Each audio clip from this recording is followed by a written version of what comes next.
I hate being a park ranger. There, I said it. It's nice to finally get it off my chest. It's not like there's any one specific thing that makes it so bad. It's a combination.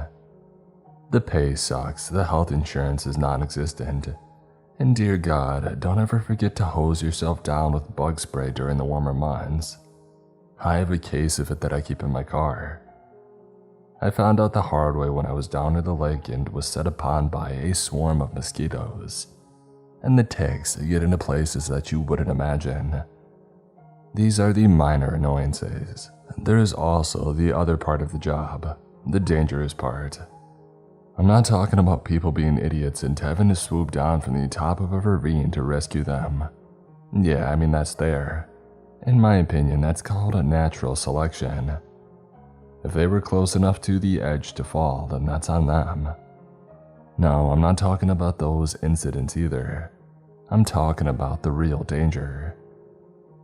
I'm not supposed to say anything, but I'm tired of the code of silence. That's why I'm posting this here. Now it goes without saying that I won't use anybody's real name, including the park that I work at. That should keep me out of trouble.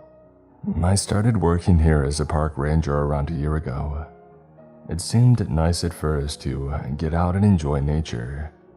I'm sure nature would laugh at that since she seems to be set on killing people.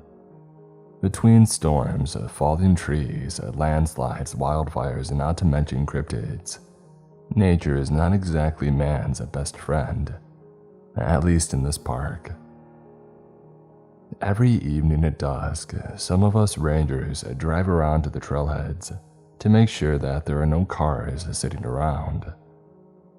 If there is, we take the license number and call the police to see if the person had been reported missing. If there are no cars there, we lock up the gates. On this evening, I had just finished locking the gate down by the lake. It had been a while since I had been near any restrooms, and the nearest one was a half-mile away. I was responsible for this side of the lake, so I knew no other rangers would be around. I looked left and right, then whipped out and added a little more fluid to the lake. As I was relieving myself, this huge, hairy creature stepped out of the forest, around 50 feet away from me, and it approached the lake. It bent over, pulling water out of the lake with its massive hands, and bringing it up to its mouth to drink. After about the third handful, it looked over and noticed me for the first time. It saw what I was doing, and then it spat the mouthful of water back into the lake. We both froze. Do you know that oh crap moment when you catch someone doing something that they shouldn't at the same time you're doing something that you shouldn't? Like when you're on duty and coming out of the liquor store with a brown bag, and you see a coworker buying a bag of weed. You both stare at each other hoping that the other one will be the one to feel guilty and walk away first, but neither of you does. You just stand there. That's what we did. We just stood there looking at each other, this creature and I. Now was I scared?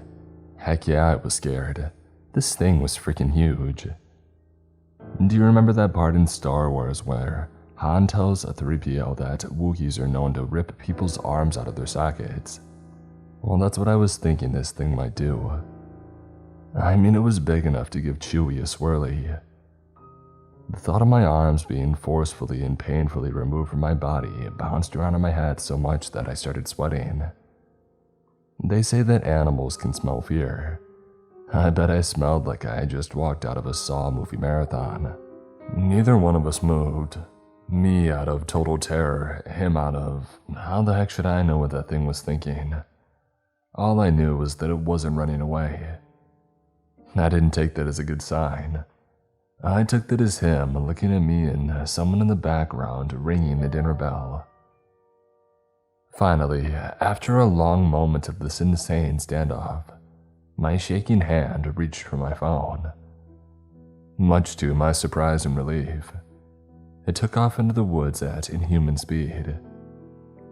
Against my better judgment, I followed as best I could but soon lost sight of it.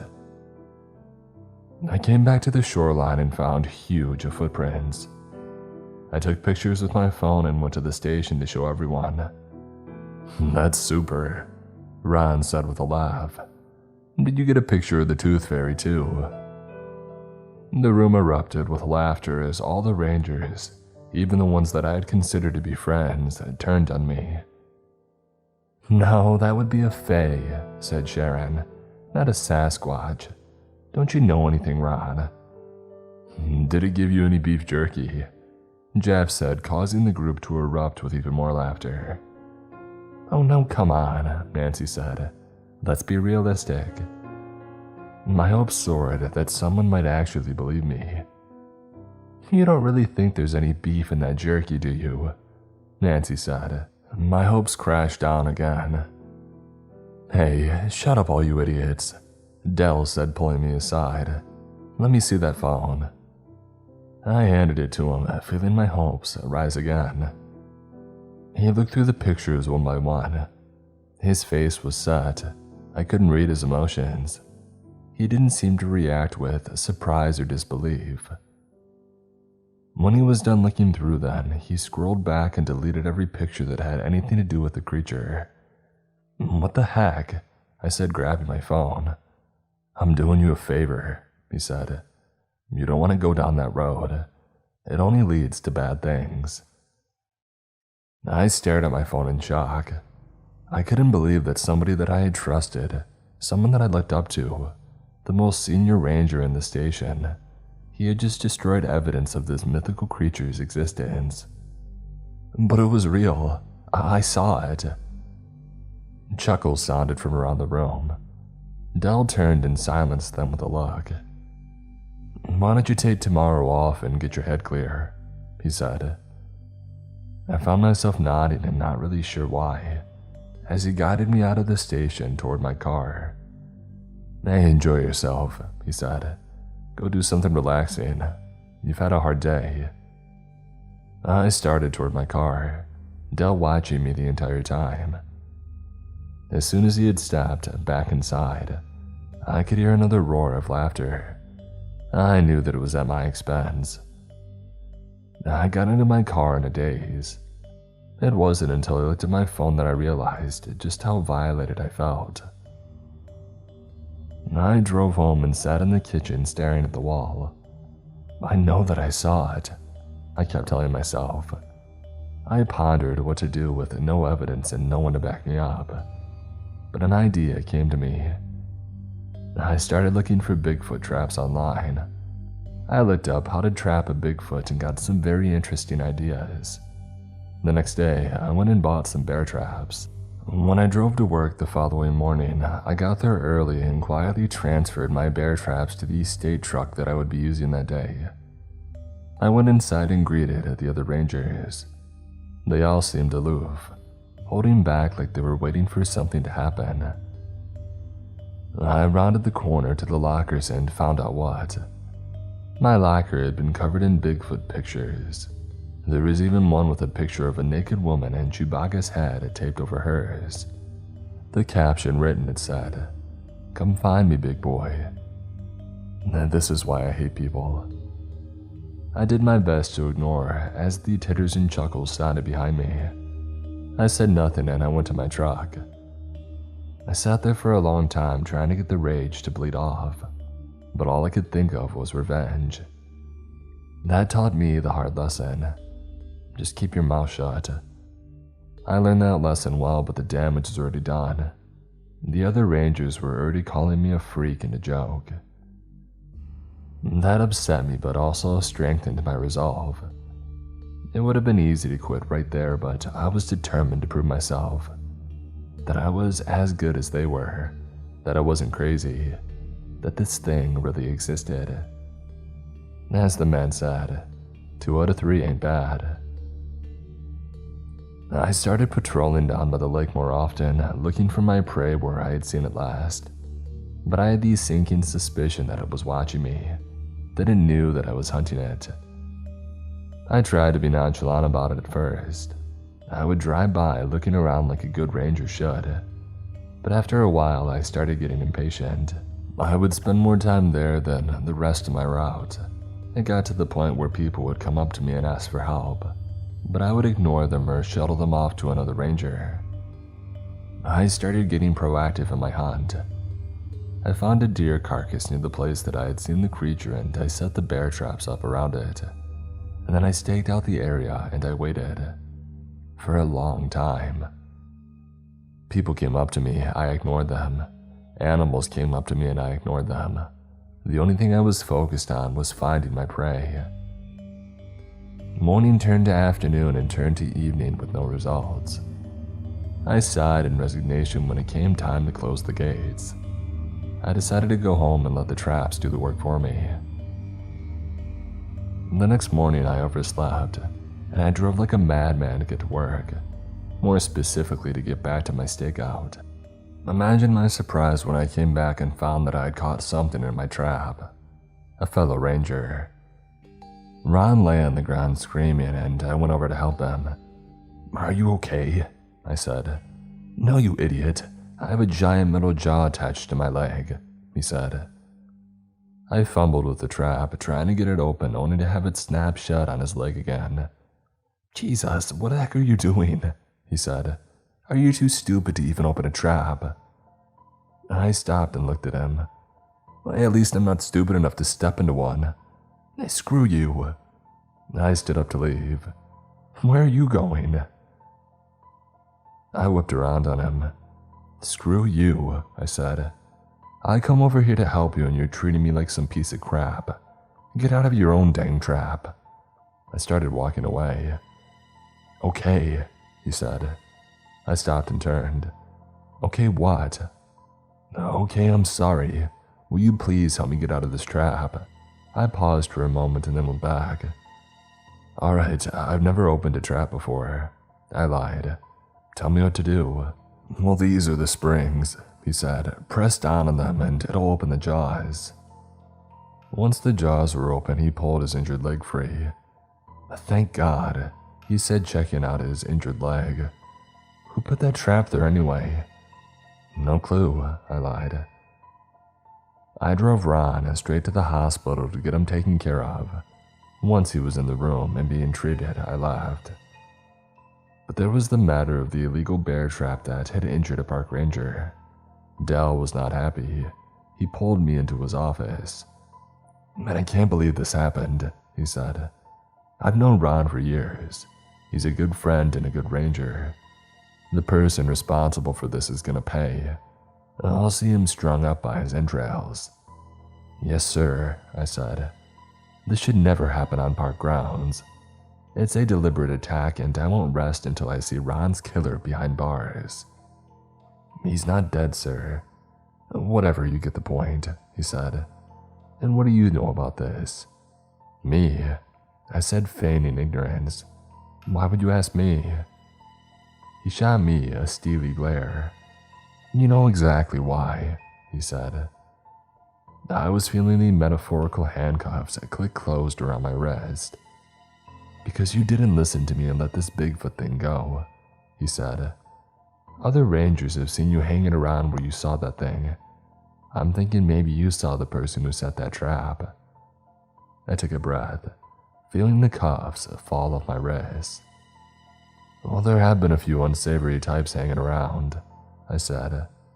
"Well, I want you to track him down and find out who did this to one of my rangers," he said, slamming his fist on his desk. "Yes, sir," I said as I walked out of his office. I couldn't believe it. I was off the hook.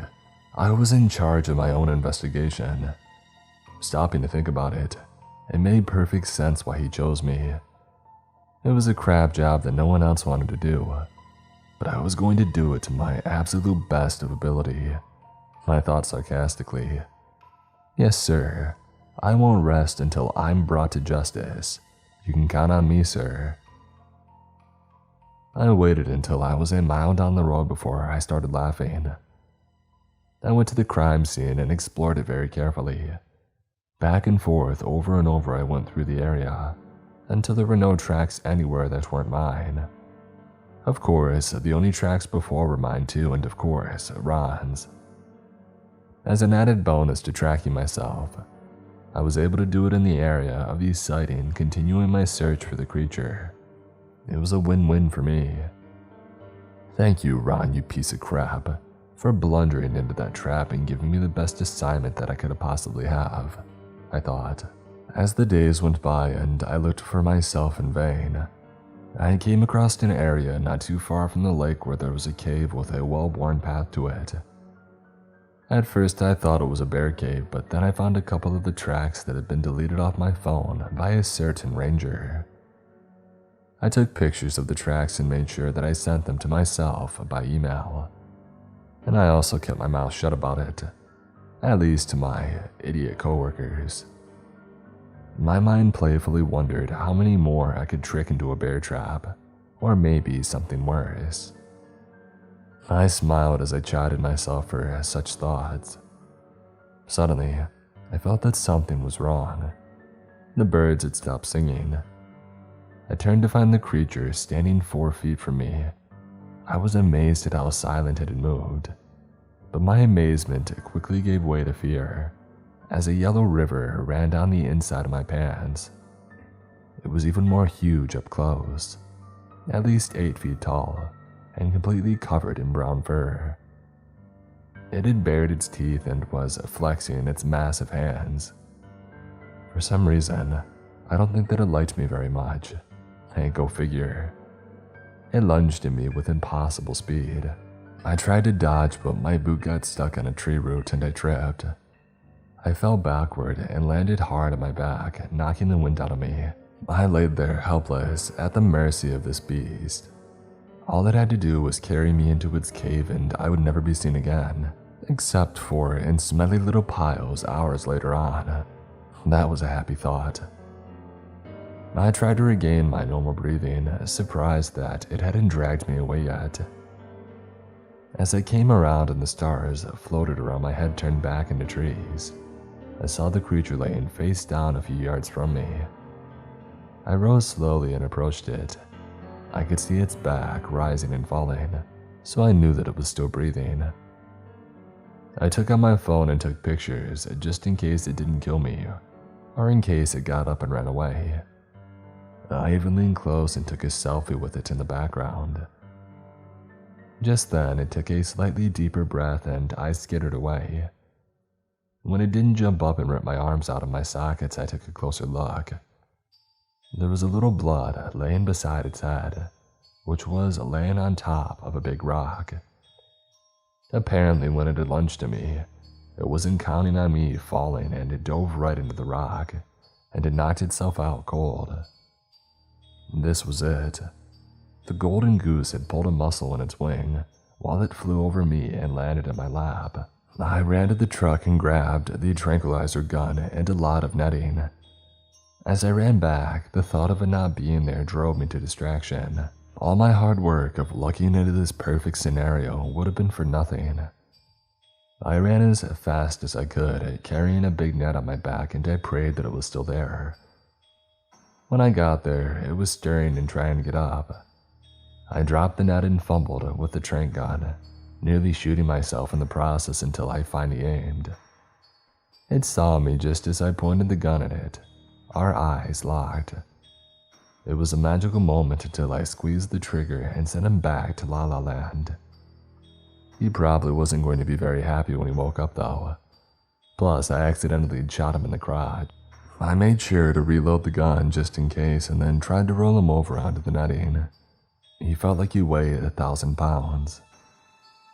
I racked my brain on how to get him out of there and eventually came up with a solution. I backed the truck up through a half-mile of trees, leaving scratches on the sides and almost leaving a rearview mirror behind. I managed to get close enough to hook the net onto the trailer hitch. I dragged him out to the road and stopped to figure out my next move. My house was about 10 miles away. If I dragged him the whole way, all I would have left would be a Bigfoot burger. I couldn't lift him and it was after hours, so there was no one else around to help me get him into the bed. Not that I really wanted anybody else seeing him. I panned around and I found the solution. There was a small embankment about 4 feet high. I drove the truck onto it and then drove very carefully straight down it. I was terrified that I would flip the truck end over end, and that would be the end of my little adventure. But I just kept moving slowly as the front wheels touched down and kept going. Next was the tricky part. I got the back wheels on the ground and then gunned it forward and slammed it in reverse. His head was hanging over the edge when I backed up and I accidentally pinned it between the truck gate and the dirt bank. I pulled forward a little and grabbed the netting, pulling with every ounce of strength that I had. Ever so slowly, his prone body inched forward until he had reached the tipping point and rolled into the truck's bed. When he flopped down, one of his feet hit the back window and shattered it. Great, I thought. Hey boss, when I was capturing the creature you said doesn't exist in the company vehicle, oh yeah, I broke the window. Is that covered by our insurance?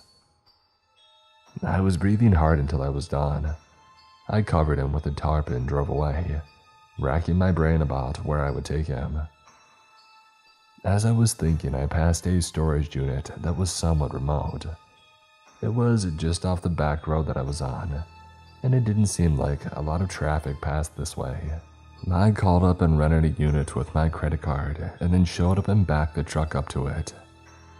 My cargo was starting to stir again as I arrived, so I gave it another dose of the tranq and I dragged it off the truck as best I could, meaning that it flopped over and nearly crushed me. Then not at all of it was inside and I couldn't close the door, so I turned the truck around and gently pushed it inside with the front bumper before closing and locking the door. Next came the tricky part. I couldn't go on Craigslist and advertise.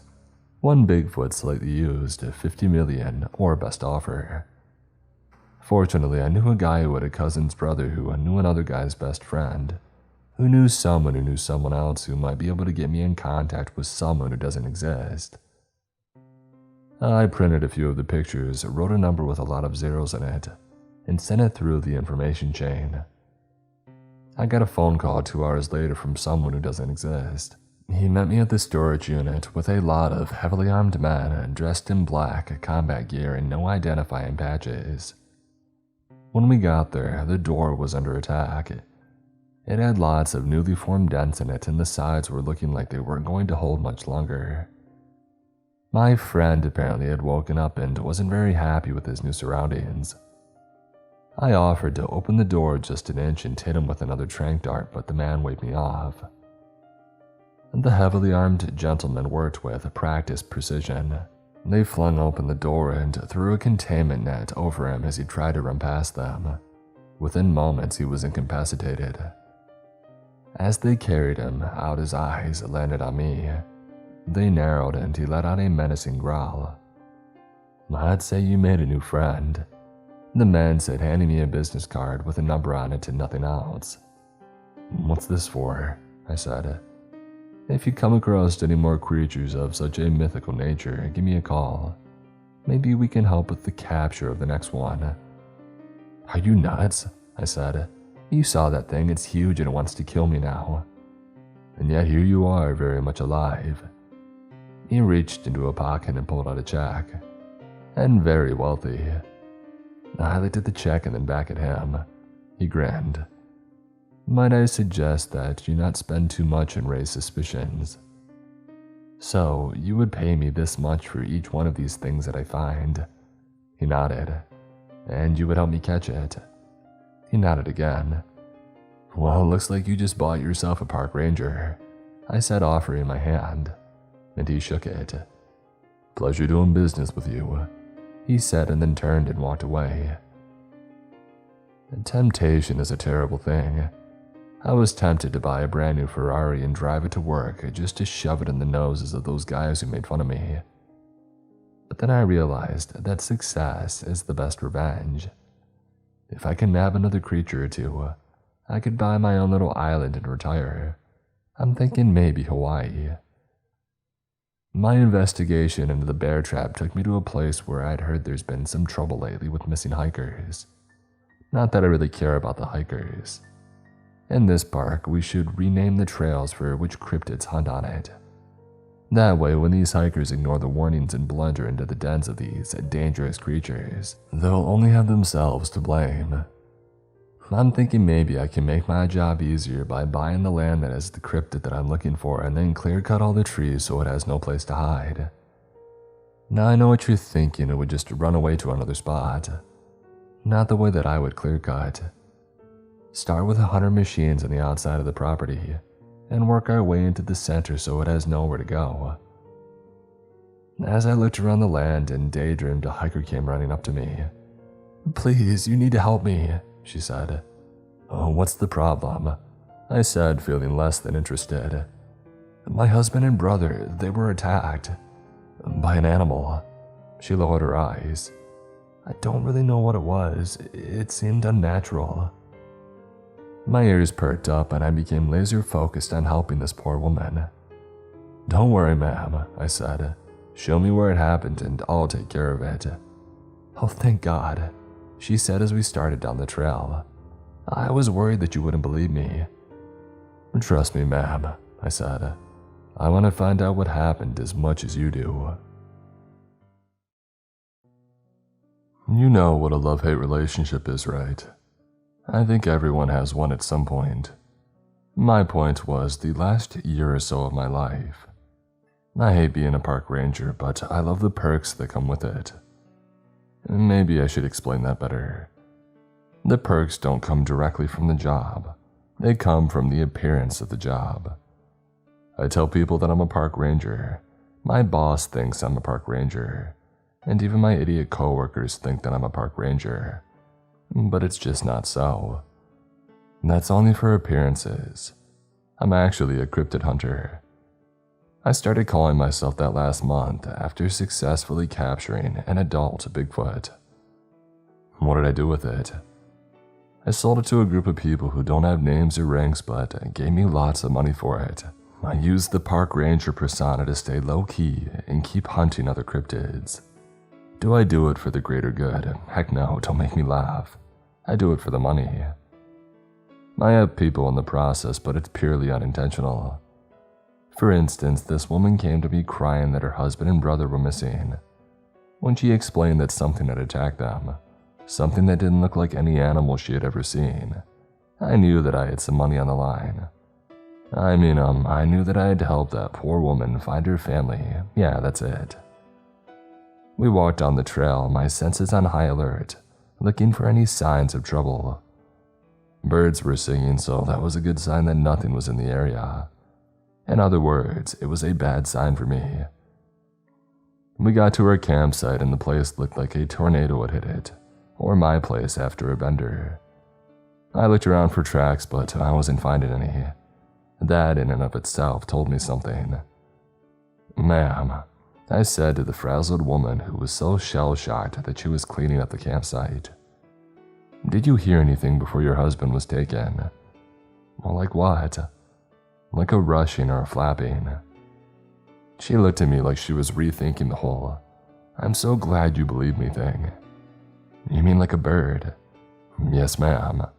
"I don't think so," she said, picking up plastic cups and putting them in the trash. I wanted to tell her not to disturb anything, but I figured that this was her way of coping, so I let her go. As I searched the campsite for clues, I found something I'm sure the woman didn't want me to: a small pool of blood. I used that as my ground zero to search for other clues. When she saw me paying close attention to one spot, she came over to see what had caught my attention. She put her hand to her mouth and started breathing erratically. "Is that—" "Yes, ma'am, it's blood," I said, waiting for her to fall into hysterics. And to my great surprise, she didn't. She merely fell to the ground and stared at the spot in shock. I took this moment to call for assistance on my radio.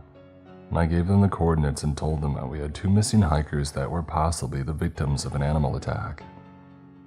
Dell, my boss, hesitated for a moment and then asked me what kind of animal. I told him that I didn't know, but I couldn't find any tracks. Just an FYI, Dell didn't believe me when I told him that I had found a Bigfoot. He deleted the pictures off my phone that I had taken of the creature's footprints. Yeah, it's safe to say that I hate my boss, but I'll get his someday.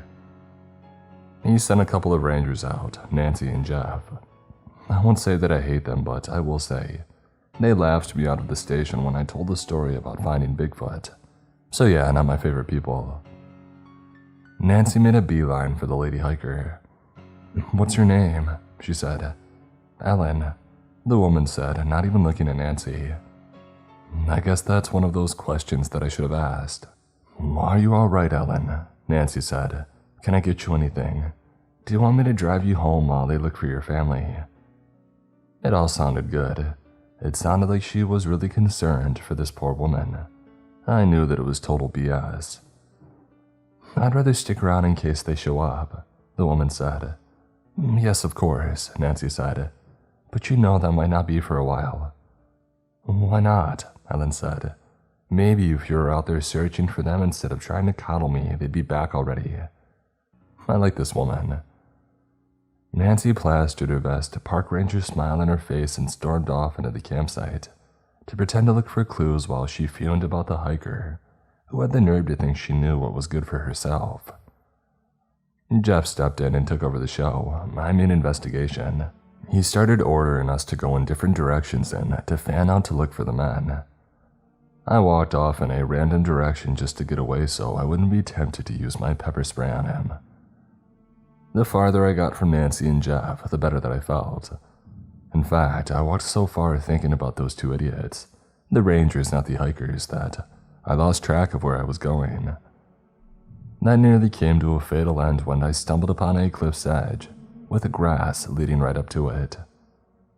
I stopped with my feet right at the edge of the ground. My toes were sticking out into thin air. My momentum had carried me a little too far, and I was teetering over. My arms pinwheeled comically as I tried to regain my balance. It didn't help that the first thing my eyes were drawn to was the ground hundreds of feet below. For an eternity, I hung on the precipice of a horrible death as I fought against gravity. Although in reality it was only a few seconds until I composed myself and threw my body backward. I lay on the ground, making a mental note to buy a parachute and to keep it in my backpack at all times. The only thing worse than dying was dying rich and not having the time to spend your money. As I sat on the ground and looked up and down the nearly invisible edge of the cliff, I thought about building a fence along the edge. Not for the hikers, but for me. As I contemplated how much it would cost, my eyes settled on something that seemed out of place, just visible past a row of trees. One of the large branches that jutted out of the cliff face had a nest built on it. The branch was big, probably a foot or more across, and the nest was even bigger. I pulled out my binoculars and I examined it. As I did, something popped its head out of the nest and looked around. It didn't look like a bird's head. If anything, it looked more like a horse's head. I took my binoculars down and rubbed my eyes. I knew that I couldn't be seeing that right. I looked through the binoculars again, and this time the creature was staring at me. You know the expression, my spine turned ice, well, mine turned into freaking Antarctica. The thing let out the most god-awful piercing scream that I'd ever heard. It could put all those women in the horror movies to shame. I covered my ears and closed my eyes. When the scream ended, I looked and the thing was gone. Either that or it had ducked back into the nest. I pulled out my phone to call the man who didn't exist. I started dialing the number and then stopped and I disconnected the call.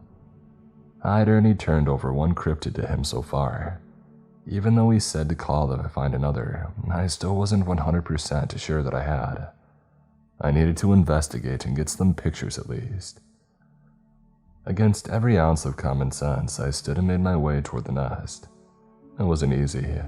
I could see why no one had ever reported it before. The one place where I had nearly fallen over the cliff was the one place that had enough of a clearing to even see it. I was stumbling through dense forest, trying not to lose my sense of direction, while still walking the tightrope between keeping the cliff in sight and falling over it.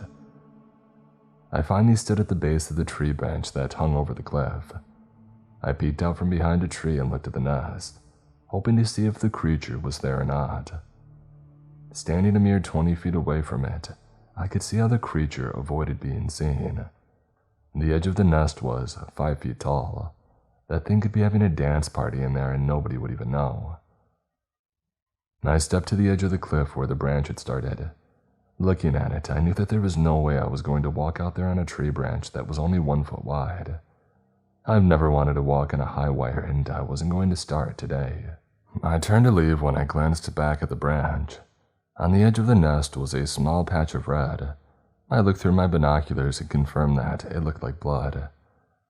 I hiked double time back to my truck, avoiding the campsite, and I drove to town. I bought the most expensive drone that I could find. By the time I got back to the park, it was time to close the gates. I knew that I wouldn't see anything tonight regardless because there wasn't enough light. After I had helped close up, I drove home and I charged my new drone while reading the manual and familiarizing myself with the controls. I woke up early and ran the drone through a few paces just to make sure that I had the controls right.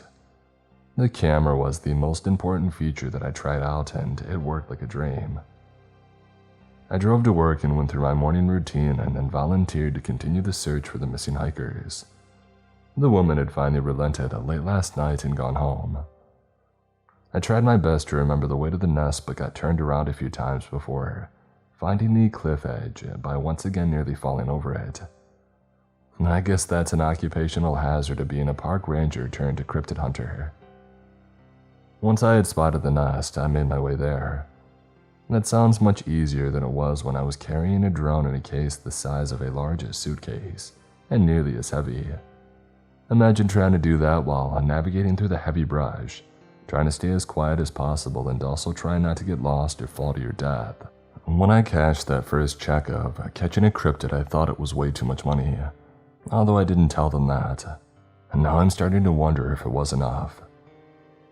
I found the opening in the trees to spot the nest, set the heavy case down, and prepared the drone. I was so excited that I nearly dropped the remote control. I turned the drone on, I checked the controls, and launched it straight up out of the trees. Its propellers buzzed with that distinctive drone sound, and it rose majestically into the air. I nudged the control forward to hover over the nest, watching the screen the entire time. It had gone a little too high and the nest was hard to see, so I began to lower it. There was something in the nest, but I couldn't make it out yet. Suddenly, something rose out of the nest incredibly fast and straight at the drone. My screen filled with static, and I peeked out of the trees to watch my drone tumble end over end to its death on the ground far below. I ducked back into the trees so that whatever had killed my drone didn't swing around and spot me. As I hid, I checked my phone to replay the video and to get some idea of what I was dealing with. When I went back through the videos and couldn't find it, I realized I forgot to hit record. I'm such an idiot sometimes. I started sneaking out of the woods toward my truck to go get another drone. I paused and looked back at the case that I had left behind. I'll let it be, I thought. No use to drag it back out when I can use it as a marker for this spot. Besides, if I need to get rid of it later, I'll just kick it over the cliff. What am I gonna do, arrest myself for littering? I made it back to the truck and went back to the store for another drone. Back so soon, the cashier said. And buying 2 this time. You wrecked the first one already? Something like that. I said, pulling out a wad of cash to pay for them. Wow, aren't you a park ranger? Yeah? Well, they must be paying a lot better than here. Not really, I said absently. Then how are you affording these expensive drones? I realized that I was blowing my cover. Vacation money was the first thing that popped into my head. We'll have a nice vacation, he said as I walked out the door. Idiot, I thought, chastising myself. You better think up a better excuse or stop buying stuff. I was so lost in my thoughts that I nearly ran into my boss. What the heck are you doing here? He said. Was my supremely intelligent answer. And what are those for? My brain tried to get out in front of the situation. Well, they're drones, I said. For searching for missing hikers. Really? He said. And who authorized you to purchase those? Well, you did. When did I do that? When you put me in charge of the investigation. I never. I remember when you put me in charge of investigating who would set the bear traps that got Ranger Ron injured. Yeah, but I didn't. I told you there were some unsavory types hanging around and you told me to track them down. Well, I did say that, but... Well, how better to track them down than with an eye in the sky? He paused, trying to process our conversation. Can I get a word in now? He said. Yeah, sure. Who paid for this? Well, I charged it to the park service, of course. His ears grew red. Don't ever do that again, he said. I don't care if I make you the head of the whole dang park service. Don't ever charge anything without my consent, you clear? Yes, sir, I said, snapping to attention. Well, get the heck out of here and go find those hikers. Yes, sir, I said, walking away, and then I paused. Sir? I said. What? What were you doing here? He narrowed his eyes and growled. None of your business. And then he disappeared into the store. Dang it, I thought, why didn't I use that line? I headed back to the spot, drone in hand, running through my mistakes from last time when I stepped into the clearing and I saw it. The creature stood at least 6 feet tall. It had wings and they were folded along its sides. Its head was the only thing that kept it from looking like a giant bird. The head looked like a horse. It was sniffing at the drone case that I had left behind. I wondered why it was so interesting when I realized, oh, it's picking up my scent. As I made my horrible realization, the creature looked right at me and screamed. I had never heard anything so brain-numbingly terrifying in my life. I stood there, petrified as stone as the creature started toward me. My mind finally kicked in and told me, move or die. I backed up and stumbled over the drone that I had carried here. The creature leaped in the air and came down with its talons out, trying to slash me open. I rolled away as it landed on the drone case. I jumped up and ran as fast as I could into the heaviest brush that I could find. Thorns, jaggers, and all kinds of unyielding plants tore my uniform until they got through to my skin. I ran until I fell and then I crawled for another half-mile through the underbrush, creek beds, and anything else that got in my way. Eventually I stopped because I was just so exhausted. I looked around and saw that there was no clear view of the sky and no sign of pursuit. I collapsed on my back and lay in a bed of pine needles as I caught my breath and thought about my future as a cryptid hunter or as a living human being on this planet. At the moment it seemed like the choice was one or the other. As I stared up I saw the orange sky of sunset. I wondered if it would be the last one that I ever saw. The sky triggered a thought. It's nearly dark and I have no idea where I am, let alone where my truck is. That thing is out there somewhere and it knows my scent. I knew that I had to get moving. That thing isn't the only predator in these woods, and dark is when they all come out to feed. I stood and made my way to a somewhat clear path of trees. I tried to follow beside the brush that I had crawled through, and eventually I found my way back to the clearing where my second drone sat, crushed with large talon marks through the case. I didn't even look at the nest, just snuck as quietly as possible back to my truck and I drove to the station. It was dark when I got there. I knew that I would get chewed out for not helping close up for the day. I stepped into the room and all eyes locked on me. They stared in utter shock as if I had just sprouted a second head or something. Do they know what I'm up to? I thought. Did the kid at the store rat me out to my boss for having that wad of cash? What the heck happened to you? Sharon said, approaching me. What do you mean? You look like you went through a wood chipper, she said. I went to the bathroom, looked in the mirror, and sure enough, I was a sight. My uniform was ripped so badly that it was barely hanging on me in places. There were spots and streaks of mud and blood, and my face, it looked like it had taken the worst of it. I had scratches all over. It looked like the only place that it wasn't scratched up was my eyes. I stepped back into the main room to several pairs of expectant eyes. I was tempted to use the boss's earlier report and say that it was none of their business, but instead, my tired brain came up with a brilliant reason that was sure to satisfy everyone. I fell. I was exhausted and didn't feel like dealing with the myriad of comments I could already see loading up in my coworkers' eyes, so I turned and left. When I got home, I painfully stripped off my clothes and I took a long shower. After settling in for some supper and much needed rest, I considered my options. Calling the man who doesn't exist seemed almost premature at this point. Yes, I had seen a cryptid face to ugly face, but what if it decided the nest was getting too much traffic? I didn't want to have to go out to the nest again, and I wasn't sure if I could force myself to do it. I thought back to my first encounter when I had captured Bigfoot. I was completely unprepared, and yet not only had I survived, but I had caught him single-handed. Sure, there was a lot of dumb luck in that, but I still did it. I suddenly sat bolt upright. I hadn't used two of the things that helped me the most last time, the tranquilizer gun and the net. I slept like a baby that night, the plan forming in my head. I made the phone call on the way to the park the next morning and gave specific instructions to the man who doesn't exist, that there couldn't be any helicopters or anything the creature could spot. I gave the GPS coordinates for the nest and told him to wait for my signal.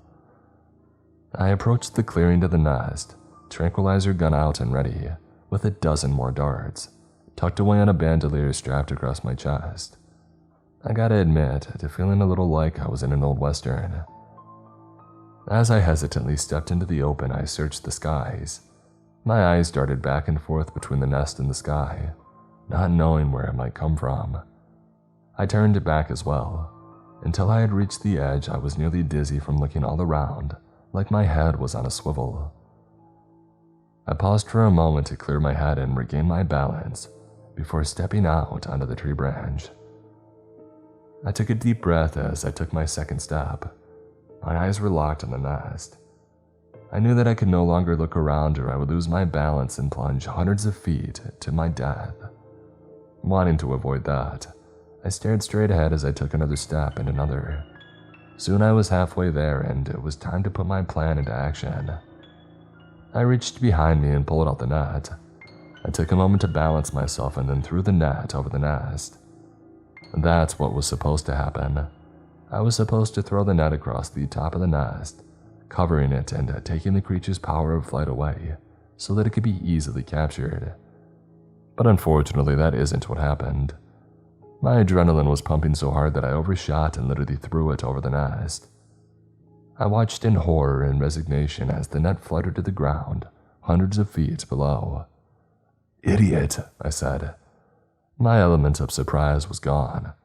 I went for broke. I stepped all the way to the nest and grabbed the side of it to keep it from joining my net. I held the gun out, trying to acquire my target as quickly as possible.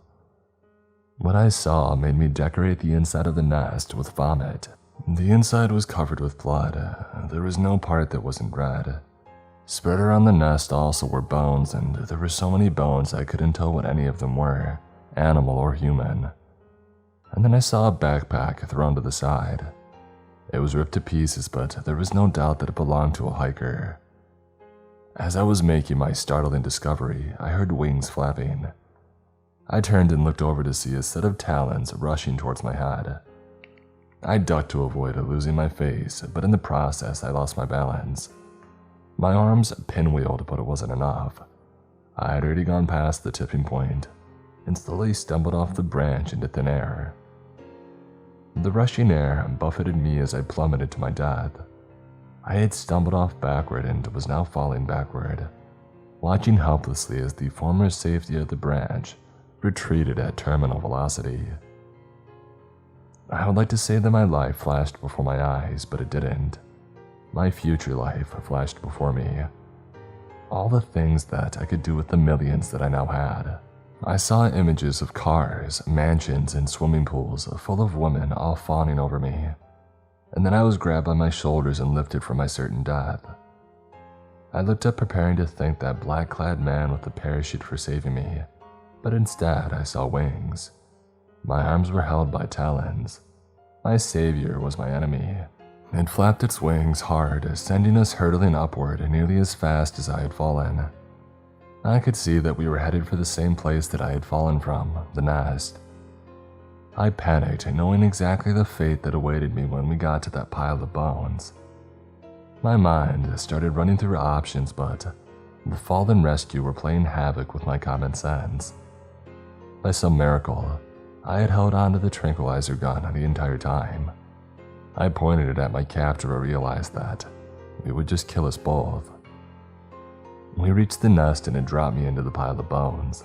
I must have landed wrong because I felt immediate pain in my side. The creature landed and paced back and forth before screaming at me.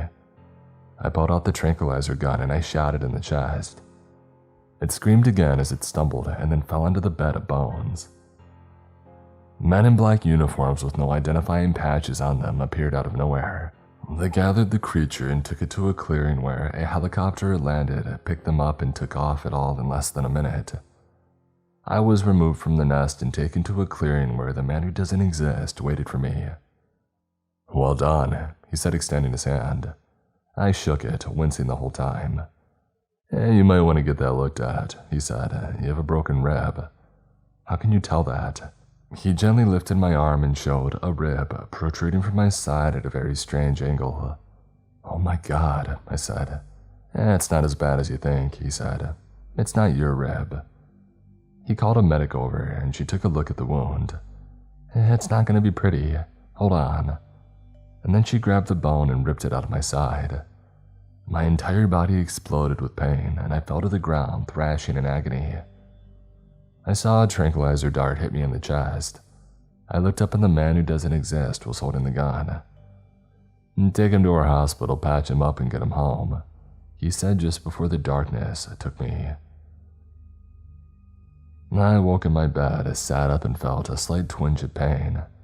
I threw off my blanket and saw a small gauze patch on my side. I looked around the room and saw a note on my bedstand next to a check with a lot of zeros on it. The note read, "Well done. You may want to take a few days off to let your wounds heal. P.S. If you're going to spend money as you've been, you might want to use a plausible excuse for having said money. Maybe your rich Uncle Murray you never knew named you in his will. I look forward to your next call if you choose to continue." I laid in bed for a day watching TV and generally healing my many wounds. The punctured lung was the worst. It wasn't severely punctured, just more like a scratched lung. I made an anonymous phone call to the rangers and told them that I had seen a huge bird carrying a bone that looked like it might be human. I gave them the GPS coordinates and I hung up. I made a bet with myself about which of my coworkers would jump on this information and try to take the credit for finding the hikers that we had been searching for. My money was on Jeff.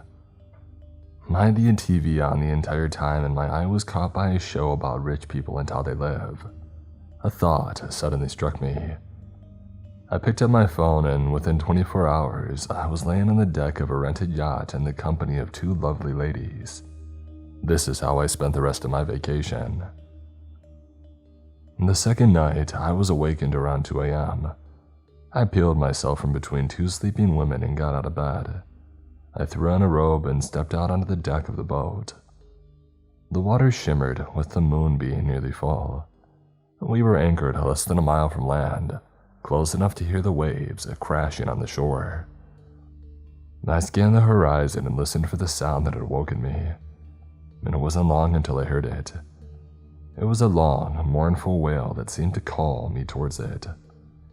The park ranger and the cryptid hunter in me begged to search out the source of the sound, but I stood stoic, leaning against the rail, making no move whatsoever. Next, the park ranger and cryptid hunter demanded that I find out what that was right now. I told the voices to shut up and I was on vacation, and then I went back inside and fell into a deep sleep.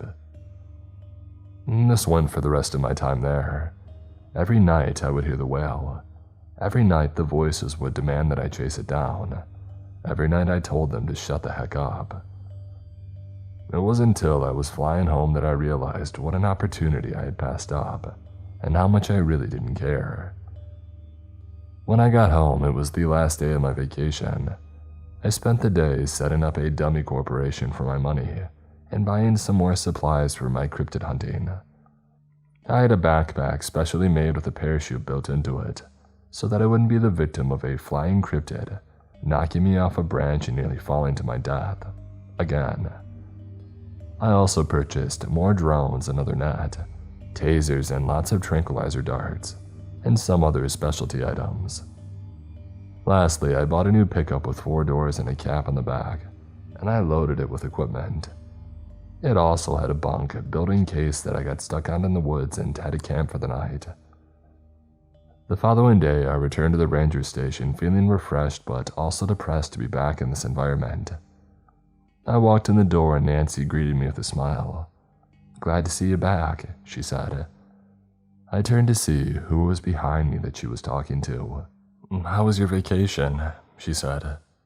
"Not long enough," I said truthfully. "Well, it hasn't been the same around here without you."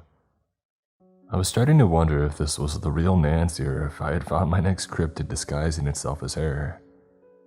"That's a nice truck that you drove to work," she said. "Where'd you get the money for something like that?" There it is, I thought. Just plain greed. "My rich Uncle Murray passed away and he left me a bundle," I said, hoping that the story would stick. "Really?" Nancy said. "Maybe you could take me for a ride after work." I ignored the double entendre while trying not to vomit at the thought.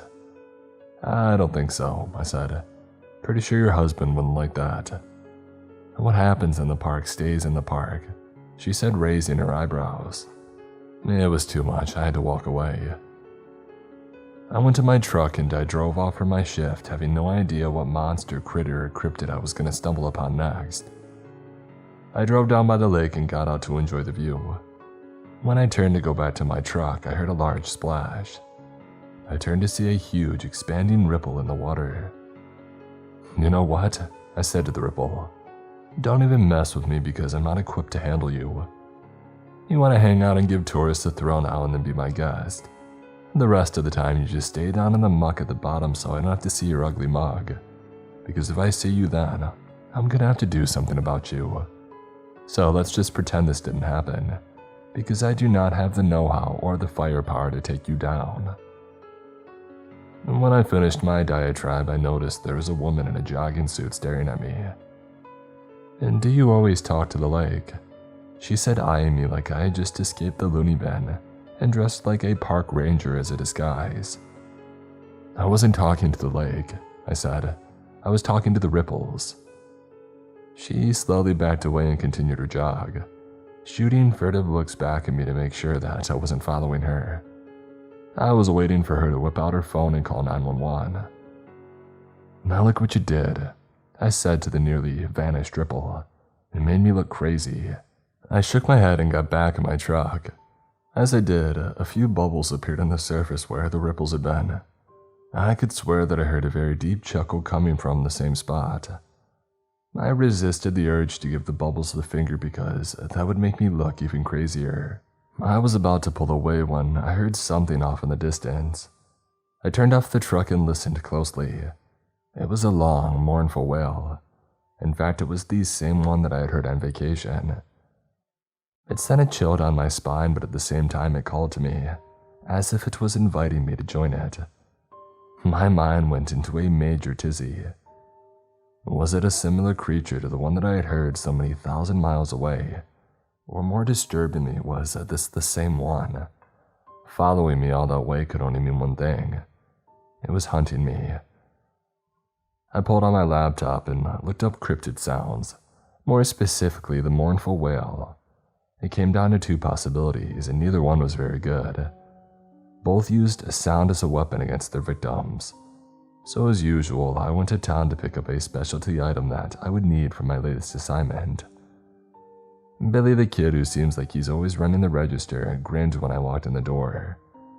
"What'll it be today?" he said. "A James Bond laser watch. A pen that lets you write in invisible ink underwater. Your own personal rocket ship." "I didn't inherit that much," I said. "How about some electronic noise-canceling earplugs?" Billy scoffed. "That's not very exciting." "Sorry to disappoint you," I said sarcastically. "Try down on aisle 7 for your earplugs." "Thanks again, Billy." I strode down the surprising amount of aisles for a local mom and pop shop. It seemed like they had a little bit of everything sitting around, waiting for somebody to need it. It was like an island of misfit toys only for consumer products. I searched aisle 7 and found what I was looking for. They looked like they had been sitting around for a little while, so I made sure to get some extra batteries to go with them. And then I headed back to the park to search for my prey. I was pleasantly surprised by the comfort of the earplugs. That would make using them for extended periods of time much easier. Of course, when I got back, I didn't hear the wailing anymore. I drove through the entire park without hearing so much as a whimper. I went home that night, tired and frustrated. I decided to get a good night's sleep and come back fresh the next day. The following day, I hit the park early in search of my prey. I asked around with anyone that I ran across, hikers, campers, swimmers. Yeah, we have idiots that swim in our lake even though there's a well. We have swimmers. A few people had heard the sound and pointed me in the direction of it. Those who hadn't heard it gave me looks like I had gone cuckoo for Cocoa Puffs. I used a map of the park and marked where I had talked to visitors in which direction they had heard it. Slowly after a few days of this, I began to narrow down the territory of this creature. Once I had a small enough area to look, I decided to camp out overnight and see if that didn't increase my chances of finding it. I made sure that I was the one who locked up, and then I just didn't leave. I locked myself in my truck in the park and I drove to the area that I thought had the best chance of success. Then I waited. I found out a few things about myself as the time crept by like a sloth on Valium. The biggest of which was that I'm not a patient person. Playing games on my phone never held much interest to me. Reading a book was okay, but as soon as I turned on a flashlight to see the pages, I was attacked by a mosquito swarm from a nightmare. I ended up sitting in the driver's seat with the windows rolled up so those thirsty little bloodsuckers couldn't get to me. Not very conducive to tracking down sounds out in the woods. So, after a toucan shower and disgusting bug spray, I was back outside. I even hosed on my flashlight so they would stay away from it. I considered picking a random direction and starting out, but I reconsidered. What use is it to bumble off through the woods when you don't even know where your prey is? Just then, I heard a mournful wail in the distance. My head snapped around like it was on a swivel and I zeroed in on the direction before loading up to pursue. I put on my backpack and then my utility belt that held my taser, my pepper spray, and tranquilizer gun with extra darts. I started walking feeling like a combination of a mountain climber and Batman. All I needed was a call.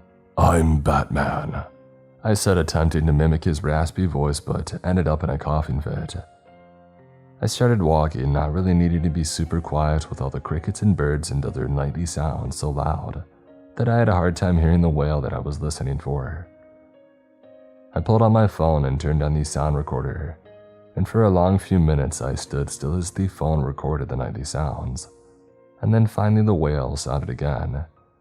It was closer this time and clearer. After the sound had faded, I turned off my recorder and I saved the sound. I continued toward the general area that I heard the wail, adjusting my course every time that I heard it. I knew that I had to be closing in. At least I hoped so because I was quickly approaching the border between the park and private land. In the park, a ranger is an ultimate authority. Yes, the power goes to my head sometimes, but this isn't about me. On the other side of the border on privately owned land, I'm subject to a buckshot enema if I step on the wrong property unannounced. The sound pulled me right up to the border between public and private land. I stood at the borderline where a line of markers announced state park lands. I looked left and then right and saw no one, so I stepped out of my jurisdiction and into a place where I had no power. The trees weren't as thick and I could see a small cottage off to the left that looked like it may or may not be inhabited. It was a stone building and weeds grew up the outside with impunity. I didn't see any lights inside, but then it was nearing midnight and the occupants could have been asleep. I did my best to keep it that way too, walking as quietly as possible past the house, never coming near enough to wake any sleeping dogs inside, I hoped. I heard the wail again and I knew that I was close. I went into stealth mode, stepping as quietly as possible, while pulling out my tranquilizer gun and holding it ready. The moon was only a thumbnail and didn't provide much light. I didn't want to use the flashlight this close and alert my prey to my presence, and so I slowly pulled my night vision goggles out of my bag and put them on, bathing the world in an eerie green glow. The creature wailed again. I was so close even the nightly noises didn't drown it out. I held the gun out in front of me, knowing that I was close to danger and snuck up to a clearing. It had to be here. I aimed the gun with my night vision goggles, making it look green like some alien weapon. The wail echoed again right in front of me. I looked left and right but couldn't see anything making the sound. It had to be here, it was so loud. What the heck, I thought. Is this thing invisible? I looked back and forth, but all I could see were a couple of woodland creatures. As I panned back through, I heard the sound again and happened to see something move at the same time. I focused on it and couldn't believe my eyes. I saw the creature that was wailing. Are you freaking kidding me? I said as I ripped off my goggles and threw them down. I put my gun back in its holster and kicked my expensive goggles in anger, causing the creature to run away. A fox, I growled. All this time I've been chasing a freaking fox. I tried to deny it, but I knew it was the same sound that I had heard before. My entire hunt had been for nothing. I hung my head and stood there for a few moments before turning to go back to my truck and call it a very successful night. As I turned, my face ran into the wrong end of a double-barrel shotgun. At the other end of it was a woman that was a head shorter and several decades older than me. "Evening, Ranger," she said. "Evening," I said back. "You're a little out of your territory, aren't you?" "Yes, ma'am," I said slowly, raising my hands. "This is private property." "Yes, ma'am." "My property." "Yes, ma'am." "What's all this ma'am business?" she said. "You calling me old?" "You're aiming a cannon at my face," I said. "I'll call you whatever you want." She lowered the gun. "What are you doing out here at this time of night anyways?" she said. "I got lost," I said. "Really? You expect me to believe that?" "It's true." She stepped over to my goggles and picked them up. "You got lost with a pair of night vision goggles that probably cost more than your month's salary." "I recently got promoted." "To what?" "I'd rather not say." Her eyes locked on mine, and it felt as though she was probing my mind and reading every secret that I'd ever had. "Okay," she said, tossing me the goggles. "Well, since you woke me up blundering through here, I'm gonna have to have some tea. You want some?" I knew the answer should be no. There was no way I should go into this person's house. I had no idea who she was or what she was capable of. I would be totally out of my mind to say, "Yeah, sure, I'd like some tea." I followed her back to the house that I had seen earlier and stabbed my pack outside by the door. I had to duck at the doorway to keep my head on my shoulders. Inside was small but cozy. The room was lit entirely with candles sitting on the table, the mantel, and even a couple of wall fixtures.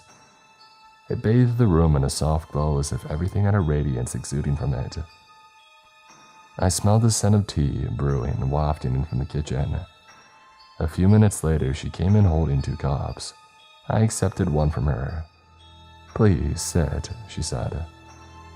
I lowered myself into a chair that didn't look very comfortable. However, when I sat, I melted into it. It may have been the most comfortable chair that I had ever sat in. "So tell me," she said, sipping her tea, "what were you looking for out there tonight?" "A fox, of course," I said. She sipped again. "I don't believe you were." "Of course I was," I lied. "That's why you were so disappointed that you kicked your expensive equipment." "It was the wrong color," I said. "I was looking for a gray fox instead of a red one." She said, taking another sip of tea, her eyes never leaving mine. "How much do park rangers make nowadays?" "Oh, the same as usual." "It's just you seem to have quite a bit of new and expensive equipment for a ranger." "Yeah, my uncle passed away and left me a sizable inheritance." She smiled. "We both know that isn't true." "Yes, it is. Whatever you say. It's true." "All right then, it's true," she said. "Who am I to know if somebody's relative is passed or not?" She sipped her tea. "What about you?" I said. "What about me? Why are you out here in the middle of nowhere all by yourself?" "I like it out here. I enjoy the woods and the animals. People leave you alone for the most part." She stared at me pointedly for the last part. "I didn't come out here looking for you." "Didn't you?" she said, her eyes shining in the candlelight. My breath caught in my throat. "No," I said, unsure if I believed it or not. "You're not a park ranger, are you?" she said, looking over the rim of her cup. "Of course I..." "No, you may have been one once," she said, "but now you're something else."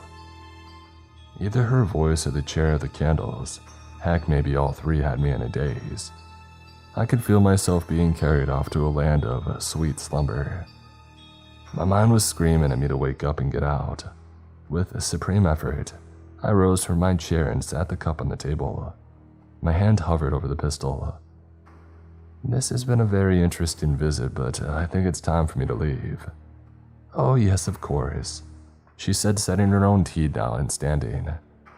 She offered her hand and I looked at it for a long moment before shaking it. "Maybe we'll run across each other some other time," she said. "Yeah, maybe we will," I said before ducking my head through the doorway and out into the evening air. The coolness hit me right away, and it wasn't just the temperature. It was like I had just broken free from some mental web. I didn't hear the wail again that night as I retrieved my pack, made my way back to my truck and left the park. My mind was preoccupied as I drove home. Who was that woman, and what was that woman? The next day, as I was walking through the park, someone snuck up behind me. "Oh, hello there, Ranger," she said. I nearly jumped out of my skin and did a comical dance trying not to fall down. She laughed as I composed myself. "You're trying to scare me to death," I said, fighting back some of the other words that I wanted to say. "Not just yet," she said. I hesitated. "When?" "Oh, don't worry. You'll have plenty of time to spend your inheritance, I think." I shot her a look. "Who are you?" "If you want to know the truth, don't start with a lie." "Who are you?" "I think you already know who I am. Or do you want to hear the words?" "The words would be nice," she said, her gray robe and hair flowing in the breeze. I looked left and right to be sure no one was close enough to hear her. "Cryptid hunter," I said. "Your turn." "Excuse me for answering a question with a question, but what were you chasing last night? What did you think you were going to find?" "I wasn't sure," I said honestly. "I'm never sure what I'll find when I go looking. And yet you go anyway, not knowing and maybe not caring about the possible danger you could be walking into." I shrugged. "I've been okay so far." She stared at me as serious as a heart attack. "Do you think that someday dumb luck might run out?" "That's when I fall back on technology," I said, patting the taser in its holster. She smiled ruefully. "I've never put much faith in technology. It's very cold and impersonal." "You still haven't told me who you are." "You're right," she said, and then turned and walked away. But she stopped and faced me. "If you want to know who I am, be at my house tonight at midnight." "At midnight, really?" I said. "I'll see you then." She stepped around the corner in the trail and disappeared. I ran after her to see her, but she was nowhere to be found. The rest of the day was a blur as I watched the clock incessantly. I became convinced that midnight would never come, as if somewhere someone was holding up Moses' arm so the sun would stay in place. As my excitement built, so did my dread. Out in the middle of nowhere, I'd be on my own. Her comments about dumb luck running out in death still burned in my mind. If this was the creature that I thought it was, I could be pushing up daisies tomorrow, even if she did look like a kindly old woman. As the clock struck 11, I decided to enlist some insurance. At midnight, I sat in my truck on the dirt road that ran in front of her house. She stepped out in motion for me to come in. I kept my utility belt on as I got out of the truck. I may be stupid, but I ain't dumb. Going in there without a weapon of some sort would be a new kind of crazy. I ducked inside her doorway to the room looking the same as yesterday. The only thing that I hadn't noticed before was a stuffed crow on the mantel. At least I think it was stuffed. It had those eyes that seemed to follow you everywhere. I sat in the same comfortable chair as she handed me a cup of tea, and while she turned to go to her own seat, I gave it a quick sniff. "Oh, don't worry," she said without looking. "I didn't put anything in the tea." I took a quick sip and then set it down on the table. She settled into her chair and fixed me with a look. "So, you want to know who I am?" she said. I nodded like a little kid being asked questions by the teacher. "But you must have some idea or you wouldn't be here. You made me tell you that I was a cryptid hunter. And how exactly does that work?" she said with an edge in her voice. "Do you kill them?" "What? No, of course not. They're way too valuable for that." She sat back as if the answer had surprised her. "So what does happen?" "I capture the creature and then call up some people and they come and get it. And they give you a considerable sum for it." "Well, of course," I shrugged. Her eyes penetrated mine as she leaned forward. "Have you ever considered that these creatures don't want to leave their home?" "Yeah, I actually have," I lied, leaning forward. "Have you ever stood knee up in blood and bones of the victims of one of these creatures?" "I have." She sat back. "Oh, really? Animal bones?" "Mixed with human." "And which do you consider more important?" "Well, human, of course," I said. "But these creatures are all apex predators. Every creature has the right to hunt, but when you have one that is at the top of the food chain, they need to be kept in check." "Like humans," she said. "Am I an apex predator?" "No," I said, trying to keep my voice from shaking. "You're something more than that. And therefore I must be caged." I lowered my head and pulled out my tranquilizer gun. "I'm sorry," I said. "I've already called and told them that I was on the hunt, and if they didn't hear from me by 1 o'clock, to zero in on my GPS signal and come to rescue." Her eyes shone with sadness. She gave no resistance as I aimed the gun at her. This time there was no haziness in my mind. No sleepiness tugged at the corners of my consciousness. She was allowing me the choice of taking her. Pulling the trigger seemed impossible. My mind was screaming at me not to do it. She watched my internal struggle. "What if I could offer you an alternative?" she said. "I'm listening." I drove her to the lake and unlocked the gate, and I parked the truck near the water and sat waiting. "Are you sure this will work?" I said. "I'm betting my freedom on it." She smiled and got out of the truck. "Just remember," she said, pointing to my ears. "I know." She stepped away from the truck into the edge of the lake. She closed her eyes and started singing. It was a beautiful yet discordant melody. I knew that it would never hit the top 40. She raised her arms as the melody poured out of her, washing over the surface of the lake and causing all other sounds to cease. Her song ended and she stood as still as a statue waiting. A few minutes later, the water stirred. A head broke through the surface and peered around as though looking for any prying ears. A beautiful woman with long hair covering her chest and fish scales covering from her waist down emerged from the water and spoke to the old woman. "I told you never to call me again," the lake woman said. "I wanted to make peace." The woman laughed. "Make peace? There's no peace to be made between you and I. Depart before I foretell of your demise. I have an offering," the old woman said, gesturing toward the truck. On cue, I got out and approached. The lake woman looked me up and down. "This offering is good, but it's not enough," she said. "Bring me one of these each night for a month and I'll consider your petition." The old woman bowed her head in acquiescence as the lake woman approached me. She began to sing and I swooned. She turned and started back into the lake with me following behind, captive to her song. I struggled against the tugging that I felt. The earplugs were working mostly, but I still faltered, my hand hovering over the gun. With a supreme effort, I pulled out my gun and shot a dart into her back. She turned and hissed at me as her beautiful face morphed into a hideous monster. Her eyes narrowed unnaturally, and her teeth grew longer and sharper. She lunged at me but missed and fell face first into the lake, a victim of the sedative. I pulled her out of the water and slung her over my shoulder. As I turned toward the truck, she used her last ounce of energy to bite my neck. "Ah, dang it," I said, dropping her on the shore.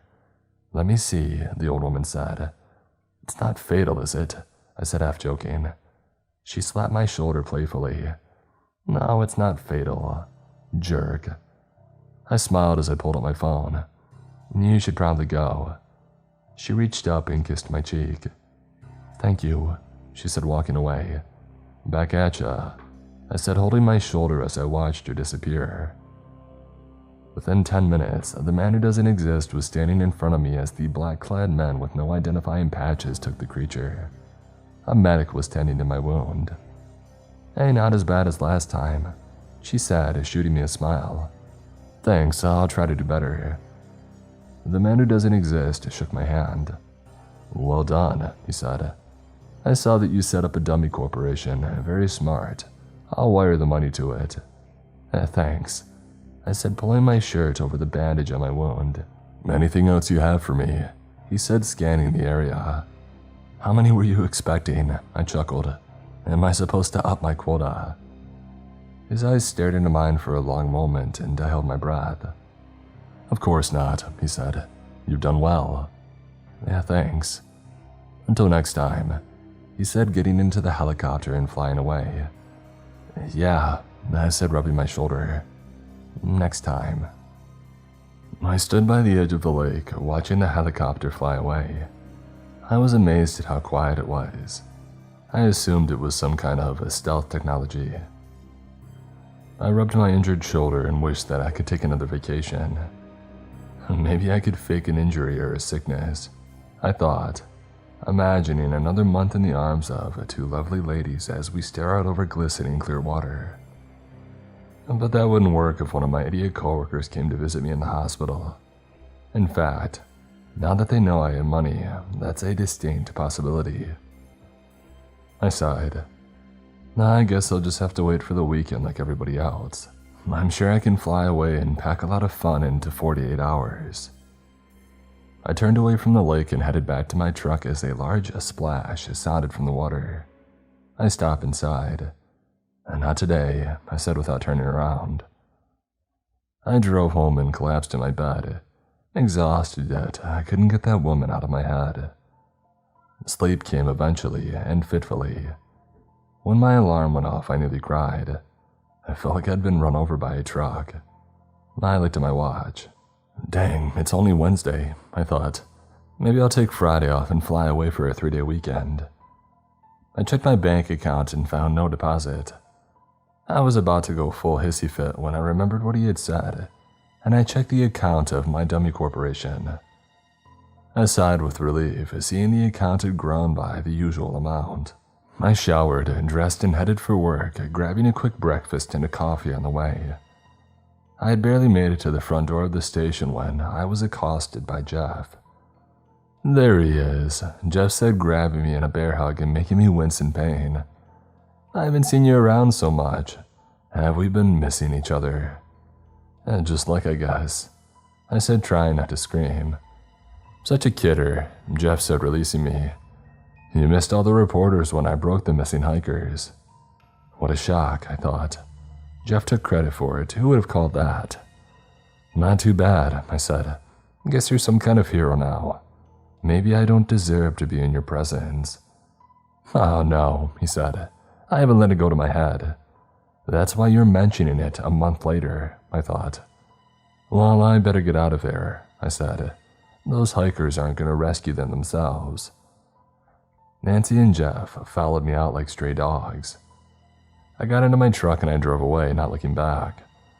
Once I was out of sight, I let out a sigh. I guess I need to get some anti-suck-up medicine somewhere. I started my regular route down by the lake. When no hikers came running up to me to say that one of their relatives had managed to get lost or eaten, I went over to the spot where I had caught my first cryptid. Strangely enough, no one had removed the bear trap. It wasn't set, but still, it was weird. I'd have to talk to the person in charge of investigating how that trap got there. Oh wait, that'd be me. As I chuckled to myself, I had a strange feeling that something was wrong. The birds had suddenly stopped singing. The silence was eerie. I turned around and there stood another creature like the first one that I had captured. It wasn't quite as tall as the first, but it had bumps on its chest, and it was also glaring at me and snarling. I quickly put two and two together. Hello, Mrs. Foot, I said, letting my hand slowly drift down toward my tranq gun. I bet you're wondering where your husband is. She let out a massive roar that nearly made me pee my pants. Absolutely, you have every right to be upset, I said. I'd be upset too if my husband ran off with some hot werewolf like that. My hand was nearly to my gun when she had had enough. She lunged at me, slashing at my hand and knocking the gun away. I screamed in pain and grabbed for my taser, but she swatted that away too, then aimed another slash at me. It would have hit me in the throat, but I tripped as I was backpedaling away, and it ended up ripping across my side. I lay on the ground, defenseless and bleeding, and she came at me again. I reached painfully around in my backpack, trying to find anything that could use as a weapon. As I tugged at the zipper, my hand slipped and I pulled the release for the parachute. It sprung out and flopped onto the ground. She paused, staring at the white material, and then resumed her assault. I tried to use that time to get away. I struggled to my feet and started running. Suddenly, I was yanked backward.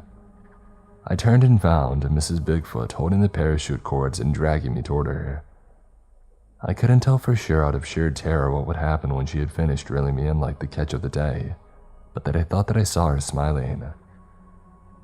I pulled out my cell phone and I dialed the number. Yes, said the man who doesn't exist. Help me. And he didn't hesitate.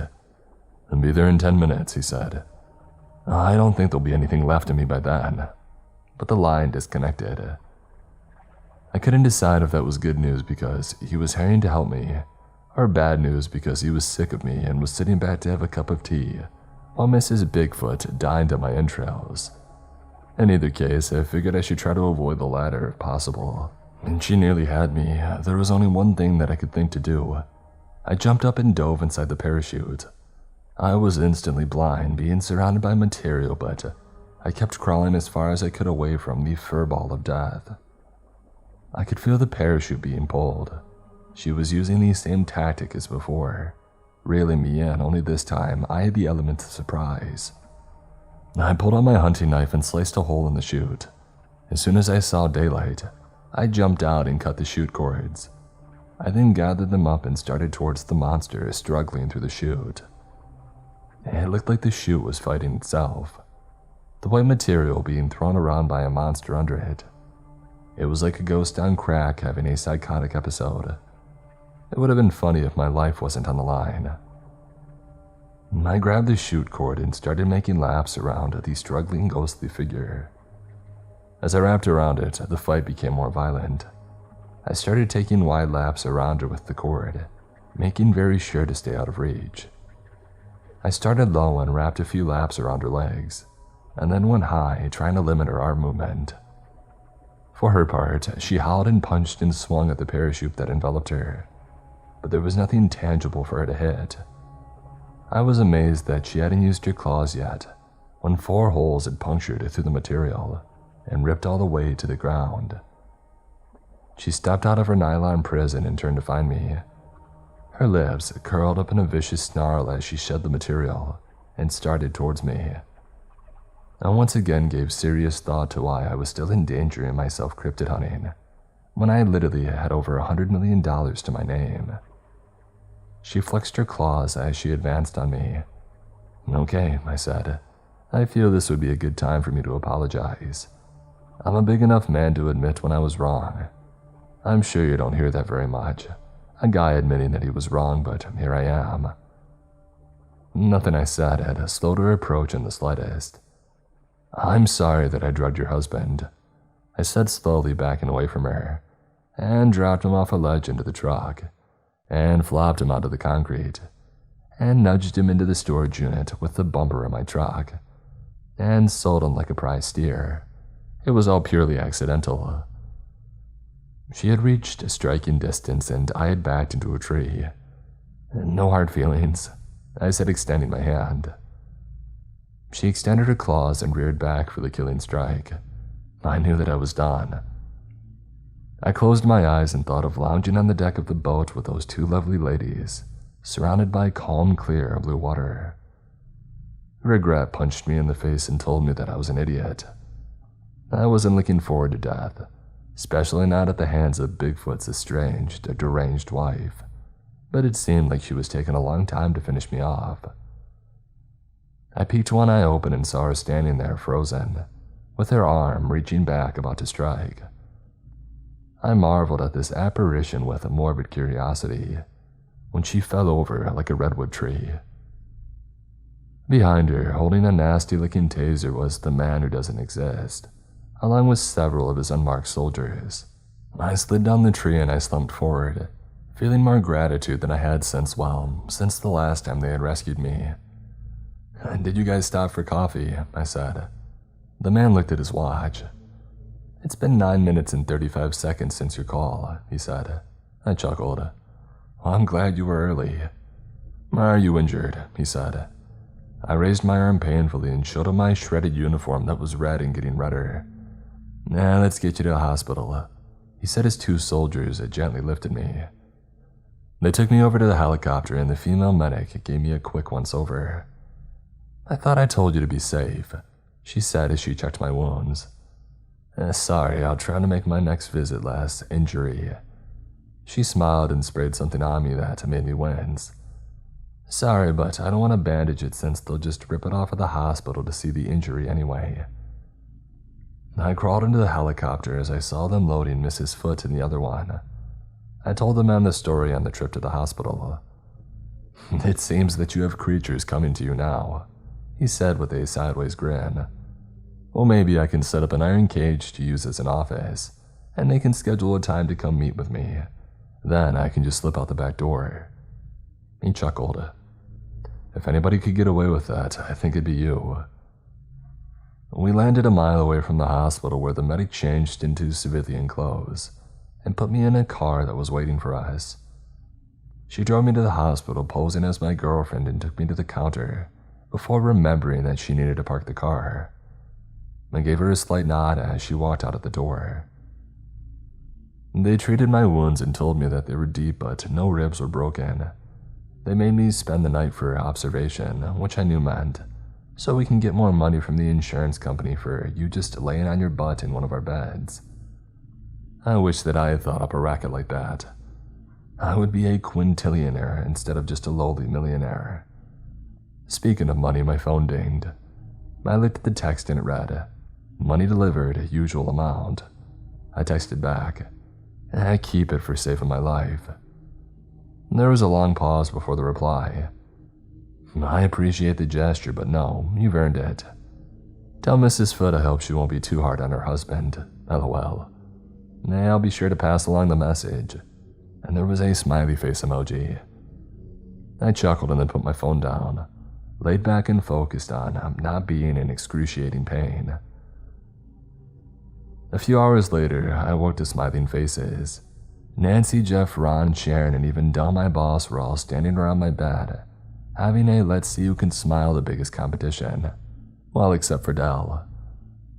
"Hey," I said. "How are you feeling?" They all said at the same time. Good." Nancy jumped to the front of the pack and spoke first. "We had heard you'd been attacked. What was it?" I thought for a long moment. "I'm not sure," I lied. "Happened so fast, I think it was a mountain lion." "Hey, well, I'm glad you're safe," Jeff said, pushing to the front. "Yeah," Don said, shoving. "Super glad." "I'm glad he's safe too," Sharon said, trying to jostle for position. Del just shook his head. "Back off, you idiots. You want him to suffocate before you can suck any money out of him." They all backed up and turned down Del with wounded expressions, but none of them said a word. "I guess this means you'll be taking more sick time," Del said. "Sorry my injuries are such an inconvenience to you," I said. He didn't respond to the dig, but just stared at me. "Yeah, well, let me know when you plan to come back," he said, turning to leave. "Tomorrow," I called after him. "I'll be back on the job tomorrow." He paused and nodded and then laughed. They all turned and looked at me. "What was that about?" Jeff said. "None of your business. Now the rest of you can clear out of here too." The bed was surrounded by wounded expressions. "Don't you people have jobs? Get." And then I turned away and stared out the window. One by one they straggled out. Nancy lingered, but I refused to make eye contact and she left too. I more felt than heard someone step back into the room and linger. I could tell that it wasn't a nurse. "I thought I told you," I said, turning and facing the old woman that I had just saved from capture. "Told me what?" she said. "Sorry, I thought you were someone else." "May I come in?" she said, standing at the doorway. "Of course, unless you're here as a messenger." She smiled. "Not yet." I relaxed without realizing that I had tensed up. She stepped over to my bedside and sat in the chair. "I'm surprised to see you," I said. "I didn't think that our paths would cross again after I nearly sent you to a cryptid zoo." "That definitely would have put a damper on our relationship," she said. "However, you didn't send me and I'm grateful for that." "And what exactly is our relationship?" She shrugged. "What would you like it to be?" "How about friendship?" I said. She smiled. "Yeah, friendship sounds good. A friendship requires trust, and it certainly does. And trust requires that I know a thing or two. Such as your name." She paused and stared at me. "No one has asked my name in a long time." "Why? Does it make you lose your power or something?" "You read too much science fiction." "No, I just haven't talked to many people in the last few years." "Yeah, I mean, you don't exactly live on Main Street. So how about that name?" "Oh, right. It's Dolores." "Dolores?" "Yes. Do you have a problem with it?" "No, it's just not what I would have expected for her." I paused and glanced around to make sure that no one was listening. "A banshee." She smiled. "Well, then how many banshees do you know?" "Currently one." "What did you expect my name to be?" "I don't know, something weird and mysterious, I guess. Something unpronounceable, like the human tongue was unable to make the sound." "Nope, it's Dolores." "Okay, so what brings you by, Dolores?" "Well, I need your help." "What's the problem?" "I have something that's getting after my animals." "So what, you want me to come and chase off a coyote for you?" "Do you have something better to do? Is there some pressing engagement on your social calendar?" "I'll have to check with my secretary," I said sarcastically. "All right, we'll have her people call my people and set up a meeting," she said, getting up. "In the meantime, get some rest." I watched her glide out of the room wearing that same gray robe that flowed so regally.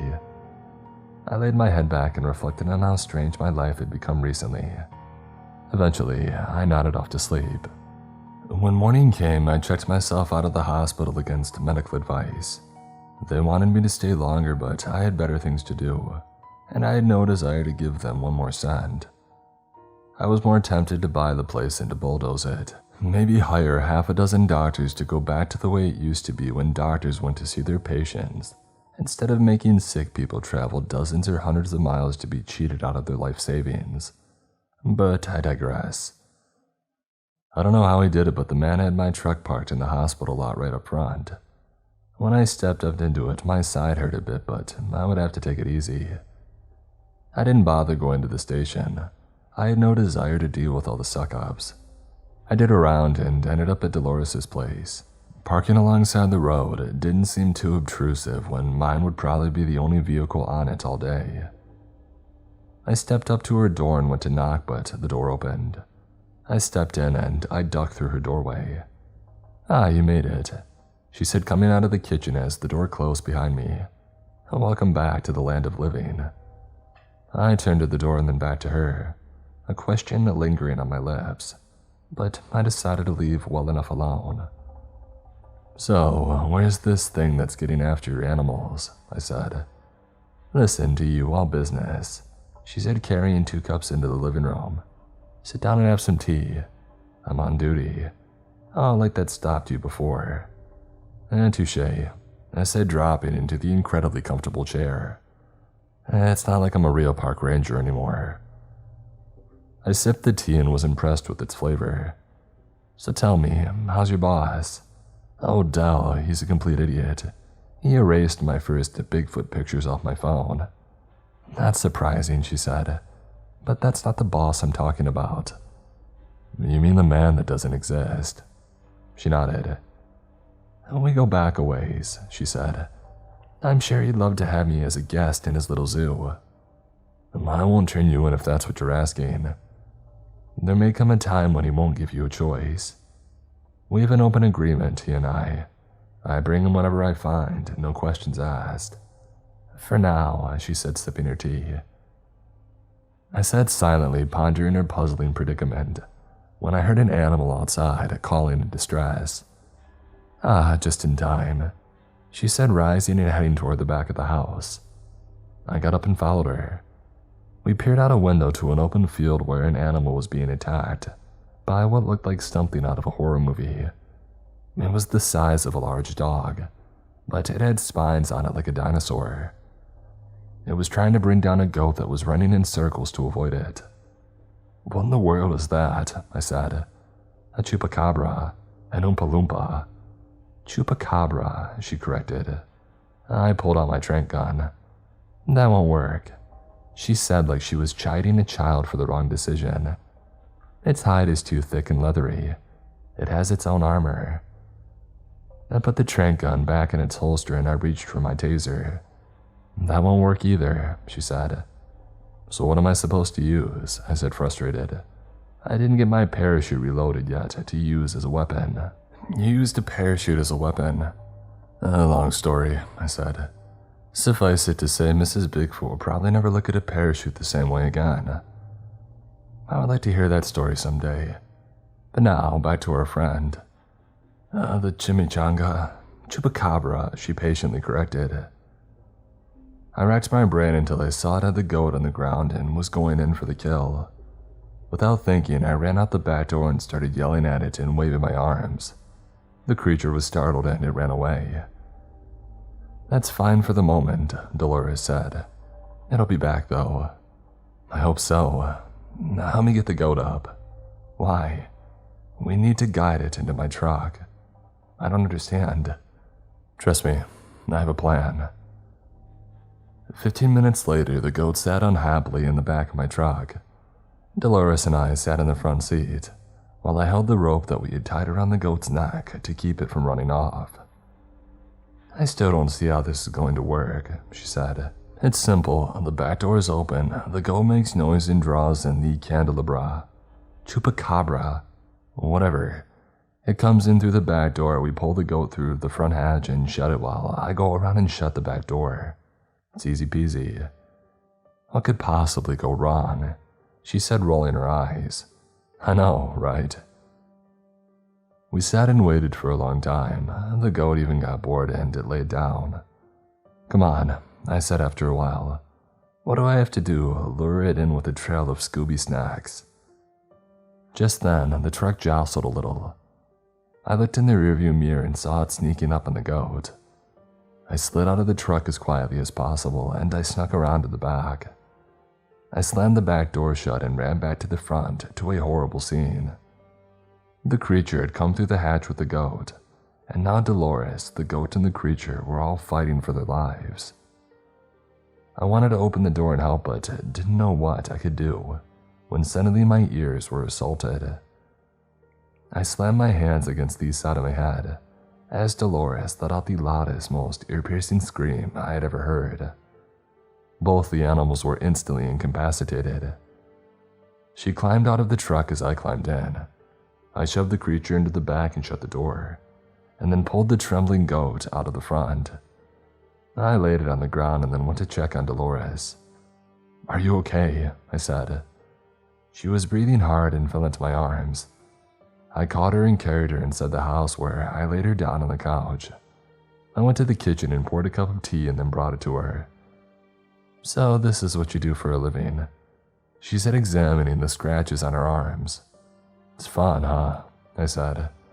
Not so much. Are you gonna be alright? She took the tea and sipped a little. I'll be fine. You should go take your prize to your friend before that thing destroys your truck. What about you? She smiled weakly. I'll be fine. I think I'll take a nap. You sure? Yes, don't fret over an old woman. I rose and glanced at her wounds. They didn't seem as bad as they had a minute ago. If you're sure. Get out of here, she said. I'll be back later to check on you, I said, stepping toward the door. She smiled. Thanks for taking care of my problem. I smiled back. Anytime, ma'am, I said and pretended to tip a hat. As I stepped out, the goat wandered past me. I chuckled as I turned toward my truck, which looked like it was having convulsions. Apparently the critter had woken up and wasn't happy with his current accommodation.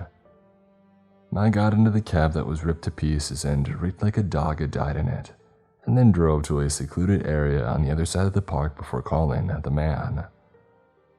They showed up with their usual promptness, removed the creature, and were on their way. The man smiled at me. I didn't expect to hear from you for a while, he said, looking me over. Hey, and relatively uninjured this time. I shrugged. What can I say? I'm a machine. He eyed me curiously. Did you have help? I met his gaze. Would it be a problem if I did? Not at all. I was just curious as to who. I smiled. Someone who wishes to remain anonymous. He nodded and shook my hand. Fair enough. The medic looked at me. Now you're trying to make me obsolete, she said. And perish the thought, I said, kissing her hand. I'll always need you to take care of me. She smiled and stepped into the helicopter with the man. They flew off nearly silent, leaving me standing next to my ruined truck. I looked in the back and saw all my equipment destroyed. I sighed and then a thought struck me. I drove to the station and found all the rangers inside. Hey Nancy, remember that ride you wanted to take? I said. Yeah? Hey, here you go, I said, tossing her the keys. It's all you. Really? She said. Hey, you deserve it. She looked around the room at the other rangers who strutted out of the station, dangling the keys with a smug look on her face. I hopped into my old ranger truck and watched as she walked up to the truck and saw the damage. Her jaw dropped open as she did a slow lap around the ruined truck. When she opened the door, she covered her nose and retched. I drove home, laughing all the way. When I was a kid, if you would have told me that when I grew up I would hunt monsters for a living, I would have said that you're crazy. Of course, when I was a kid, if you would have told me Spider-Man wasn't real, I probably would have said that you were crazy too. It's funny what we convince ourselves of.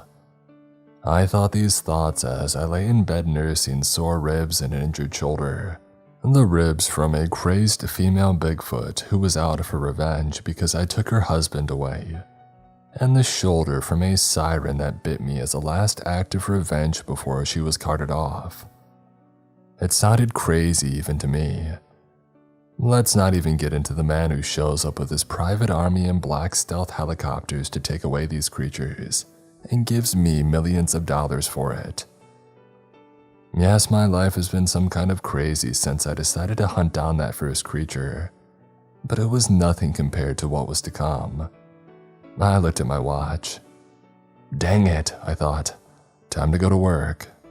I got up, swallowed some painkillers with some old coffee and drove to the car dealership to order a new truck. And then I stopped in at the local store to pick up some basic supplies and a prepaid cell phone. I knew that it would make me late to work and my boss would be mad, but I didn't care. Surprisingly, Billy wasn't at the checkout to make some smart remark. Where's Billy at? I asked the cashier. Oh, he's off today, she answered. I'm surprised, I said. Seems like every time I'm in here he's working. Oh, I think he works a second job at a restaurant, she said. You know how bills are. Yeah, I said, knowing full well that I would never have to worry about bills again. I paid for my items and left and then drove to the park with Billy on my mind. Maybe I should have an assistant, I thought. Eventually, one of these things is gonna get lucky and take out the one hunting it. I would rather that not be me. An assistant to throw into the mouth of danger, to help me out, would be nice. The rest of the way to work, one word kept rattling through my head. Sidekick. I pulled into the station at the same time that Nancy did. She was in her ratty, old Toyota. "Hey Nancy, what happened to that new truck you just got?" I said, smiling ear to ear. She slammed her car door shut and walked into the station without looking at me. I knew she wanted to tell me off but wouldn't risk killing the cash cow. When we walked into the station, Del was right up in our faces. "So, you both feel like you're too good to show up to work on time," he said. "I had car trouble," Nancy said, shooting me a dirty look. "I just don't care," I said, shooting Del an arrogant smirk.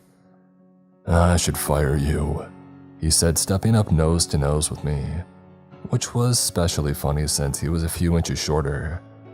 "I'll go for it," I said, making sure to pronounce the T strong enough that spittle flew in his face. We stood in a silent standoff as Nancy took advantage of the situation and snuck off. "My office," Del said, turning and marching away. I followed so closely that I stepped on the back of his shoe and gave him a flat tire. I chuckled as he almost fell, trying to pull the heel back in his shoe while still storming to his office. When we got there, I walked around and sat in his chair as he was slamming the door. When he turned around and saw me in his chair with my feet on his desk, his face turned a special kind of red. I called it too pissed off to breathe red. He took a moment to settle down and then leaned over the desk with his knuckles on it. "I don't give a crap how much money you have. I will not see you make a mockery of this station," he said. "Oh, you mean with people like Jeff and Nancy who couldn't get jobs as garbage collectors? This isn't about them, it's about you," he said. "What about me? I come to work, I do my job, I go home. How is that an embarrassment?" "I know what you're doing. I've seen you going around hunting those things." "Oh, really?" I said, leaning on the desk right in front of his knuckles. "I thought those things didn't exist. Isn't that what you told me when you deleted the pictures off my phone? You told me to take the day off and get my head clear. Well, my head is clear and my bank account is healthier than it's ever been. So you tell me, who's right and who's wrong?" He stood there, silently fuming, turning that special shade of red. "How about we do this?" I said. "You shut the heck up and pretend that you're a real boss, and I'll keep doing what I do." I didn't wait for his answer. I walked around the end of the desk and left the room, nearly knocking over the 3 rangers that were standing just outside the door, trying to hear what was going on. I stepped through them, ignoring their questions, and walked out and then drove straight to Dolores' house and knocked on the door. It opened and I stormed in. As usual, she was nowhere near the door when it shut on its own. She ambled out of a side room and gave me a look. "You seem quite out of sorts," she said, gliding to the kitchen. I plopped into my favorite chair in a huff. "My boss is giving me a hard time," I said. "Which one?" "The one who pays me lots of money." "Really, I thought you would just ignore the other one, seeing how you really don't need that job anymore." "That makes a nice cover." "Then what's the problem?" "He still thinks that I'm going to jump through his hoops like everybody else, and I'm not." She said, handing me a cup of tea. "So you don't like being controlled, and he doesn't like not being able to control you. Sounds like a dilly of a pickle." I laughed in spite of myself. "How old are you again?" "Let's not make this personal there, sonny boy," she said, waggling a finger playfully at me. I let out a long breath. I guess it's also getting to me because I've been having second thoughts about this strange career path that you're on. And yeah, how many cryptid hunters make it to retirement? "I'm not sure," she said.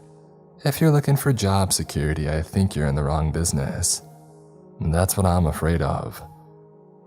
I took a sip of tea and enjoyed the warmth sliding down my throat, soothing me into a calmer attitude. "What do you think I should do?" "Why ask me?" she said, sipping her own tea. "Well, first of all, because we're friends," I said, "and second, because you're—" She shot me a warning look. "More experienced than I am." "Nice save," she said. "Thanks." Let me put it this way," she said. "You see this house? This is me, this is who I am. This is all I want to be. If somebody were to shower me with more money than I could possibly spend, I would still be here in this house. I wouldn't change who I am. I might take a lot more trips than I do, but other than that, I would still be me." "I get it," I said. "That's probably why I stay at a park ranger. I mean, it's who I am. I suck at it, but it's who I am."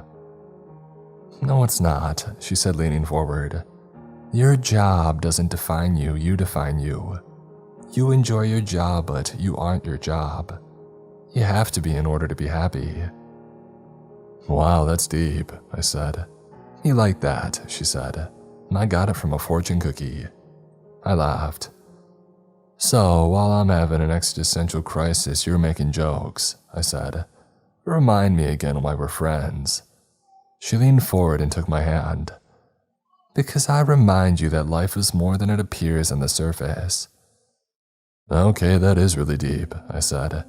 "If you're gonna keep talking like this, I'm gonna need something stronger than tea." No need," she said, leaning back. "I'm done." I scrunched down into my chair and rested my head on the back. Maybe I should take a little break. Thinking of another vacation. Always, but that's not what I'm talking about, I said. I know that the deck is stacked against me with this cryptid hunting gig. I also know that I've cheated death a few times already. True enough, she said, I've come close to singing your song. So, bringing on an assistant doubles my odds of survival. That's true, she said, eyeing me cautiously. Who did you have in mind? There's a kid that works at a local store in town. A kid, she said. Yeah, not an actual kid, he's in his early 20s, I think. Why? No reason. No, really, I value your opinion. If there's a problem, you see, let's hear it. She sighed. Well, I thought you were going to ask me. I laughed. Oh no, that never entered my mind. Her lips thinned and she shot up out of the couch like a spring and stormed off to the kitchen. I got up and followed her. What's wrong? I said as she slammed teacups around, breaking one. You, that's what's wrong, she said, sticking her finger in my face. You think I'm too old and feeble to help you. Who do you think took care of that chupacabra without your help? How do you think I've lasted out here alone all these years without you? I'm just as capable as you. She leaned on the sink, breathing hard. Are you done yet? I said. She didn't answer. Look, the reason I didn't think about you is because I'm not looking for an equal. I'm looking for a patsy. Somebody to send out first so I don't get killed. That's not you, you're very capable. That's why I have more respect than to ask you to be a sidekick. A sidekick? Yeah, that's what I'm looking for. Her breathing returned to normal as she shot me a sideways look. I guess that's not so bad, she said. I would like you to be my backup, I said. Much more important than a sidekick. I reached into my pocket and pulled out the prepaid cell phone. You know how to work one of these. She looked at the phone. I'm old, she said, not stupid. I grinned. So you'll do it, I said. Be my backup. She stared at the phone for a long moment. This doesn't mean we're going steady or anything, I said. She smiled. You're such an idiot, she said, taking the phone.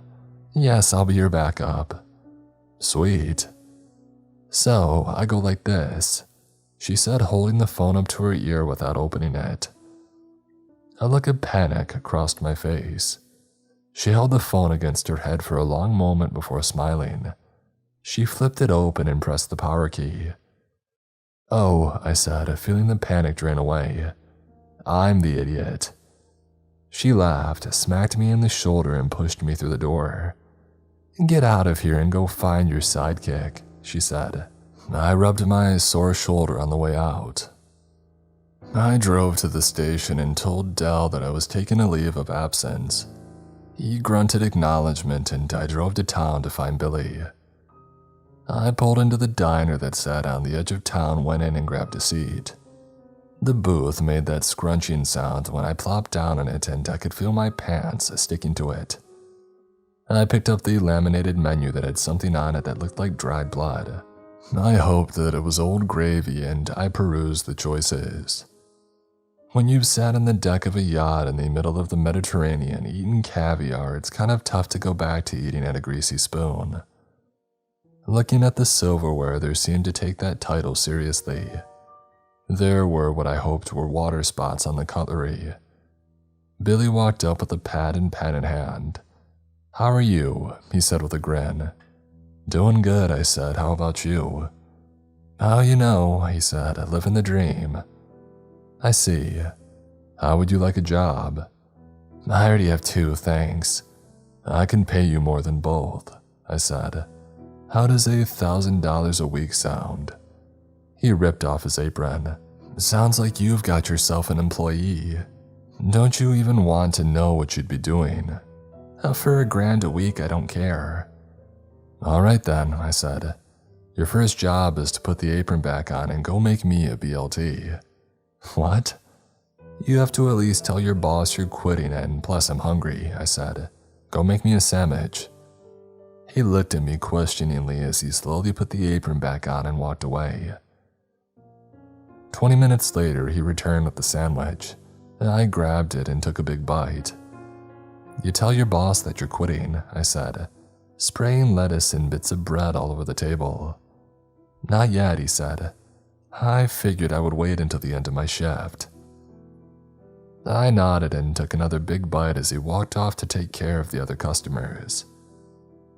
I finished my lunch, paid, and went to the truck. When his shift was over, I saw him talk to the manager, who didn't seem very happy, and then walk out. "When do I start?" he said, stepping out to the truck. "Right now, get in." His jaw dropped and he looked like he wanted to ask a question, but he silently went around to the other side and got in the truck. I went to the store and bought some supplies, and then to the realtor, and then out to the property that I had just bought. It was an old ranch that was on the opposite side of town from the park. I parked the truck halfway down the driveway, surrounded by a field, got out and nailed a target to a tree. "Okay," I said. "First lesson. Do you know how to shoot a gun?" He pshawed at me and said, "Of course I do." I handed him the tranquilizer gun and pointed at the target hanging 10 feet away.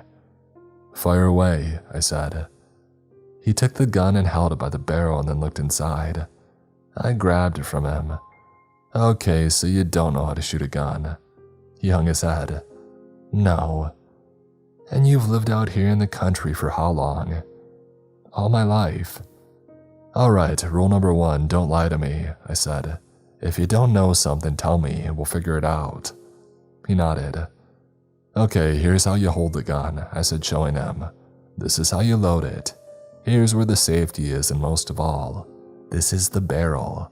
Don't ever point this at me." We practiced for a while, loading, unloading, aiming before he ever pulled the trigger. Once we started shooting, it turned out that he wasn't a bad shot. After getting used to it, I gave him something with a little more power, my .45. It took him a little while to get used to the new dynamics. With his first shot, he almost let the gun hit him in the forehead. We practiced grips and recoil control after that. "Is all this training really necessary to be a park ranger?" he said. "No, but it is for what we'll be doing." "What's that?" "Our goal is to bring unique creatures in alive and unharmed, if possible," I said. "The .45 was only a last resort weapon when everything else has failed, and something is eating my face off." "Has that ever happened?" he said. I looked at him dumbfounded. "Yeah, kid," I said sarcastically. This is the third time that I've had reconstructive surgery. He stared at my face in awe. Oh, they did a really good job. I shook my head, starting to rethink this whole sidekick thing. Oh, what creatures? He said. Cryptids. He stared at me blankly. I sighed. You know, Bigfoot, Jersey Devil, siren, banshee. Pretty much any creature that's outside the normal conventions. Wow, I'd never realized those were real. Okay, moving on, I said. Do you know how to drive? Of course I glared at him. No, he said, lowering his head. After I failed my driver's test for the 5th time, my parents told me no more. That seems a bit harsh, I said, tossing him the keys. It couldn't have been that bad. 20 minutes later, as I sat in the passenger seat, fighting my way out of the giant marshmallow of death, smoke rolled from under the crumpled hood. I turned to him. We're in an open field, I said slowly. There was literally one tree in the entire area and you managed to hit it. Sorry, he said, looking like a whipped puppy. I held up my hand. Give me those keys, I said. He pulled them out of the ignition and handed them to me. I threw them as far as I could into the field. Bad Tommy, I said, lightly smacking his fingers. My name's Billy, he said, looking at his offended digits. Whatever, I said. Let's go. Where? Without a truck, we're walking to town. He shrugged and started walking beside me. What kind of shape are you in? I said. I can hold my own. Oh, really? I said. Then run to town and run back to me while I walk. He looked across the field to the town in the distance. Why? He said. First of all, because I want to see what kind of shape you're in. Second, because I said so, and third. I turned and pointed at the pillar of smoke that was rising from the truck. He sighed and started jogging. Run, Forrest, I yelled, causing him to stop and put his hands on his hips. That's not funny, he said. I pulled out my wallet. I'll tell you what, I said. If you can make it to town and get me a soda from the machine in front of the hardware store and be back in 20 minutes, I'll give you $1,000 bonus right here. He disappeared in a cloud of dust. I set the timer on my watch and kept walking at a leisurely pace. 19 minutes later, an exhausted Billy trudged up to me holding a soda.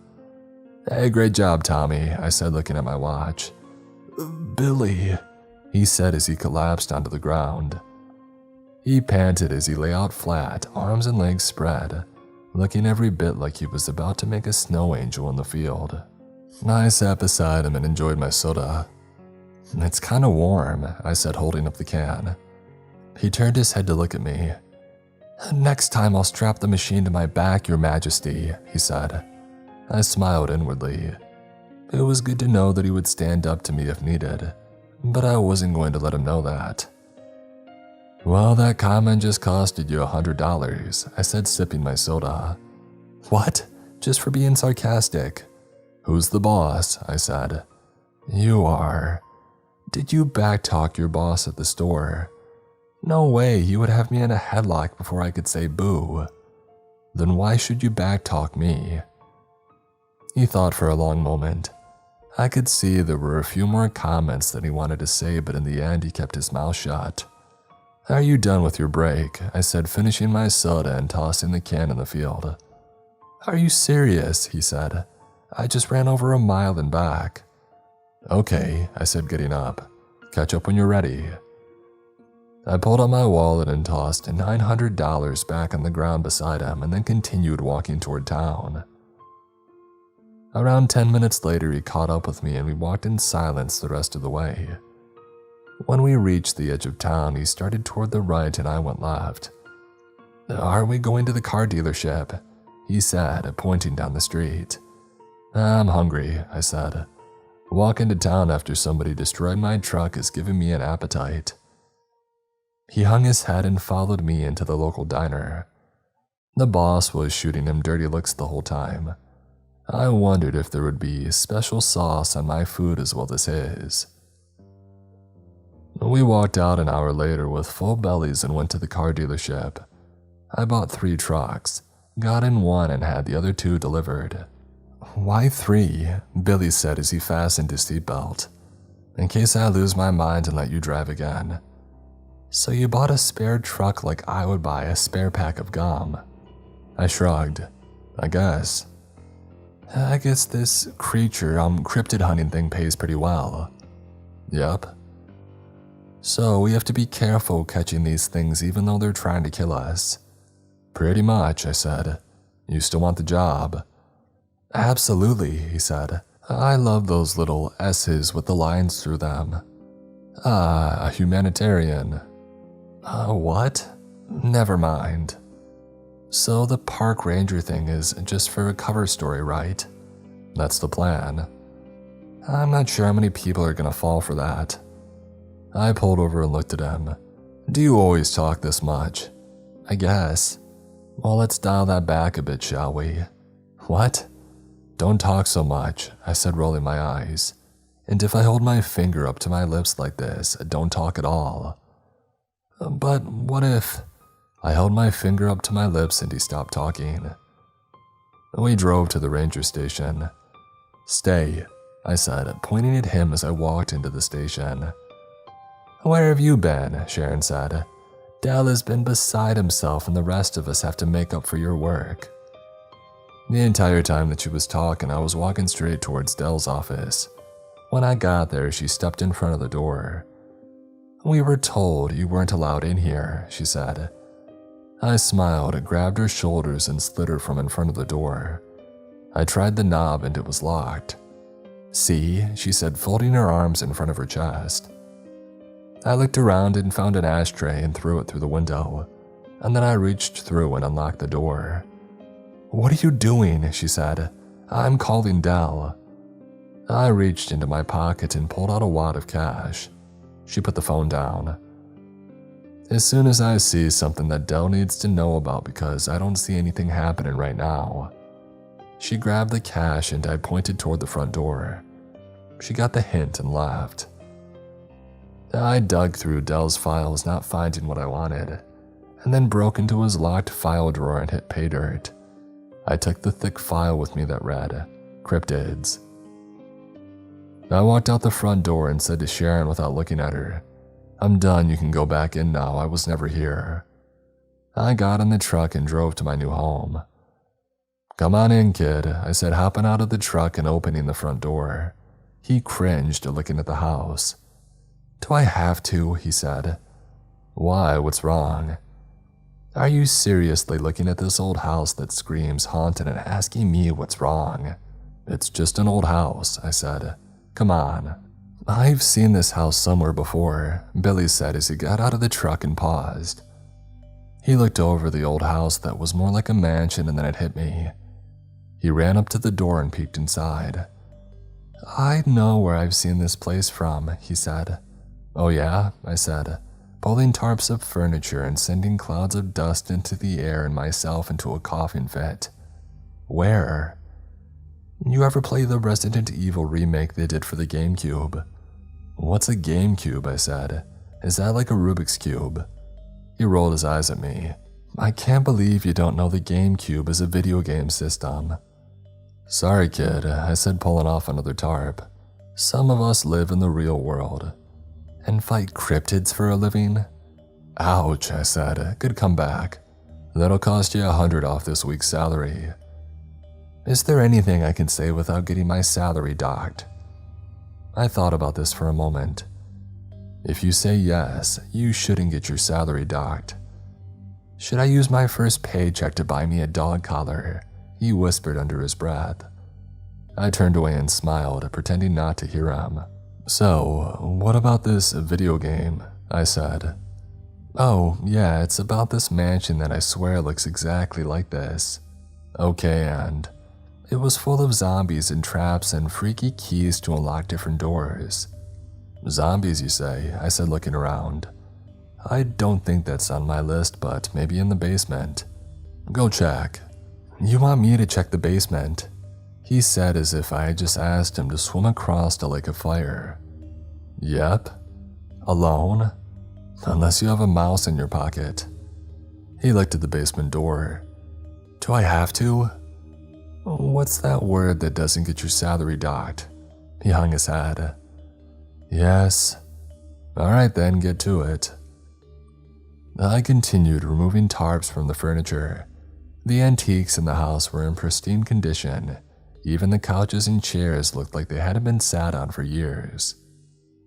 I whipped off another tarp and discovered a grandfather clock. It was perfect except for a few scratches on the side where the door was open to wind it. As I was admiring it, I heard a shout from the basement. I ran to the door and dashed down the stairs, gun in hand, looking around for where the attack had come from. I found Billy standing in a corner of a much larger than expected basement. I ran over to him. What's wrong? I said, breathless.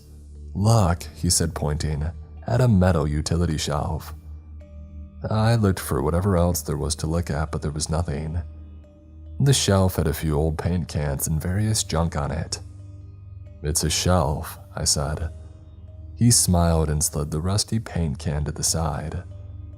A 5-foot section of concrete wall swung open, revealing a dark hallway. We looked at each other with genuine excitement. Got any flashlights? He said. I ran out to the truck, grabbed 2 flashlights, and then ran back inside. When I got to the wall, the door was closed and Billy was gone. I slid the paint can and the door swung open to reveal Billy standing just inside the hallway, shaking. I handed him a flashlight. You okay? I said. I couldn't find the way to open it back up. How about this? I'll go in and look for the trigger to open the door from the inside, and you wait here in case I need you to trigger it from out here. He nodded silently. I stepped into the hallway and began searching for something that looked like a trigger. It took a minute to decide that the metal torch holder had scrape marks at the bottom of it. I slid it to the side and the door swung open, almost hitting Billy. I found it, I said, showing him the torch holder. Okay, he said softly. It seemed like his excitement had drained away. I started down the hallway and Billy followed along behind. He jumped when the door swung closed. We shone our lights ahead, looking for anything, especially lights. We walked for several minutes before coming to another door. I looked at him and he seemed terrified to see what was behind it. I opened it and was surprised to see daylight. I walked outside and turned to look at the outside of the door, only to find that it was a tree. Or at least it looked like the outside of a tree. I was astounded to find that we were 100 yards or more away from the house. That's cool, I said. Yeah, he said without enthusiasm. We can walk back to the house from here. We don't have to use the creepy dark tunnel. He sighed deeply. Thanks. We started walking, and for the first time, I was worried about this kid and how he was going to do against his first cryptid. Do I really want to do this to him? I thought. It was late evening when the pounding started. Billy and I were finishing up our walk through the house, deciding which room would be the office. When I got down to the door, I could see dust falling from the door frame. The attack continued nonstop until I opened the door and there stood Del. What's up? I said. You know exactly what's up, he screamed. How dare you break into my office and steal my files? Okay, you know what, I'm not listening to this, I said, pushing the door closed. He jammed his shoulder into it and flung it back open. Don't even think that you're getting away with this, he said, stomping into the room. I should let you know that you're trespassing right now, and I'm fully within my rights to do whatever is necessary should I feel that my life is in danger. Oh, so you're threatening me now. I'm sure the sheriff would like to hear about that. Why's that? Is he in on your little cover-up too? What cover-up? I read the file, I know what's out there. My only question is, why the secrecy? You have no idea what you're talking about, he said, still advancing on me. I put my hands on his chest and shoved him back. Enough, I said. I won't be bullied in my own house. You attacked me, he said with a grin. Your word against mine. "Hey, what's going on?" Billy said from the top of the stairs. I turned to him and grinned. "You were saying?" "He's just a kid," Del said, frowning. "Nobody will believe him anyway." "Tommy?" I said. "Billy. Whatever. Go get my gun, please," I said, staring Del in the eyes. Mr. Stanton was just leaving. Billy disappeared down the hallway and came right back holding my .45 by the barrel. I cringed as he ran down the stairs holding it so that the barrel was pointed right at him. I grabbed it away from him as soon as he reached the bottom. "Thanks, Tommy," I said. "Billy." "Whatever." I turned to point the gun at Del, but he wasn't there. Instead, there was a quivering ball of fur that was growing larger by the second. I looked out the window and the light from the newly risen moon was shining in. I stared at it for a moment and realized that it was full. "Uh-oh," I said, mesmerized by the expanding fur on Del's increasingly muscular arms. Billy's mouth hung wide open, and his eyes were as big as saucers as he watched Del complete his transformation. I emptied the clip into his chest as he stood and towered over me. The gun firing was deafening in the foyer of the house. Billy had covered his ears but was still watching as the bullet seemed to have no effect on this creature whatsoever. I stared at the gun and then at Del. So this would be the part where I apologize for any offense that I may have inadvertently caused, I said to Del as he stood growling at me. "This new development changes our relationship drastically, and I would like to pledge that I will be an exemplary employee from this moment on. I would like to also add that I would be more than willing to forget this whole incident and make a sizable donation to your personal retirement fund. Shall we say $1 million? His red eyes glared down at me, and he unleashed a deafening roar that was somehow louder than the gunfire.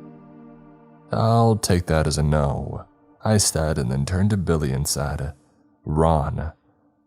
He stood there transfixed. There was a dark stain on the front of his jeans running down his leg. I ran toward him and tackled him into a running fireman's carry up the stairs, 2 at a time. I dove into the first door and locked it, collapsing against it. "That was Billy said, stammering. "Yes," I said, breathing hard. "My boss is a little upset with me at the moment, but I think if we give him a little time to cool down, things will be all right." I was hoping to get a respite when a set of claws ripped through the door. "Or not," I said, jumping up and looking for anything to use for a weapon. "Where's your cell phone at?" I said as I searched. "I don't have one," he said as the door continued to disintegrate under the attack. "What? I thought that every kid had a cell phone." "Not ones who can't afford it." "All right, tomorrow I'm buying you a cell phone," I said, looking at the door that was nearly gone. "If we live that long," he said. The door exploded inward and Del burst into the room looking around. "Tommy, Billy, whatever, go stand in the corner," I said as Del walked over to me. "What did I do wrong?" "Nothing, just go stand in the corner." He stepped over to the corner as I backed away towards the wall. Del glanced at him but kept his focus on me. I kept backing until I had nowhere to go. I looked behind me and saw curtains. Fear flooded my eyes as I slid along the wall looking for any place to go. Del crouched, loading his legs for the killing lunge. I waited for death to take me. Once again, I doubted my continued risking of life and limb when I had more money than I could possibly spend. I glanced at Billy, thinking that my sidekick taking the fall idea hadn't panned out either. It seemed like Dolores was right. One day my luck was going to run out, and today looked like that day. Del sprung. I lunged to the right with every ounce of strength in me. He tried to change his direction in midair, but inertia told him that it didn't work that way. His powerful legs had launched him on a straight path towards me, and now his path was straight towards the window. The glass shattered and the drapes parted like the cape of a bullfighter, leaving Del grasping at air as he sailed out into the night. I lay on my stomach and turned back toward the window to see my handiwork. "You did it," Billy said. "Did what?" I said, crawling to my feet. "You really think he's going to tuck his tail between his legs and slink off like a whipped puppy? He'll be back as soon as his feet hit the ground." Terror washed over his face. "What do we do?" "I need my phone," I said, heading downstairs. "Do you remember where I set it?" "I thought you had it in your pocket." I patted myself down just to double check. "No, but I remember setting it down somewhere." "Is a phone really that important right now?" he said. More than you can imagine," I said as we reached the ground floor and headed toward the kitchen. I searched around on the counter and anywhere else that I could, but it wasn't there. As an afterthought, I grabbed the biggest butcher knife that I could find. "Bullets didn't hurt him," Billy said. "What good will that do?" I looked at the knife and then at Billy. "At least I won't die for lack of trying." He looked at the knife, then me, and grabbed the next biggest knife in the drawer. "So what's the plan?" he said. "Don't die?" "I like that plan." Just then we heard a crash coming from the foyer announcing that Dell was back in the house. I put my finger up to my lips and snuck over to the basement door. I opened it and ushered him inside, and then closed it as quietly as possible. We went down the staircase slowly and carefully. "Do you still have your flashlight?" I whispered. He nodded as we continued to sneak down the stairs. I could hear the floorboards creak as Dell stalked around upstairs searching for us. He was walking slowly, but I was sure that he was listening for any sound. We were almost to the bottom when one of the stairs creaked. I froze. The footsteps upstairs stopped. I motioned for Billy to be still. For the longest time, no one moved. I tried not to breathe, and Billy held his breath. You know how in the movies, the one being chased makes a noise and the predator comes toward him only to have him throw a rock in another direction and the predator chases off after it? Well, I wish that I could do that right now. And then I realized something. I reached into my pocket and pulled out a set of truck keys. I pressed the panic button on the remote and heard the horn honking repeatedly. The footsteps upstairs ran towards the sound. I took a breath. "Let's go," I whispered to Billy as we continued the rest of the way down the stairs and over to the secret passage. We opened the door and closed it behind us. I slid to the floor and sat feeling more exhausted than I had in a long time. "Now what?" Billy said. "I don't know." "You don't know?" "No, I don't know." "Well, how can you not know?" he said. "I thought you had been doing this cryptid hunting thing for a while." "Well, that doesn't mean I have it all figured out," I growled. "I just kind of go with the situation. Seems pretty dangerous to deal with these things without having a plan." "All right, smart guy, then what's your big plan?" He thought for a moment. We could wait him out." "Like wait for him to catch a bus out of town," I said sarcastically. "No, I mean he's a werewolf, right? So we wait for the moon to go down or the sun to come up and he'll change back to a human." I looked at my watch. It was 11:15 at night. 9 hours of waiting, I said. It beats dying. I shook my head. "No, I need my phone," I said. "I get my phone, make a call, and 10 minutes later this is all over." "Okay, so where did you have it at last?" "Well, I've been trying to remember," I said. "But I've been a little busy with my homicidal supernatural boss trying to relocate my head to somewhere other than my body." "I've got it," he said, snapping his fingers. "Is it contagious?" I said, scooting away from him. "What? No. I mean, I know where your phone is." "Where?" "It's in your truck," he said. "Remember, you left it in there to charge." I sighed. "You mean the truck that Dell's currently tearing limb from limb?" "Oh," he said, his face going from triumph to defeat. "Yeah, that truck." I stood and started walking to the far end of the hallway. "Where are we going?" he said, following along. "I need that phone," I said. He glanced from me to the door that we had just entered. "Why not go that way?" And because once Dell is done dismembering my truck, he'll come back in the house looking for us. I'm hoping that we can sneak around and get that phone while he's busy trying to find and kill us. Yeah, he said without enthusiasm. Great plan. Do I need to dock you another 100? I said. He shook his head and made the zip the lip and throw away the key motion. I turned away and grinned. I was going to like working with this kid if we lived long enough. We reached the end of the hallway, having not spoken the entire time. I realized that it was the longest he had gone without talking, at least around me. Okay, here's the deal, I said. I have no idea where he's going to be. For all I know, he's waiting outside this door to grab us. Billy stared at the door as if it had just morphed into a demon. I snapped my fingers in front of his eyes. Focus, I said. We need to get to my truck and find that phone. If we get split up and you get to the phone first, dial the number on the top of the list and tell the man that I have an emergency and that I need him here for assistance right now. Tell him it's more urgent than Mrs. Foot. What? Don't worry, he'll understand. Why am I doing this? He said. Where will you be at? I figured I'd run to town and get a pedicure while we wait for Dell to go away. But I don't think any shops are open this late. I smacked my forehead with my palm. It's just in case you get to the phone first or I get tied up running for my life. Oh, okay. I eyed him doubtfully. Are we clear? Yep. I wasn't filled with confidence, but I opened the door anyway. We snuck out and closed the door and then turned back to look at the house. The lights were on, but I couldn't see any movement. The truck alarm was no longer going off.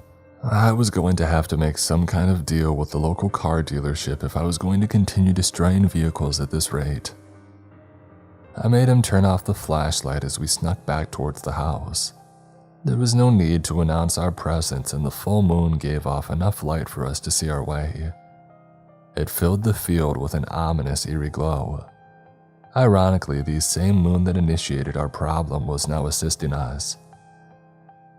I stopped when we heard a long, mournful wail in the distance. "What's that?" he whispered. I knew exactly what it was. It was Dolores doing her job and announcing somebody's death. I really hoped that it wasn't ours, but since I could hear it, I knew the unfortunate truth. "It sounds like a fox," I said as we kept moving towards the house. The closer that we got, the more that I could feel eyes on me. The house was lit up and very inviting if I didn't know death was lurking inside. We got to the edge of the house and snuck around the side toward the front. At each window, we got down on our hands and knees to crawl underneath in hopes of avoiding being spotted. When we came to the front corner of the house, I paused and took a long, slow look at any place that he could be hiding. My truck was smashed, of course, and laying on its roof. It seemed like Godzilla had used it for soccer practice. "Now what?" Billy whispered in my ear, making me jump. "Now all I have to do is get to the truck, find my phone that could be literally anywhere, hope that it still works, call the man to come and help us, and then wait 10 minutes and pray that my boss, who already hates me and is now turned into a giant superhuman schnauzer on steroids, doesn't see, hear, or smell us and turn us into little piles of pate." "What's pate?" I shook my head. "I'll tell you later," I whispered. I took a step toward the truck and heard him follow behind me. "No," I whispered, "stay here." "But No, stay," I said, pointing at the ground. "Sit, stay." He opened his mouth, but I raised my finger and he remained silent and sat down. "Good boy," I whispered, patting him on the head. I took another look around and then snuck over to the truck, staying low and moving as quickly and quietly as I could. I went to the side that was away from the house so that I would at least be in the shadow and out of direct view for the most part. The cab was nearly collapsed. I pulled out the flashlight and covered it with my hand, allowing a tiny sliver of light to peek through my fingers. I used the minuscule ray of light to search through the detritus of the cab, Fortunately, I hadn't had the truck long enough to accumulate the insane amounts of trash and lost items that gathered under the seats of most vehicles. It took a few minutes of looking. I had to crawl inside to search the driver's side, which meant that I had to crawl over glass, a lot of glass. Until I reached the driver's side, my palms and elbows were damp with blood. I did my best to ignore the pain and focus on the goal of finding that little life-saving piece of metal and plastic. I didn't find it on the ceiling or the floor, so I turned my gaze upwards. Surprisingly, it was lodged in the door handle. I had to jiggle it loose and it slipped out of my bloody hands, falling to the floor or the ceiling, whatever it was. I grabbed it and didn't wait to get out of the truck. I pressed the power button. Nothing. I silently cursed when I noticed that the back wasn't on tightly. I snapped it together and then pressed the power button again. For the 10 longest seconds of my life, nothing happened, and then the logo lit up. I nearly shouted until I remembered what a huge mistake that would have been. The phone came to full power and then booted up. I covered the speaker when the little ta-da noise sounded. And then I pulled up my contacts and dialed the man who doesn't exist. It rang 8 times before I heard a click. "You need to get here now," I said as an electronic voice talked over me. "We're sorry, the number you have reached has a voicemail box that hasn't been set up. Goodbye." I stared in horror at the phone as the line went dead, just like I was about to. I dialed again and got the same message. I dialed 5 more times and got the same results. Einstein would have loved me right then. I stared at the phone as if it was the one who had betrayed me, and then I remembered and called the other number. "Hello," Dolores said on the second ring. "I'm in trouble and I need backup." "I know, I'm on my way." "How did you... Never mind, when will you be here?" "I'm not sure, it could be 10 minutes, maybe less." "For the sake and the kid's sake, I hope it's less." I hung up and breathed a partial sigh of relief. At least somebody cared enough to come to our rescue. I peered over at the house in the dead of night with random lights turned on. It did look a little spooky. I got a chill that had nothing to do with the temperature when I saw Del emerge from the destroyed front door. He glanced around the yard and his gaze settled on the truck. I stayed frozen to the spot, not daring to move a millimeter. His eyes seemed to narrow on the truck as if he saw me. For a long moment he stared right into my eyes. I moved my thumb just enough to make sure the flashlight was off. If he was going to find me, he would have to do it without any help from me. Suddenly, he turned and started walking along the porch toward the side of the house where Billy sat waiting. I peered over and Billy was sitting there leaning against the house, oblivious to the danger approaching him. I crawled as quickly as I could backward out of the truck, shredding my hands and elbows even more. By the time that I was free, Del was nearly to the end of the porch. I duck-walked to the front of the truck and waved frantically at Billy. He spotted me and waved back. I waved in a push-away motion, trying to get him to run away. He shrugged at me and held up his hands, showing that he didn't understand. I tried to imitate running without standing up and giving away my position, but it was a massive failure. Not only did he not understand, but Del had seen him making motions and moved in for the kill.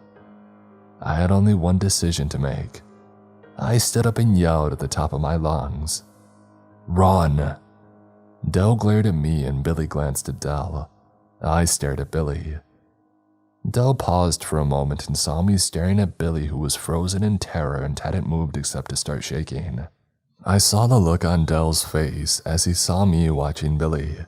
I don't know if werewolves can smile or not, but I swear this one did as he lunged at Billy and began tearing him to shreds. "No!" I screamed as I ran straight at him, in opposition to every survival instinct. I pulled the knife out of my pocket and leaped onto his back, slashing at him with the ferocity of a cornered animal. He roared in pain as the knife tore into his back. The blade seemed to take on a life of its own, stabbing repeatedly, faster than I thought possible. He rolled forward, flipping me off his back and following where I had landed. I rolled and came up holding the knife in front of me as he charged. I slashed at his throat, just missing but hitting his shoulder. He roared again as he planted his feet for another attack.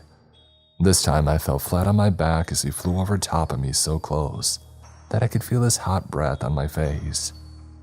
I kicked straight up as he passed over, nailing him exactly where I wanted to. He got up a little more slowly the next time and held his paws between his legs. I quickly stood and held the knife at the ready. He got down on all fours and ran at me with blinding speed as I prepared to jump over him. But he had anticipated my move and leaped at the last moment, catching me in the midsection and tackling me to the ground. He landed on top of me and snapped in my face with his jaws of death. The only thing that kept him from chewing right through my face was the knife that I held against his throat. The blade dug in deeper the more he tried to move his head back and forth to get a bite on me. For the briefest of moments, I wondered if he would literally saw his own head off just to get to me. But while his head was occupied, his arms weren't. His razor-sharp claws slashed at my arms and sides, grinding them to hamburger. There was no way around it. I was in a losing battle. It was only a matter of time for how long I prolonged the inevitable. In my final moments, my only regret was I didn't care enough about anybody to wish that I had said goodbye. The scream pierced my ears like an ice pick. At first, I thought that Dell was screaming as a victory cry over my dead body, but then the crushing weight lifted off of me. I opened my eyes to see Dell holding his ears and howling in pain. With an enormous effort, I rolled my head to the side toward the sound and saw Dolores screaming at Dell. He was stumbling backward at the audible attack. Dolores walked steadily toward him, unleashing her scream as she went. As if being bombarded, Dell began swiping back and forth with his claws as though fighting off the sound. Finally, he succumbed and fell to his knees. Blinding light came from everywhere. The soldiers grabbed at Dell with a net. He struggled against it, but there were many tasers built into it, and one shock was all that he needed to go limp and be carried off. Dolores came over and knelt beside me. "You all right?" she said. "Oh yeah, I'm super," I said, trying to get up and falling back to the ground. "I just need a minute, go check on the kid." She glanced over and saw the medic working on him. "Oh, they're already looking after him," she said, helping me up into a sitting position. "Don't stain your dress," I said as she held my bloody arm. She smiled. "I know how to get bloodstains out." "I'm sure you do," I said, getting painfully to my feet. The man who doesn't exist came toward me but stopped when he saw Dolores. He nodded to her. "Dolores," he said stiffly. "Thomas," she said back. He stepped closer to me and held out his hand. "Sorry, That's as far as he got before I belted him across the chin, nearly falling in the process. He stumbled and then straightened himself and rubbed his jaw. 4 soldiers started toward me, but the man held up his hand and they stopped. "Where were you?" I yelled. "I called because I needed help right away, but you didn't answer." "You're right," he said. "I didn't." "That's it, I didn't? Nothing else? Like, what was more important than my life?" "I do apologize, however it's difficult to predict when you'll need help." "Well, yeah, it's difficult to know when my pissed off boss is gonna come show up at my front door and then suddenly turn into a giant poodle on steroids," I said.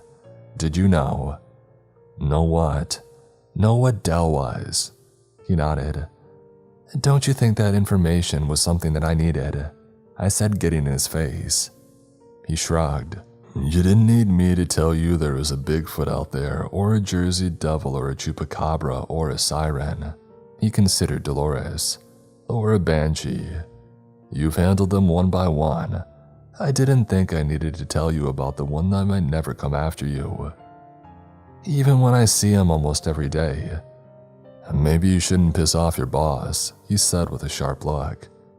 "Maybe my boss should answer his phone when I call, instead of throwing vague threats at me." "Who said it was vague?" he said, glowering at me. "Both of you need to stop," Dolores said.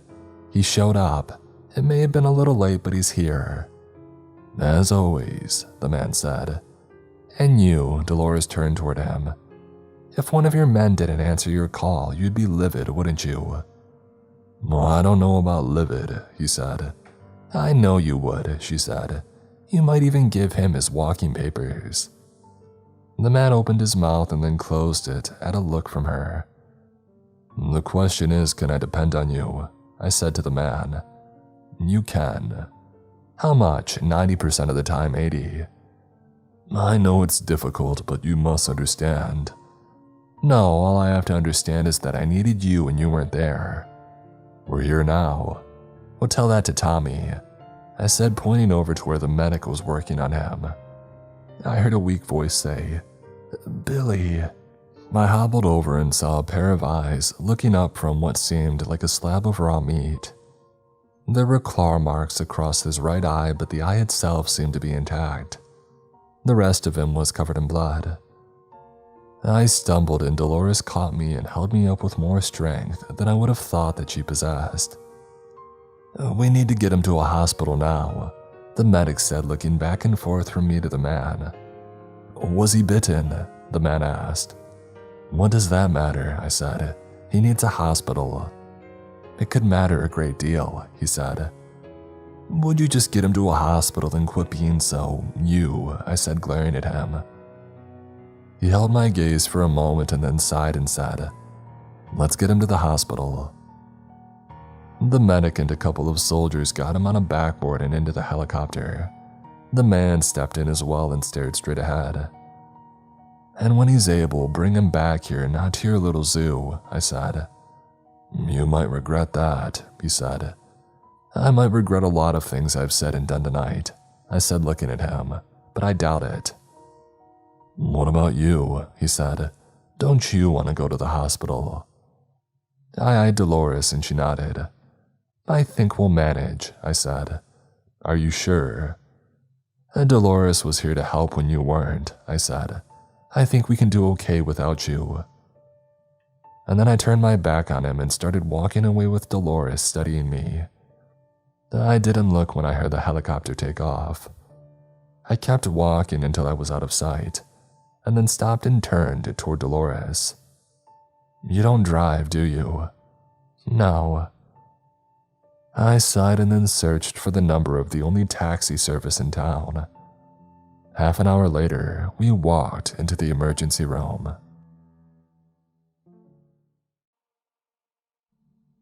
You would think by now that I would have gotten used to hospitals. The incessant sounds of the machines and the god-awful disinfectant smell they use to cover the stench of death. The artificially cheerful nurses who obviously can't stand you, and the astronomical prices that they charge for everything. But no, I still ate hospitals, just in case you couldn't tell. I lay in the uncomfortable bed and I stared at the white wall. I had lost track of how long I had been here. I refused to plug in my phone and it had since gone dead. I really didn't feel like talking to anyone anyway. I especially didn't want to hear from the man who doesn't exist. I needed to come up with a better name for him. I could think of several right now, but that was just because I was still mad. Wait, that's not right. I'm not mad, I'm furious, livid, indignant, incensed, outraged, enraged. Are those two the same thing? Anyway, I'm miffed, and I didn't want to hear any half-hearted apologies. Or even worse, I didn't want to hear him try to gloss over the fact that he failed and it nearly cost me my life. I had no idea how the kid was doing, and that made me even madder. One phone call would have been nice, but no, I didn't want to talk to him. The man, not Billy. I was so mad that I was confusing myself. I needed to calm down, and nothing calms me down more than spending some of my hard-earned money. I plugged in my phone and waited for the battery to charge a little, then started making phone calls. I ignored the messages as long as I could. I called contractors, vendors, and merchants. I hired a project manager and gave her precise instructions. After a few hours of spending money, I started to feel better, maybe even good enough to look at some messages. I checked the texts and they were all from the medic, all but one. She said the man knew that I wouldn't want to talk to him, so he told her to give me status updates on the kid. He had made it through surgery and was in critical but stable condition. I read the text from the man. It was right to the point. Money delivered a usual amount, and that was it. I wasn't sure what I was expecting or even what I wanted. I knew that he wasn't going to beg and plead for forgiveness. I wasn't even sure what I felt about the whole thing. Was it anger that he didn't bail me out yet again? Was it bruised ego that he didn't answer my call like I wasn't important enough? Or was it just plain fear at the reminder that one of these days he won't get here in time and that it'll be game over? I started to text back and then deleted the message and closed the phone. Aside from not knowing what to say, I figured it would drive him nuts that I had started typing and then never sent the message. I laid in bed and focused on being in pain, just like the other times that I'd been in the hospital over the last few months. I wondered how much my body could take anymore. I stared at my arms, which were completely covered in bandages all the way down to my palms. Fortunately, I was able to bend at the joints. I opened the phone and texted the medic. "Where's Tommy?" "You mean Billy," came the response. "Whatever, where is he?" "2 floors above you in critical care."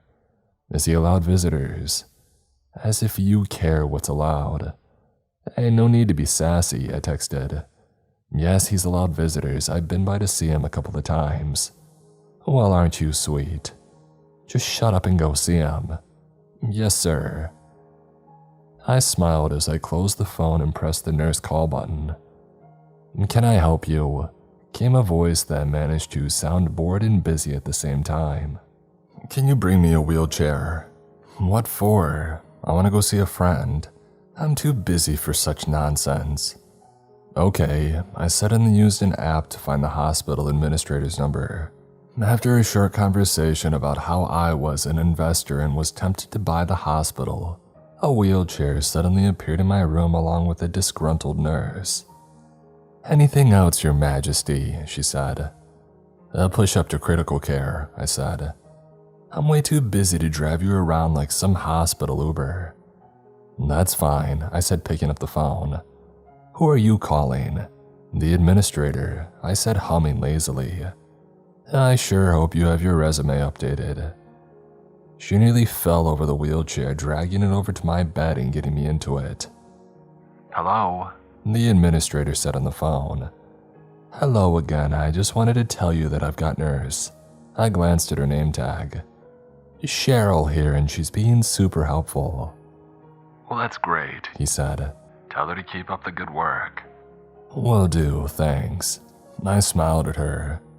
She rolled her eyes and sighed as she pushed me up to critical care. I fainted when she took me into Billy's room. It was much darker than mine, and he had more machines than me beeping and booping and doing their part to keep him alive. I wheeled over to his bedside and studied him. There were tubes going in and out of various places, and the right side of his face was bandaged. "What did I do to you?" I said, feeling tears well up in my eyes. He stirred and glanced at me. For a long moment he didn't say or do anything. I was worried that he would blame me for everything, which of course I was to blame. I never should have hired him for this insane job. I should have retired and moved to that yacht in the middle of the ocean.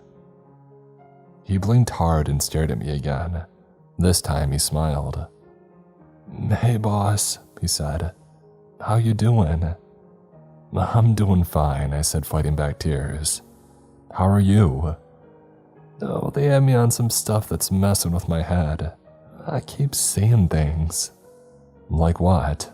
"I don't know, just weird stuff," he said. "People going in and out of the halls at all the hours of the night." "Well, yeah, that's normal," I said. "They have to keep an eye on you."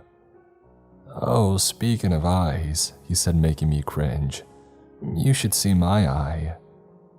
He pressed a button so the head of his bed came up a little, making it easier for him to talk to me. "I've got this cool scar that looks like I've been in a fight with Wolverine." Who's Wolverine? You're kidding, right? Only the coolest superhero. If you say so, kid. So when are we getting back to work? My jaw dropped. What are you talking about? You know, he said, looking around and lowering his voice. Finding our next cryptid. You're in a hospital bed being kept alive by machines, I said. Your cryptid hunting days are over.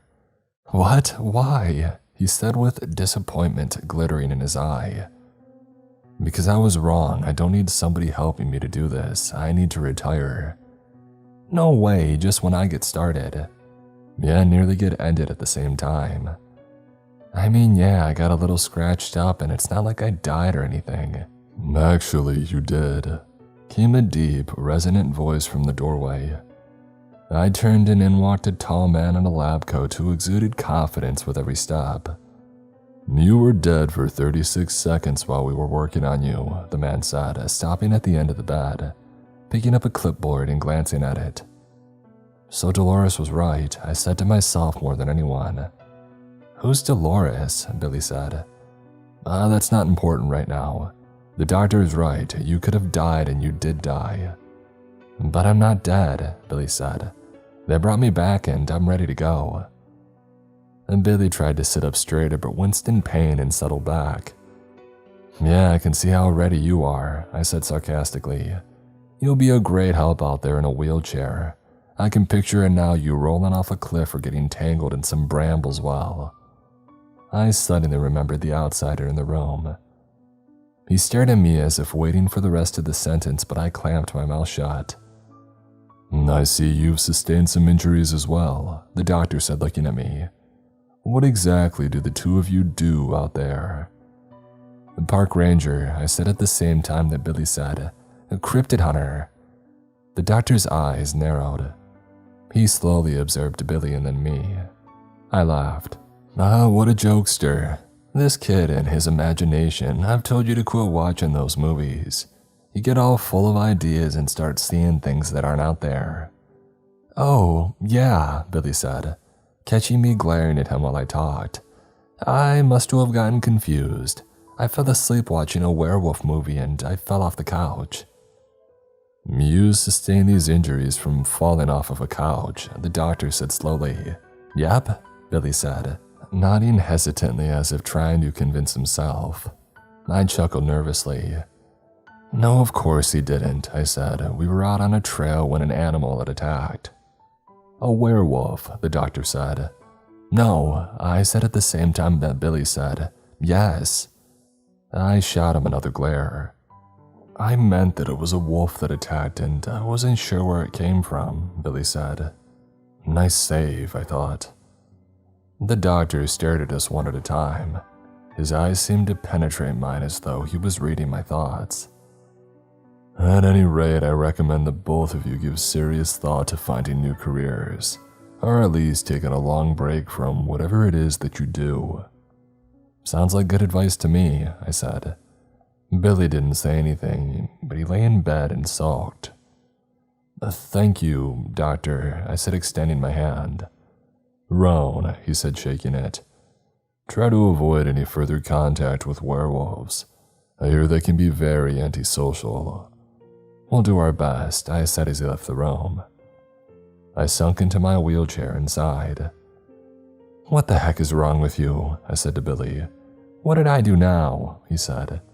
Cryptid hunter? I said, watching the door to be sure that nobody else was sneaking in. Werewolf fell off the couch. What? I panicked, he said. Really? I said sarcastically. Never would have guessed. You know, Billy said, straightening with a gleam in his eye, you're gonna have to make sure I don't run my mouth or say anything stupid around people. What are you getting at? I said, narrowing my eyes at him. I mean, if I were to accidentally go on the news and tell people that we hunt cryptids and how profitable it is, the park would be flooded with hunters trying to cash in. You wouldn't, I said, wincing at the cliché. Of course, if I was still employed as your partner, then I would have to keep my mouth shut, he said, grinning from ear to ear. First off, whoever said you were a partner, I said. You're like, Robin, he said. No, you're more like Robin's dog. His face fell. That's not very cool. Who said anything about being cool? This job is dirty, bloody, and nasty, and there's nothing cool about it. You don't think that hunting legendary creatures that most people don't even think exist is cool? I stared at him. It was the smartest thing that I had heard him say. What if I just decide to quit? He shrugged. Then I'll do it on my own, I laughed. You wouldn't last 2 minutes against a cryptid. I lasted against a werewolf, he said, folding his arms across his chest. Well, yeah, because you had help, I said. He grinned at me. I hung my head. I walked right into that one, I said. Fine, we'll keep going, but only after we've healed up and gotten some better equipment. He leaned back and closed his eyes. Sounds good to me. Before I knew it, he was snoring, and I shook my head and started back down to my own room, stifling a yawn. A few days later, I was strong enough to check myself out of the hospital against medical advice, per usual. I returned home to a construction crew hard at work. I stepped out of the truck and hobbled towards the house with the help of the cane that they insisted I take with me. The inside of the house had made a drastic transformation. The old furniture was gone. In its place was a modern office and a hospital room, fully stocked with 2 beds. On the other side of the hall was an armory, a bathroom, and kitchen which had seen surprisingly few renovations. I hobbled upstairs to find 3 modern bedrooms, a bathroom, and a communications room. In the basement, the open space had been taken up by 2 laboratories. The second one contained the secret door to the tunnel leading outside. The triggers were changed slightly, and the tunnel had lights installed in the ceiling along the entire length. I went back upstairs and found the project manager. I sat in the chair in my new office and let her show me all the enhancements that they had made to the house. I've had crews working around the clock just like you stated so that it would be done in under a week. Of course, the extra enhancements had been built with a handful of workers and kept on a need-to-know basis, she said. I don't think they knew what they were really building. Well, good, I would like to keep it that way, I said. So, you're nearly done. Yes, just a little work left to do and then clean up. Excellent, I said, pulling a gun out of my pocket and aiming it at her. She stared at it for a long moment. You're the only one who knew what all the secret work was about, correct? She nodded slowly, her wide eyes still staring at the gun. So, if I want to keep my secrets, I need to eliminate you. She swallowed hard. If that's what you feel that you have to do, then do it, she said. But I feel like you'd be wasting an opportunity should you ever have a need for such modifications in the future. No begging for your life, I said. No threats of repercussions are being found out. She shook her head slowly. I smiled and tossed the gun on my desk. Well done, I said. I definitely have a place for you in my organization. Excuse me? She said, still staring at the gun. You handled yourself professionally under duress and didn't stoop to any threatening or emotional tactics to save yourself. She narrowed her eyes at me, picked up the gun, and pulled the slide back. Empty, she said in a hollow voice.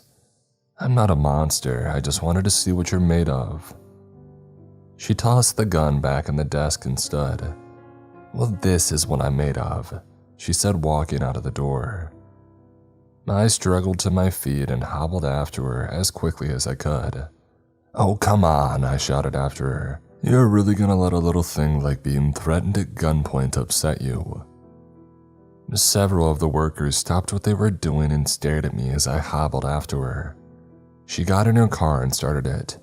I reached the car and stood in front of it, blocking her only exit. You don't even want to hear the rest of what I had to say. She revved the engine in response. You don't want to hear that I was going to give you a $100,000 bonus for your new position. She gripped the steering wheel and stared at me but didn't rev the engine. The workers had followed her out of the house and were now standing back at a safe distance watching the scene.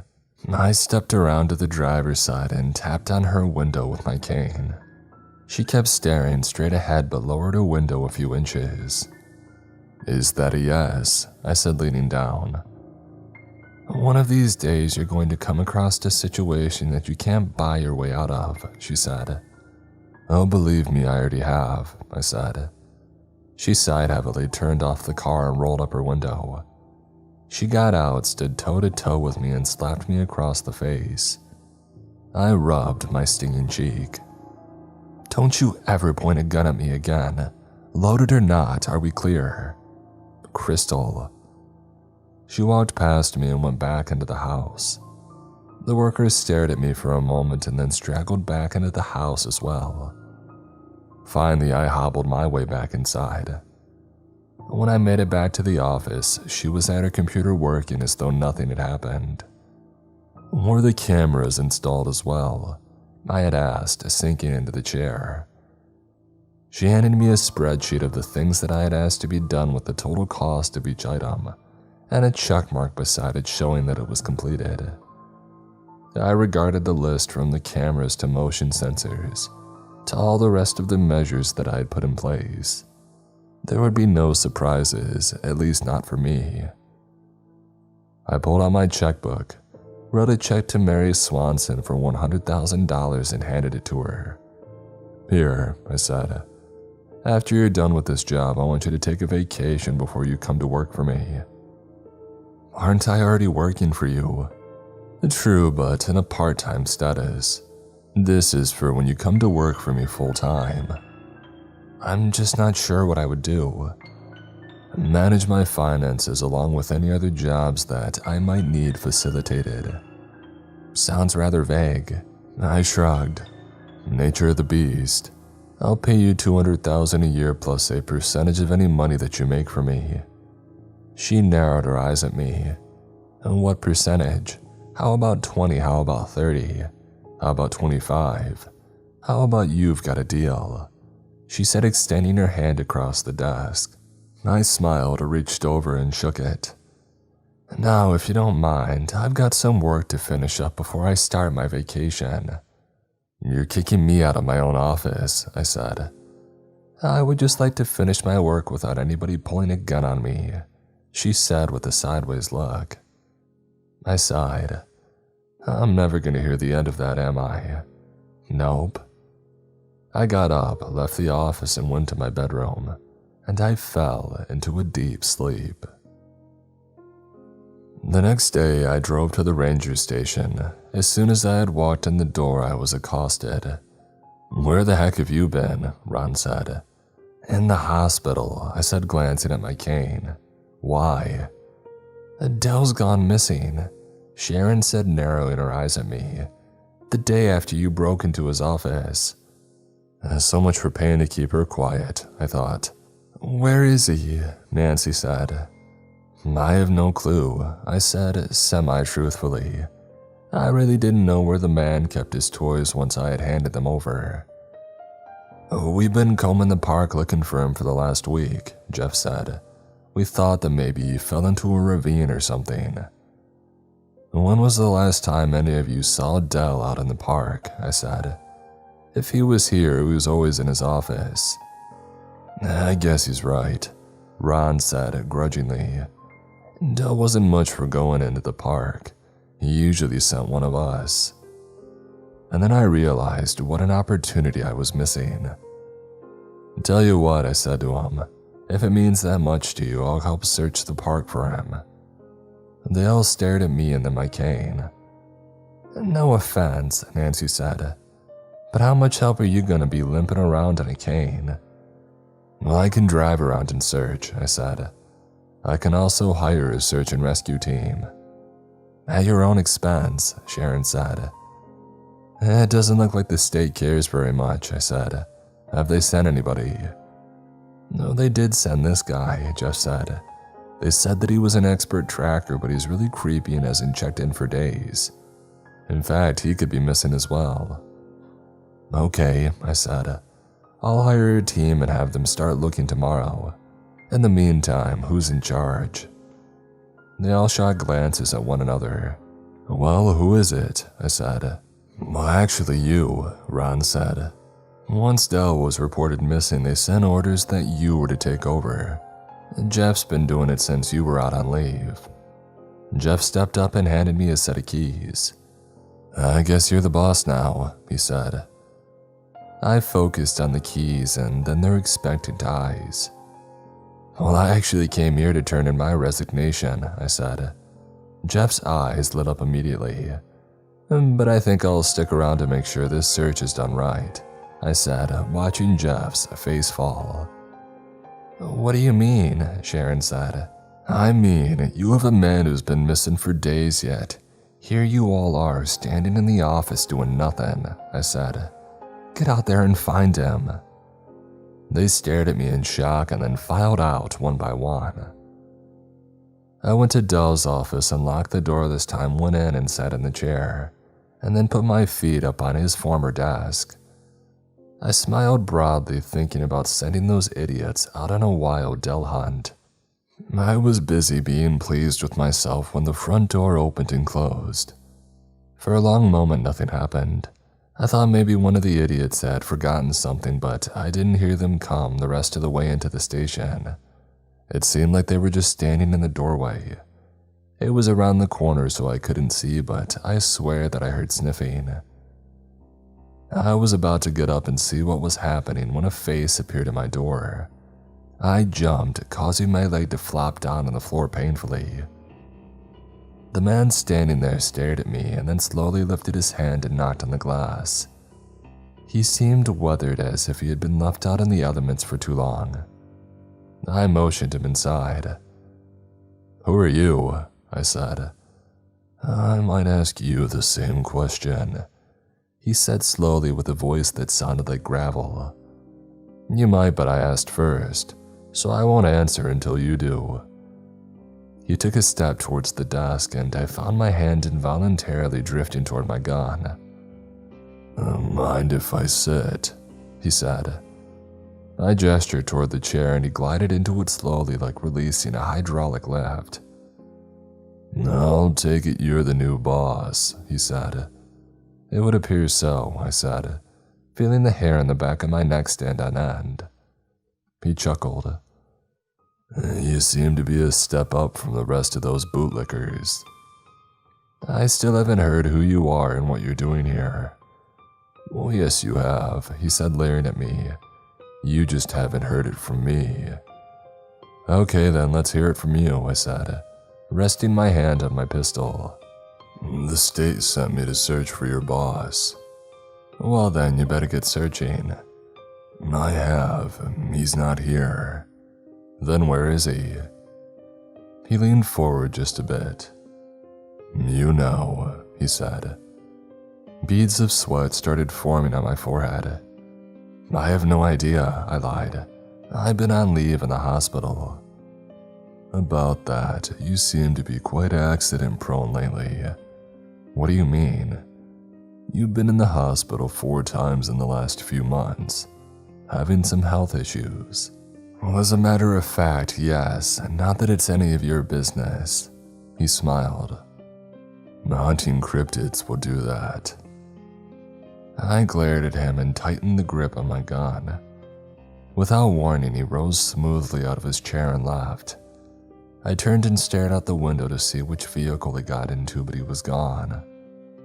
I released my white knuckles from the gun and then pulled out a handkerchief and wiped my forehead. Did that really happen? I thought. I slammed on the brakes and the dust cloud that had been following my truck continued on in front as I got out, hobbled to the small stone house and I knocked on the door.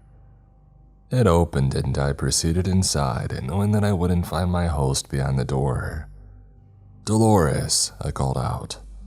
What's wrong? She said from behind me, causing me to do a painful little dance of fright. Well, that was unnecessary, I said, grabbing my leg and limping over to the comfy chair. Oh, sorry, I thought I'd give you a bit of a jump start, she said, smiling. How have you been? Super, I said sarcastically. I just won the gold in the 1,000-meter sprint. Wow, you are feeling nasty today. I just had an encounter in the park ranger station. What do you mean, an encounter? With a cryptid. She sat on her couch, her face suddenly serious. Tell me everything, she said. I told her what had happened with the rangers and the so-called tracker. Describe him to me, she said, closing her eyes. Well, he was a little taller than me, he was lean, weathered, and walked with a slow, no, not slow. It was a deliberate walk, like he was stalking me as prey. Anything else? His skin seemed a little on the reddish side, I said. I just took it for sunburn. She sighed and opened her eyes. Well, my friend, it looks like you may have been visited by a skinwalker. One of those that can change form. She nodded. Then why didn't he attack when we were alone? I said. He knew who I was, he even called me a cryptid hunter. Isn't it obvious, she said. He's toying with you. He wants you to know that he can get to you anytime he wants.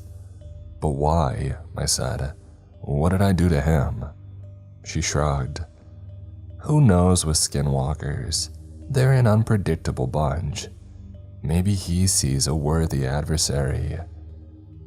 Fine then, I said. Bring it on, I've taken down bigger prey. You don't understand, she said. It's not like those soldiers that you stumbled across. This creature is hunting you. He's on high alert, probably watching your every move. There's literally no place you can go that he won't find you. He probably knows that you're here right now. The panicked look in my eye lasted for a second before morphing into determination. Fine, I'll just go hole up and wait for him to come to me. She shook her head. You're not dealing with some dumb animal that will blunder into one of your traps. This is an alpha predator. The fact that he's still alive shows that he has skill at concealing himself. I leaned back in my seat, unaware that I had been sitting on the edge. So, what do I do? I said. I don't know.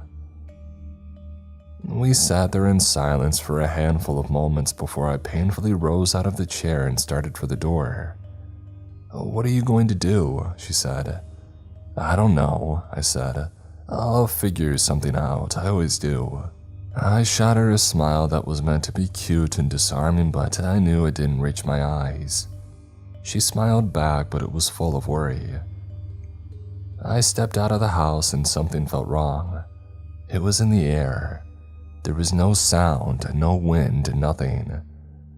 It felt like nature was holding its breath, waiting to see what was about to happen. I stepped toward the truck, hand on my pistol, looking all around for whatever unnatural thing was lurking about. And I saw the most disturbing thing that I could see. Nothing. I stepped over to my truck, checking around the side before approaching the door. It was covered in dirt from the drive here. And when I reached for the latch, I saw it. Right in the middle of the door was a large paw print. I whipped around, gun in hand, knowing with every ounce of instinct in me that he was standing behind me waiting to strike.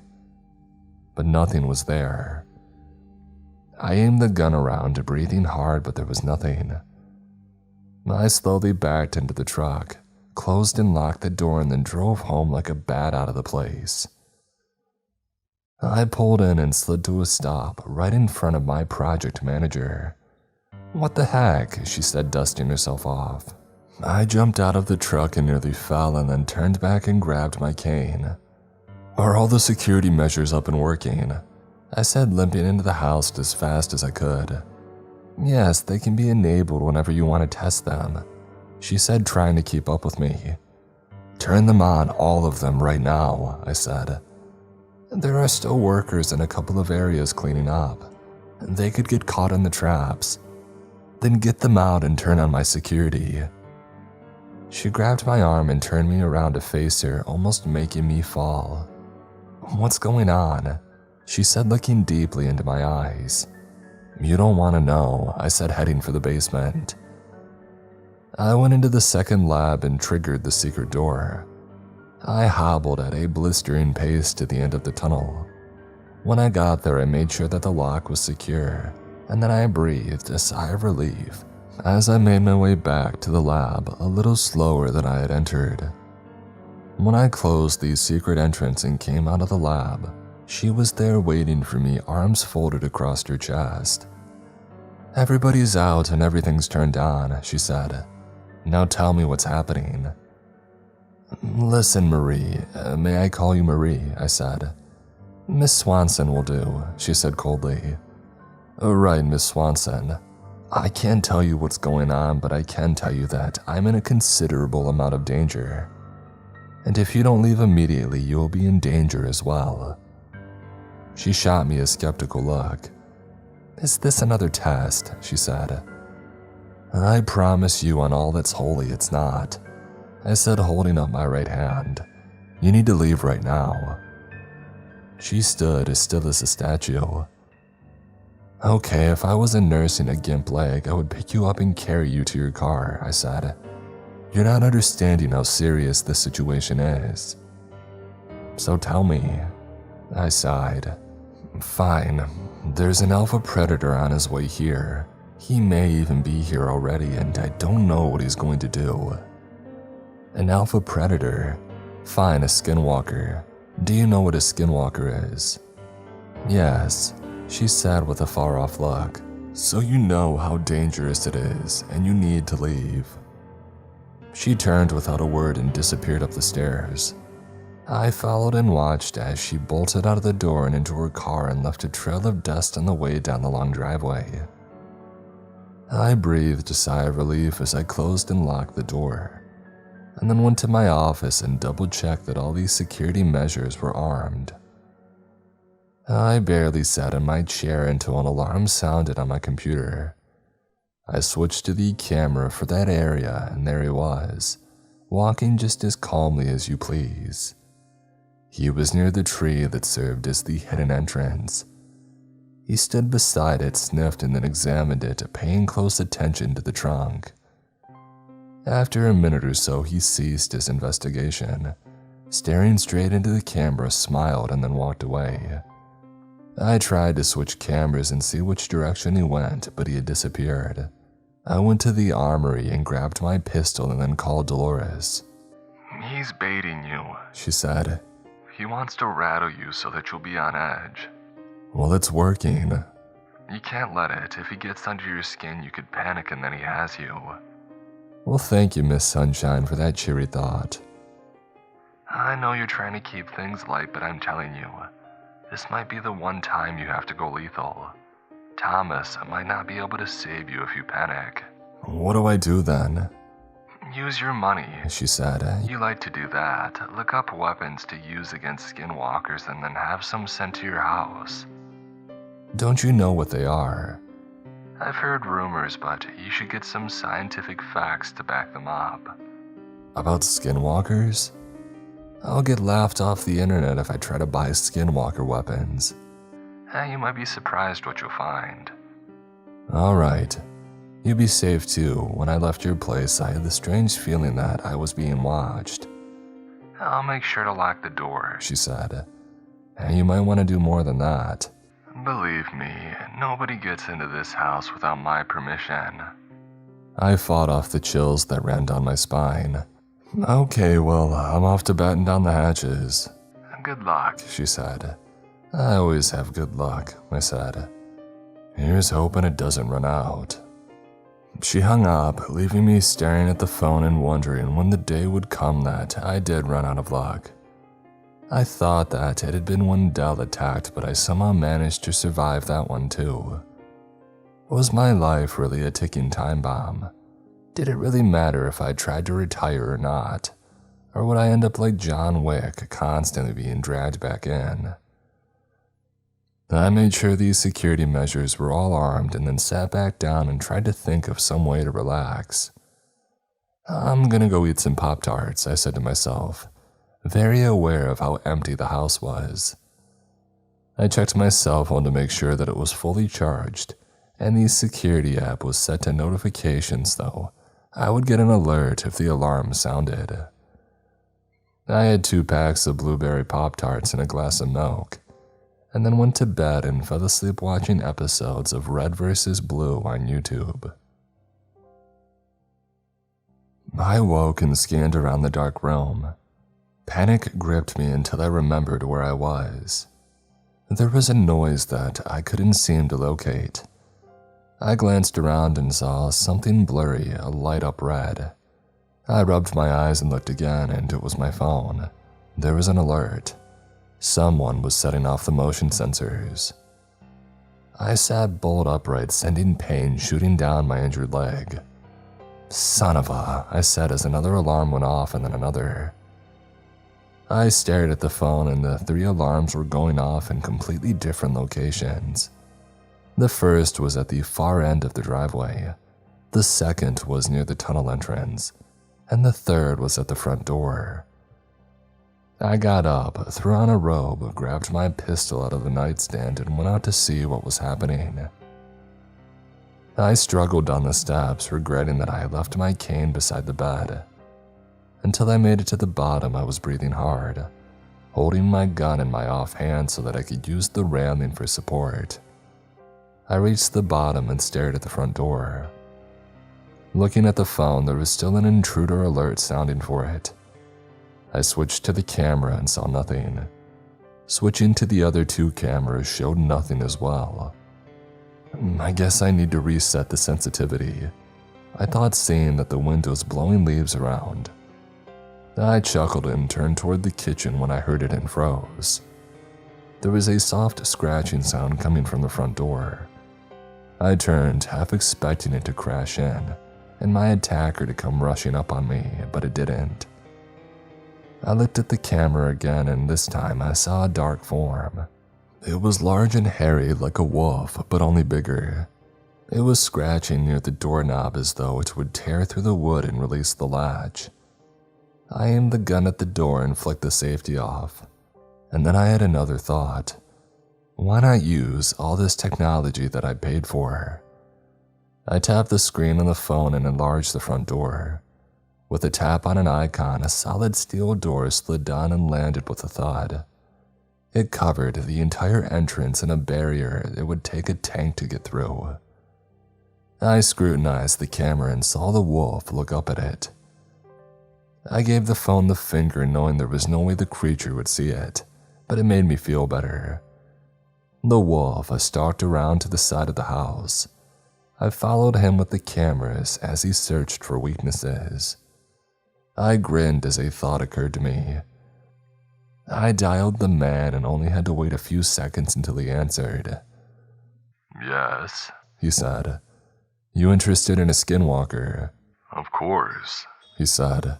Are you in immediate danger? No, I'm inside the house and he's outside.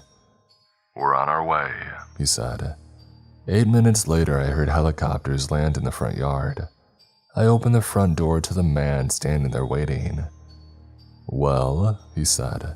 I glanced at my phone. The last that I saw him, he was near the rear corner of the house, I said, pointing in the direction of the camera. The man flicked his fingers and 4 soldiers disappeared around either side of the house, moving silently. So does this mean we're on speaking terms again, the man said. Don't get too cocky, I said with a grin. Let's see how this goes. I could see the edge of his mouth starting to rise into a grin when the soldiers returned. No sign, sir, the lead soldier said. His mouth curved downward. Did you check the field? Yes, sir, no sign. He turned toward me and all traces of humor or lightheartedness were gone. So, this was a prank, a little payback for being late. No, I swear it was there, I said, involuntarily taking a step back at the ferocity of his emotional change. I scrolled through the cameras until I reached the front door and then rewound the video. See, here it is, I said, showing the video of the wolf at the door. He observed the video and then glared at me. Next time you call, it better not be because a stray dog woke you from your beauty sleep. He turned and stormed out the front door, followed closely by the soldiers. Within a minute, they were gone. The only thing left was the wind current from their chopper blades. Well, crap, I said as I stood there on the front porch, watching them go and wondering to myself if I had really seen it when something in the tree line moved. It was big, black, and coming at me fast. I dove inside, slammed the door, and tried to lock it, but the wolf was already there, pushing against me with inhuman strength. It knocked me down, but I planted both my feet against the door and pushed with everything that I had. My injured leg was screaming for me to stop, but I knew that would be catastrophic. I floundered and not knowing what to do, losing ground by the second when I saw the phone line on the floor. I reached for it, but it was just out of reach. I scooted toward it, knowing that I would lose ground and the door would be that much closer to opening. The screen was still up for the front door defenses. I held my breath for a moment and closed my eyes and concentrated. I rolled away from the door at the same time that I pressed the button. The wolf used his strength to lunge inside at the same time that the steel door came slamming down. It destroyed the wooden front door, just missing my injured leg and slamming into the wolf's back, pinning him to the floor. I sat up and spotted the now trapped wolf, still snarling and tearing at the floor trying to get inside. I painfully rose and pulled out my gun. "Oh well," I said, aiming at the wolf's head. "I won't get paid, but I won't have to worry about you either." I pulled the trigger. The wolf howled in pain but kept coming. I stared at the gun as if it was the problem. "If at first you don't succeed, try again." I pulled the trigger every time I said try, but he was still coming. I went for broke and unloaded the clip into him, but it only seemed to make him madder. In fact, he was inching his way inside. "Time to go," I said, hobbling towards the basement door. I had just made it to the bottom of the steps when I heard the steel door thump against the floor. Gotta move," I told myself, pushing my injured leg to its limit as I ran to the second lab. The basement door exploded as I opened the secret entrance. I just got a glimpse of the wolf as the door began to shut. Come on, I yelled, willing the door to close faster.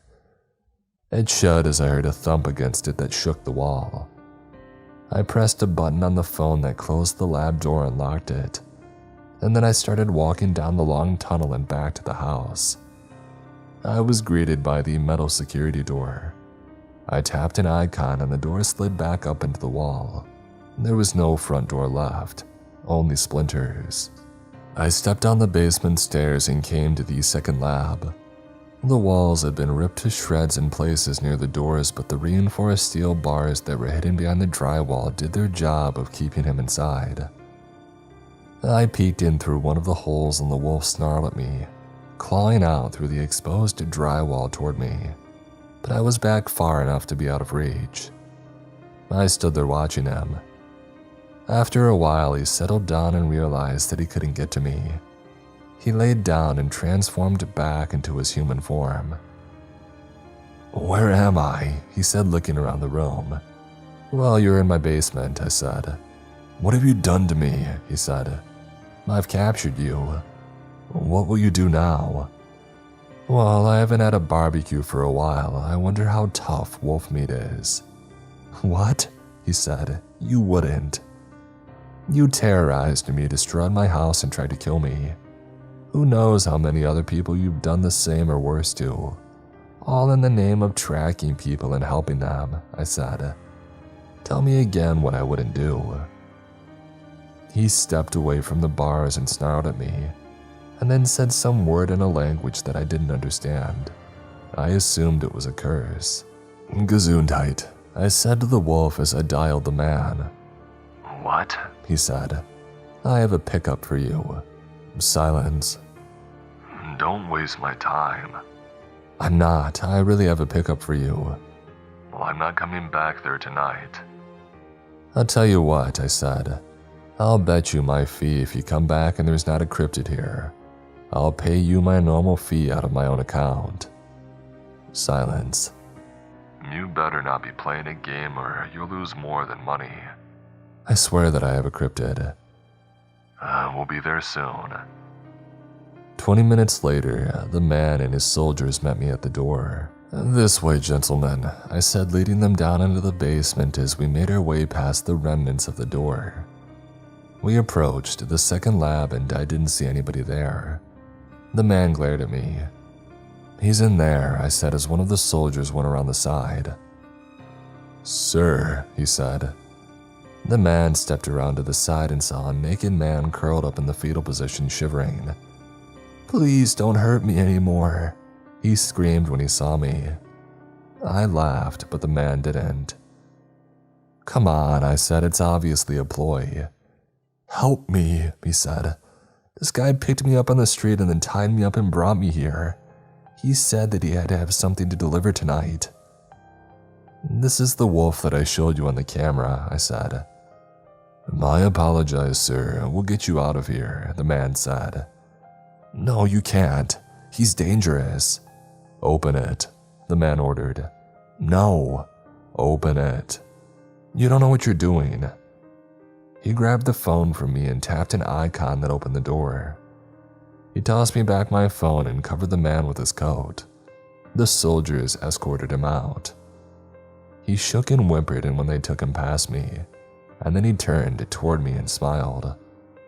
"Oh crap," I said, ducking back into the ruined lab and slamming the door closed. I watched in horror as he transformed back into the wolf and slashed at the soldier helping him. The room exploded into bedlam as soldiers were caught in their own line of sight. They couldn't fire at him for fear of hitting their own man. In the meantime, the wolf already had 2 soldiers down and was holding the man by his throat. The soldiers outflanked him and fired into his side, but it was no good. He roared in pain but didn't go down. They fired tranquilizer darts into him, but they were ineffective to his wolf form. The man struggled against him, punching and kicking like a man possessed. He managed to break free but received a vicious slash across his throat as payment. He went down hard. I saw him holding his throat as he lay on the floor with a puddle of blood rapidly expanding under him. I had to do something. I scrolled through my phone and searched the park ranger's database. After what seemed like forever but was probably only a few seconds, I found the information that I needed. "Tokala Laffy," I screamed at the top of my lungs. The wolf froze. As if in slow motion, he toppled over and lay still. I opened the door and hobbled over to the man. He was awake but unable to speak. "You two," I said, pointing at 2 relatively uninjured soldiers. "Get him back in the lab." I pointed at the wolf that was barely breathing. They dragged him back inside and dropped him none too gently and then came out and locked the door. "We need to get him to a hospital," one of the soldiers said, hovering over the man. "No time," I said. "Follow me." They picked him up and followed along as we went upstairs into the end of the hall where the room was set up like a hospital room. The medic who had followed along with us took over. "Do you have any plasma?" she said, trying to patch the wound that was still spouting blood. "Over here," I showed her. She worked like a woman possessed, ordering soldiers to assist her. I stayed in the background, out of the way but accessible if they needed to know where anything was. In the meantime, 2 of the other injured soldiers were brought up and tended to. I sat in a chair, not realizing just how tired I was, and I fell asleep. Sometime later, I was awakened by a gentle nudge. I looked up into the tired eyes of the medic. "How is he?" I said. "He's resting. He'll make it, thanks to you." "Hey, you're the one who deserves the credit," I said. "No, he never would have made it to the hospital if you hadn't had these supplies here. Anyway, the guys and I are kinda hungry. Do you mind if we raid your fridge?"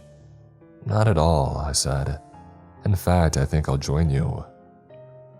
She helped me out of the chair and then I offered her my arm. She hooked hers through mine and escorted me into the kitchen. We all sat there around the kitchen table exhausted, eating Cheetos and drinking soda like we were taking a break from a movie marathon. I rose and told them that they were welcome to anything in the house, including the bedrooms if they needed a nap. I recommended feeding the downstairs guest, but the consensus was that he could starve for a while. I got up a few hours later feeling refreshed as I watched the sunrise. I went down to the medical wing and found the man awake and alert. "Have you been enjoying your stay here at Shiranger?" I said to him in a funny voice. He chuckled. "The accommodations are adequate," he said in a voice just above a whisper. "You insult me," I said. "I shall have you removed from my presence at once." "I think I'm being removed soon anyway," he said. This was a great idea to dedicate a room to urgent care. I shrugged. "Just sick of doctors telling me what to do," I said. "If they work for me, I get to tell them what to do." "Except me," the medic said, walking into the room with a tray of donuts. She set the tray on the table and offered one to the man and me. I held up my donut. "A toast," I said, "to misunderstandings." "And apologies," the man said, holding up his donut, looking at me. "And to living long enough to see them through," the medic added as we touched our donuts together. We all bit into our treats and enjoyed a moment of peace. "I think we should all go on a vacation together," I said. "I know this great place in the Mediterranean." "As tempting as that is," the man said, "you know you're not my only hunter. I have to be on call 24/7 for when they need me." "God only knows what would happen if you didn't show up when one called," I said. "God only knows," he agreed. "Just to be sure, we're good, aren't we?" I said. He held up his hand and I shook it. "We're better than good. I owe you my life." I smiled. "Dang straight." We all chuckled. "Just out of curiosity, how did you stop him?" "Oh, I said his name. It's a skinwalker thing. If you say their name, it hurts them or they lose power or something like that." "But how did you know his name?" the medic asked. "Oh, I searched it on my phone," I said. "He was sent by the park ranger service, so all I had to do was see who was on assignment at our station. And his name was listed in the records. Ingenious. Well, I can't take all the credit. Somebody else identified him as a skinwalker for me." "And Dolores," he said with a far-off look. "That's right. What's the deal with you two anyway?" "We have a history," he said. "And that history is..." "Can you keep it a secret?" he said, leaning slightly closer. "Yeah," I whispered. "So can I," he said, and then sat back up and grinned at me. "Okay, funny guy," I said. "I guess I'll have to wait until one of you is ready to fess up." "Well then, you're in for a long wait," he said. The next day, we all marched down to the basement. The man carried a tranq gun and the soldiers had stun nets. Takala was in human form and was looking a little worse for wear. "Please, you have to help me," he said to the man. "I've been left down here to starve." He took a step closer to the bars. "You think I give a crap about whether they gave you a sandwich when you nearly ripped my throat out? But this is mistreatment. You can't get away with this." "I can get away with whatever I want," the man said. "And guess what? You're going to be a guest at my facility from now on." Takala cringed as he stared at the gun. The man glanced from him to me. "Would you like to do the honors?" he said, offering me the gun. "Absolutely," I said, taking it from him. "Any last words?" "What? What's in that gun? You can't just kill me in captivity. I'll notify the Humane Society." I aimed and shot him in the crotch. He doubled over, squealing in pain for a long moment and then fell silent. "Whoops, did I do that?" I said. 15 minutes later, I watched as the 2 helicopters flew away. I dialed my travel agent and booked the first flight to Venice.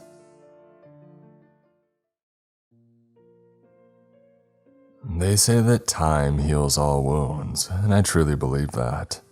Of course, lounging on the deck of a yacht with my 2 favorite lovely ladies on either side of me looking out over the crystal clear Mediterranean doesn't hurt either.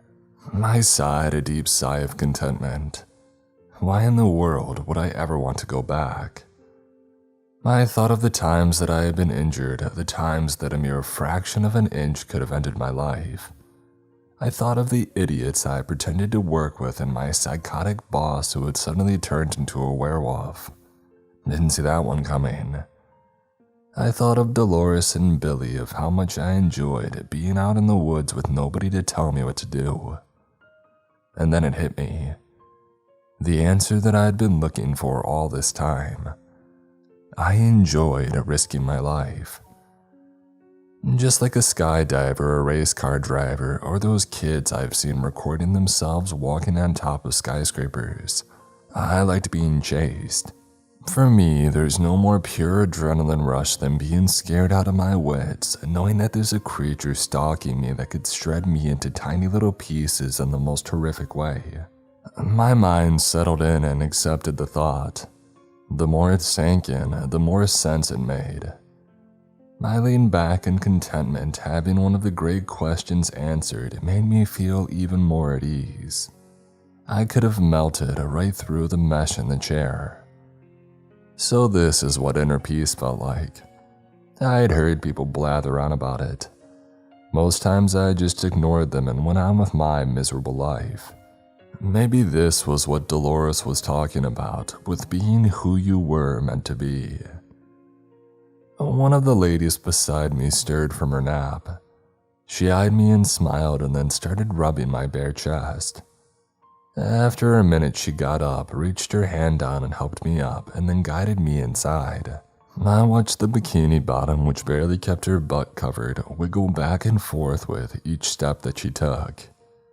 She slid the door open, stepped inside, and threw herself on the couch. I slid the door shut and joined her.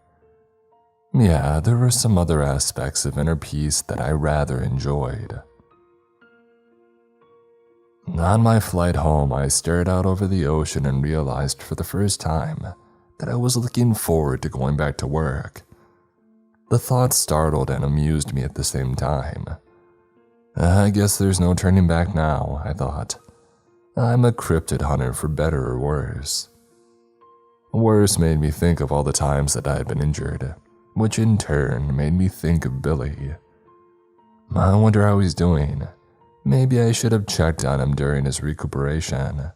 I remembered that I needed to find a doctor to hire on as an on-call status. The only reason the man was alive was because his medic had been there. I needed somebody that I could call on a moment's notice. That doctor who had questioned Billy and me in his room sprang to mind, but I wasn't sure how to track him down, or more importantly, if he could be trusted. I would have to look into that. I pulled up a note app on my phone and typed in to-do list. The first entry was find doctor followed by check on Billy, and find next cryptid.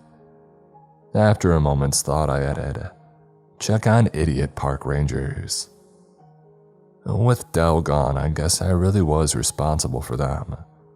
It would be easy to just quit and tell the park service to send somebody else to keep these buffoons in line. But some part of me really wanted to keep tormenting them. I mean, keep an eye on them to make sure they were safe, yeah, that's it. When I landed, I hopped in my truck and drove over to the hospital. I approached the front desk and I asked for Billy. What is Billy's last name? The receptionist said. I opened my mouth and then I realized. I don't know. She raised an eyebrow. You don't know the last name of the person you want to check on? It never came up. I'm sorry, I can only give out information to family members. Okay, I said, pulling out my cell phone and dialing the administrator. Before it had rung once, I spotted the doctor and headed toward him. Hey, what's up, doc? I said. He stared at me in confusion. I'm sorry, do I know you? You should, you treated me. Well, I treat a lot of people. Once who had been attacked by a werewolf, I said, leaning forward and lowering my voice. Ah, yes, he said, his eyes lighting up with recognition. You and that young man who couldn't seem to get your story straight." I glanced around to see if anybody was listening. "Yeah, how is he?" "How is who?" "My friend Billy." "Oh, I believe he's gone." "He's dead?" "No, he was released." "Oh, thank God," I thought. "No, he's fine. He should be fully recovered by now and ready to do whatever it is you really do." Speaking of that, do you have some time this afternoon?" "Why?" "I wanted to offer you a job." "I have a job, thanks." "Not like this." "Not interested." "How about if I pay you for your time just to listen?" I don't think so." I reached into my wallet and pulled out 10 $1,000 bills. I handed them to him. "Just listen to what I have to say, please." He gazed at the cash and then at me. "Who are you really?" he said. I pulled out a business card that only had numbers on it and held it with the money. "Come over this afternoon and find out." He slowly took the money and the card. I nodded and walked away. I drove home and was surprised to find a truck in my driveway. I reached into the glove box and pulled out a pistol. I slowly entered the house, checking for the intruder. I would have to upgrade my security if random strangers were making themselves at home. I continued down the hallway, checking rooms when I noticed the smell. Someone was cooking. That takes a lot of nerve, I thought, heading for the kitchen. Madder than I had been in a while. I burst in through the door and spotted somebody standing by the stove with their back to me. "Freeze, scumbag," I said, pointing my gun at him. He slowly raised his hands and dropped the spatula that was in it. "Good, now turn around slowly." He turned around to face me. "Hiya, boss," Billy said. "Geez, Billy, you scared the heck out of me," I said, sticking the pistol in my waistband. "What are you doing here?" You let me pick a room. I assumed I could live here now since it would be easier when we go hunting." I observed the scars in his face from the last time that we went hunting together. "Okay, kid. What you cooking?" I said. "Scrambled eggs, you want some?" "Nah, I'll pass, thanks. I gotta go change. I have company coming later." "More? What do you mean more?" "There's been people coming and going through here constantly since I got here." I panicked for a moment and then the thought hit me. "Oh, it must be the construction crew finishing up some repairs." "Yeah, I noticed you've made a lot of changes to the place," he said. "Is there anything that I should know about?" "I'll show you the secret passageways later. Right now I'm gonna go change and then head to my office. Enjoy your breakfast." Sure thing, boss," he said, grabbing the spatula off the floor and turning back to his eggs. I walked out of the kitchen and paused. Should I have told him that it was good to see him fully recovered? But he wasn't. He had scars on his face and who knew where else. Was he fully recovered? Could I depend on him when things got dicey? I shook away those thoughts. Hopefully we won't have to find out for a while. I went to my room, changed, and went back down to my office. I opened my computer and checked my balance on my dummy corporation. The amount was a little more than I had expected. There were emails from Marie about the investments she had made and how much money each one was making. I was happy to see that she had taken the challenge seriously. And speaking of seriously, I swiveled my chair around and unlocked the file cabinet. I pulled out the thick file that I got from Dell, laid it on the desk, and started leafing through it. With each page, my eyes grew wider. When I was done, I closed the file and sat back. My worldview had been forever changed. "It can't be real," I said softly, even though I already knew it was. I had personally encountered just a fraction of what was in the file, but my experiences didn't even scratch the surface. "What can't be real?" Billy said from the doorway. I jumped in my chair. "Geez, kid, didn't anybody ever tell you to knock?" He knocked on the inside of the door frame. I narrowed my eyes at him. "This here town ain't big enough for us two," I said with a half grin. "We're gonna have to do something about that." He hung his head. "Am I about to lose more salary?" I fought to keep my face straight. "I'll let you off with a warning this time." He brightened. "Cool, so what can't be real?" Don't worry about it, just more cryptid stuff." "Well, shouldn't that worry me? I mean, I am your assistant." "Sidekick." "I prefer assistant. It sounds more official. And besides, I would look horrible in tights." I chuckled in spite of myself. "So, what's the next mission?" he said. "Oh, slow down there, I just got back from vacation. You just got out of the hospital. Maybe we could let the supernatural critters infesting this park have a day or two head start before we go on our next hunt." He gazed at me with a frowny face. "Don't look at me like that," I said, fighting back a smile. "The answer is no." "Okay then, how about the tour?" I reached into the desk drawer and pulled out 2 plastic cards that looked like credit cards. I handed one to Billy. "Keep it with you whenever you're in the house." "Okay," he said, looking at it dubiously. "Follow me," I said, getting up and walking toward a very plain-looking corner. "You see the knot in the wood here on the wall?" "Yeah?" "Anytime you see a knot in the wood, there's a secret entrance nearby." I tapped my card against the knot and a door slid silently to the side. "Cool," Billy said. "Once opened, you have 10 seconds to get inside." I jumped through the door as it slid shut. I waited patiently for a few seconds until the door slid open again. "So, you were just going to leave me there," he said. "Well, I wanted you to try it on your own." I turned and started down the hallway that had lights built into the ceiling. They were bright enough to see, but not like broad daylight. And we reached a spot where a spiral staircase stood off to the side of the hallway. "Look here," I said, pointing at a lit plaque mounted on the wall. "It shows you what's in each direction of the hallway and what's up the stairs." The arrow to the right said office, the left arrow said main entrance, and the one pointing up said master bedroom. My watch beeped. I tapped it and the display showed a car pulling into the driveway. "We better go this way," I said, pointing left. "We're about to have a guest." "Were you expecting someone?" "The doctor from the hospital," I said, walking toward the main entrance. "Which one?" "The one that you almost told about our cryptid hunting." "Okay," he said. We reached the end of the hallway and I tapped the card against the knot on the wall.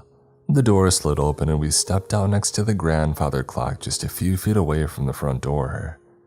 "That was cool," Billy said, watching as the door slid shut. "Are there any more passageways?" "Yeah, but they'll have to wait for another time." I opened the door as the doctor was reaching for the doorbell. He seemed mildly surprised but recovered quickly. "Good afternoon," he said. "Good afternoon," I returned. "Glad you decided to come." I stepped aside and ushered him into the main hall. "Billy," he said with a nod. "Good to see you up and about." "You too," Billy said, instantly chiding himself for his awkward answer. The doctor smiled. I shook my head. "Would you like to go to the office to talk?" I said. "Of course." I started towards the office with the doctor in tow and Billy bringing up the rear. "Nice place you have here," the doctor said. Thanks," Billy and I both said at the same time. I glared at him and he slid over behind the doctor to avoid my eyes. The doctor grinned as we continued toward the office. When we stepped into the room, I stopped Billy. "Hey, why don't you go get us some coffee?" I said and then shut the door. I offered the doctor a seat and then went around to the other side of my desk and sat in my chair. "So, what's this job you would like to offer me?" he said. Straight to the point, I like that. I need a doctor to be on call 24/7 for emergencies. "Pass," he said, rising out of his seat. You don't even want to hear me out. I work full-time at a hospital and I'm on call quite often. I have no desire to be at somebody else's beck and call. I can pay you more than the hospital. I seriously doubt that.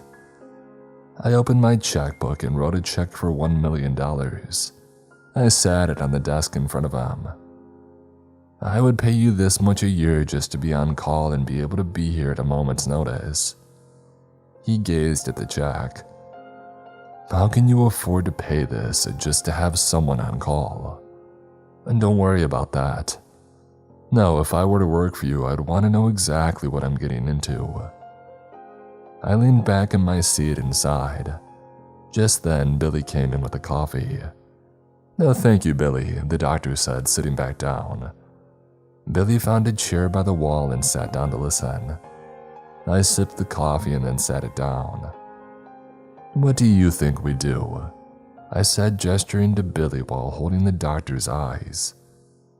I really don't know, he said, rubbing his chin. Definitely something dangerous seeing the wounds you both received. What kind of danger in your opinion? I said, seeing Billy on the edge of his seat like he was bursting to tell the doctor. I don't really know, he said. I can't quite believe the nonsense you two were talking about in the hospital. Billy's knees were jumping with excitement. I rolled my eyes. Okay, Billy, you can tell him before you pee on the carpet. I had no sooner finished speaking until he blurted out, We're cryptid hunters. The doctor gaped at him and then at me. He seemed to be judging our expressions to tell if we were serious or not. Okay, he said. You've had your laugh now. How about the truth? Well, it is the truth, I said, pulling out my phone and scrolling through my pictures until I came to the Bigfoot that I had captured, lying unconscious on the ground. I handed him the phone. Scroll through as many as you would like. That'll show you that it's not fake. He scrolled through picture after picture. His face remained impassive, hiding whatever thoughts he was having. And Billy, on the other hand, was still barely holding himself in his chair, just waiting for the moment to tell the doctor all about our adventures. The doctor finished scrolling and handed me back the phone. This is real. Absolutely. I was attacked by an honest-to-God werewolf. He nearly killed me. I've never seen someone so excited by that prospect, the doctor said. That's why we need somebody to be here at a moment's notice, I said. After that attack when Billy was in the hospital, there was another attack that nearly cost a man his life. If the infirmary hadn't been here along with his medic, he wouldn't be here. You went after a cryptid without me, Billy said. I didn't actually go after him, I said, rolling my eyes. He came after me. And Billy's hangdog expression didn't go away. Did you want me to drag you out of your hospital bed and let that thing snack on you? I guess not. He said like a kid who had been given socks for Christmas. The doctor sat silently watching us go back and forth like a tennis match. Once we stopped talking, he asked, What would my duties be? Pretty simple. Treat me, Billy, and anybody else who might be injured. I'm going to assume you have a place nearby designated for treatment. I got up and started for the door. I'll show you. The doctor rose and followed along with Billy bringing up the rear. We walked down the hall to the infirmary. I stepped inside and waited by the door, leaving the doctor to lead the way inside to look at the equipment. He took a long, slow lap around the room, picking up an instrument here and opening a drawer there.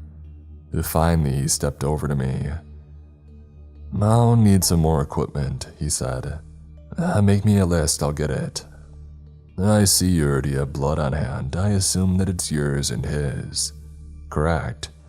Very astute of you to plan ahead like that. Thanks. Is there anything else you would need? An assistant for if I'm unavailable or I have a difficult procedure. This would have to be somebody you trust. He nodded. Somebody that I could also trust to keep our secrets.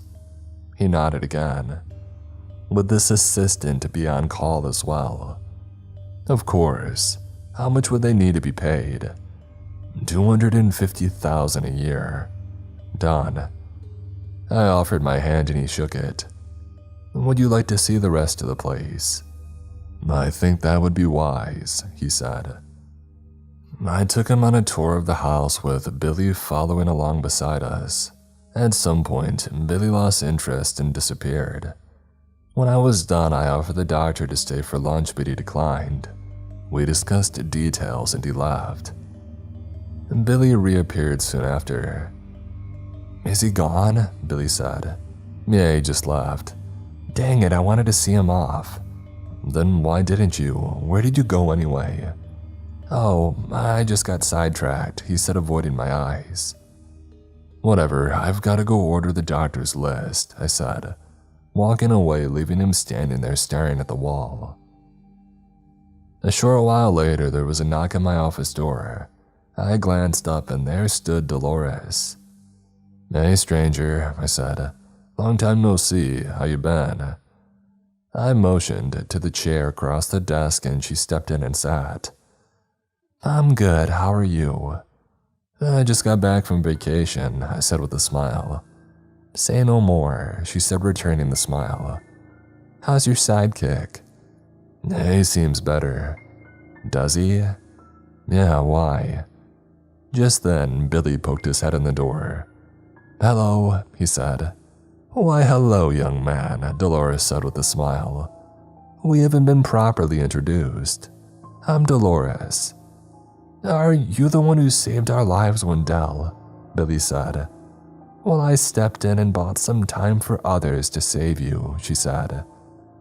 So in other words, yeah, she did save our lives, I said.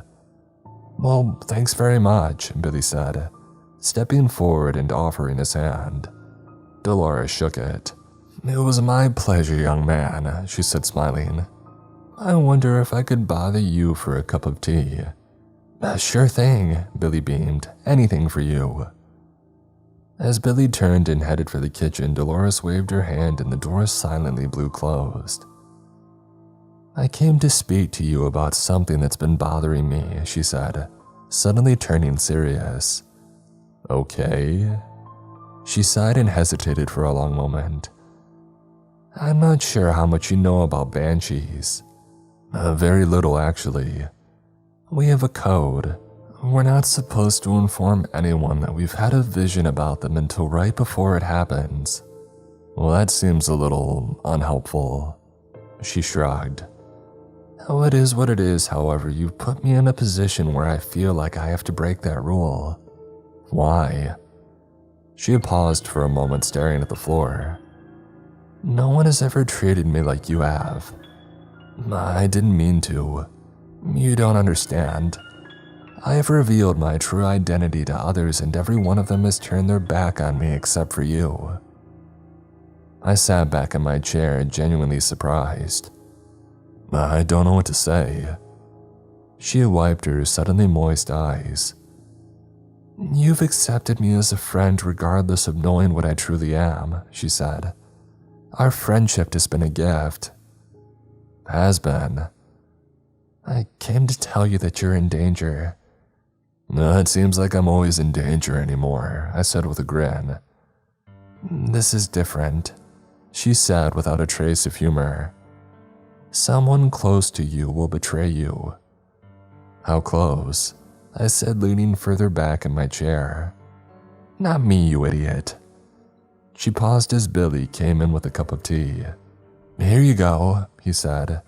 She beamed at him. Thank you so much, young man. I wonder if you have any honey. I'll go check. As soon as he left, she turned back to me and her face was set in stone. She nodded her head in the direction of the door. What, I'm gonna get trapped in the doorway? No, she said, slamming her teacup onto the desk. He will betray you. Who, Billy? I said, laughing. He's the most honest, innocent soul that I've ever met. That boy couldn't hurt a fly, which makes me rethink why he's helping me hunt cryptids. I've had a vision, she said. I saw you in mortal danger at his hands. Billy attacked me. Attacked and killed. Billy killed me? The vision becomes hazy at that point, but it seems so. I sat back in my chair, mouth wide open. How many of your visions haven't come true? She shook her head solemnly. But wait, the vision that you had about Billy dying that brought you here to save us. It came true. What do you mean it came true? He's still alive. But he did die in the hospital. I opened my mouth to deny it, but she was right. The doctor said Billy died and that they had to resuscitate him. Just then, Billy returned with the honey. Thank you so much, she said, smiling. Billy's smile faded when he saw me. Everything all right, boss, Billy said. I scrutinized the face of a person I thought I trusted and shook myself mentally. Yeah, it's all good. I've given him some distressing news about somebody close to him, Dolores said. Oh, I'm sorry, boss. I hope everything turns out okay, Billy said. I stared into his eyes and all I saw was innocence. I hope so too, I said. I drove to the ranger station the following morning, Dolores' words still echoing in my mind. He will betray you. Out of all the impossible things that I had experienced over the last several months, Billy betraying me seemed the most unbelievable. It just went against everything that I knew about him. But what did I really know about him? I had never even met his parents. Of course, I'm his employer, not his fiancé. There was no reason for me to meet or ask about his parents. And let's not forget I originally hired him as little more than a human shield, in case one of these critters was about to get a hold of me. Wow, was I really that cold and arrogant? No wonder Billy's going to turn on me. But he's not, he can't. It's not in his makeup. He can no more turn on me than he could sprout wings and fly to the moon. Dolores must have gotten it confused. My thoughts were interrupted when the ranger station came into view. I sighed heavily, wondering what stupidity would pour out of this building today. I walked in and all eyes fell on me with what I could only describe as terror. I got a cup of coffee and headed to Dell's former office, which was technically now my office, until the ranger service decided to replace me. As I turned the corner, I saw Jeff sitting at my desk, facing the window with his feet propped up on the windowsill. I listened to his side of the conversation. Yeah, that's right, he said into the phone. I'm the boss now. That clown they put in charge, he has no idea how to run a ranger station. Oh, I'm telling you, I'd be surprised if he ever has the guts to show his face around here anymore. And Dell was a jerk, but he was 1,000 times better than this butt wipe. I stood there quietly listening as I sipped my coffee. I might just give him a call and tell him that he's fired. I just wish he was here right now so that I could tell him. He stopped talking as he turned and saw me standing there. I gotta go. He hung up the phone, and before he could say a word, I whipped out my taser and squeezed the trigger. The hooks hit him in the leg and chest. He twitched like a fish as a strange sound that was half scream and half whimper emerged from him. Stop that, Nancy yelled from behind me. I whipped around on her as the 5-second charge ended and Jeff's body settled into the chair. Stop what? I said, looking at the taser. You mean this? I squeezed the trigger, sending another 50,000 volts of electricity surging into Jeff's body. Yes, that, stop it, she said. Wait, you said yes? I said as the 5-second charge ended. Okay, yes. I squeezed the trigger again. Jeff's body once again went into convulsions. Nancy tried to grab the taser from me, but I pulled back, making her hands connect with the wires and sending shocks racing through her body. She collapsed to the floor as the taser ran out of charge. I ejected the cartridge and then went over to the charging station and loaded up with a new battery and cartridge. I dumped Jeff's immobile body out of my chair and left him lying there face down with his butt in the air, unable to move. I turned toward the rest of the Rangers. So, what else has been going on in my absence? Ron and Sharon glanced at each other. Nothing, Ron said. I put the taser back in its holster and regarded at them. Aren't you supposed to be out patrolling or something? They both nearly fell over each other trying to get out the door. Nancy stirred and got up to the kneeling position, clawing the edge of my desk to steady herself. You've just committed a felony attacking 2 federal officers, she said. I pulled the taser out of its holster and put the red aiming dot right on her chest. Nothing to stop me from committing another one then, is there? Please don't, she pleaded. What are the words I'm looking for? She thought for a moment. I won't tell anyone. Look at that, and I didn't even need to prompt you. You do have a brain after all. She straightened, glaring at me like she desperately wanted to say something, but I still had the taser aimed at her. If there is nothing else, sir, I should go out on my patrol now. Dismissed, I said, holstering the taser. For just an instant, she seemed like she wanted to come at me, but I kept my hand on the taser. She left the room and I propped my feet on Jeff's butt, which was frozen in the air as I sipped my coffee. I just might like this job after all, I said, watching birds fly past the window. It took a few minutes for him to start moaning and eventually fall over onto his side. His eyes fluttered open and he wiped the drool from his mouth as he rolled over to the sitting position. So, who are you talking to on the phone? I said. He glared at me silently. I moved my hand toward the taser. My wife, he said, throwing both arms in front of his face as if that would block the taser. Oh my God, somebody actually agreed to marry you, I said, incredulous. What kind of blackmail did that take? His eyes burned with rage, but he kept them focused on the holster. So here's what you're gonna do, I said. Call your wife back and tell her that you're an idiot. Not that she doesn't already know that if she has more than 2 brain cells, which could be questioned if she married you. As he listened, his eyes teetered back and forth between rage and confusion. Am I fired? He said. Call your wife. He picked up his phone off the floor and dialed it. Hey, honey. Yes, I know. I've got bad service here in the station. I must drop the call. I was just saying. He glared at me and I raised an eyebrow. That I'm an idiot. What do you mean you knew that? I did my best to keep from laughing. You've known what for years? Oh, really? Your signal's breaking up. I'm losing you again. He hit the end call button and then sat brooding, refusing to look at me. Am I fired?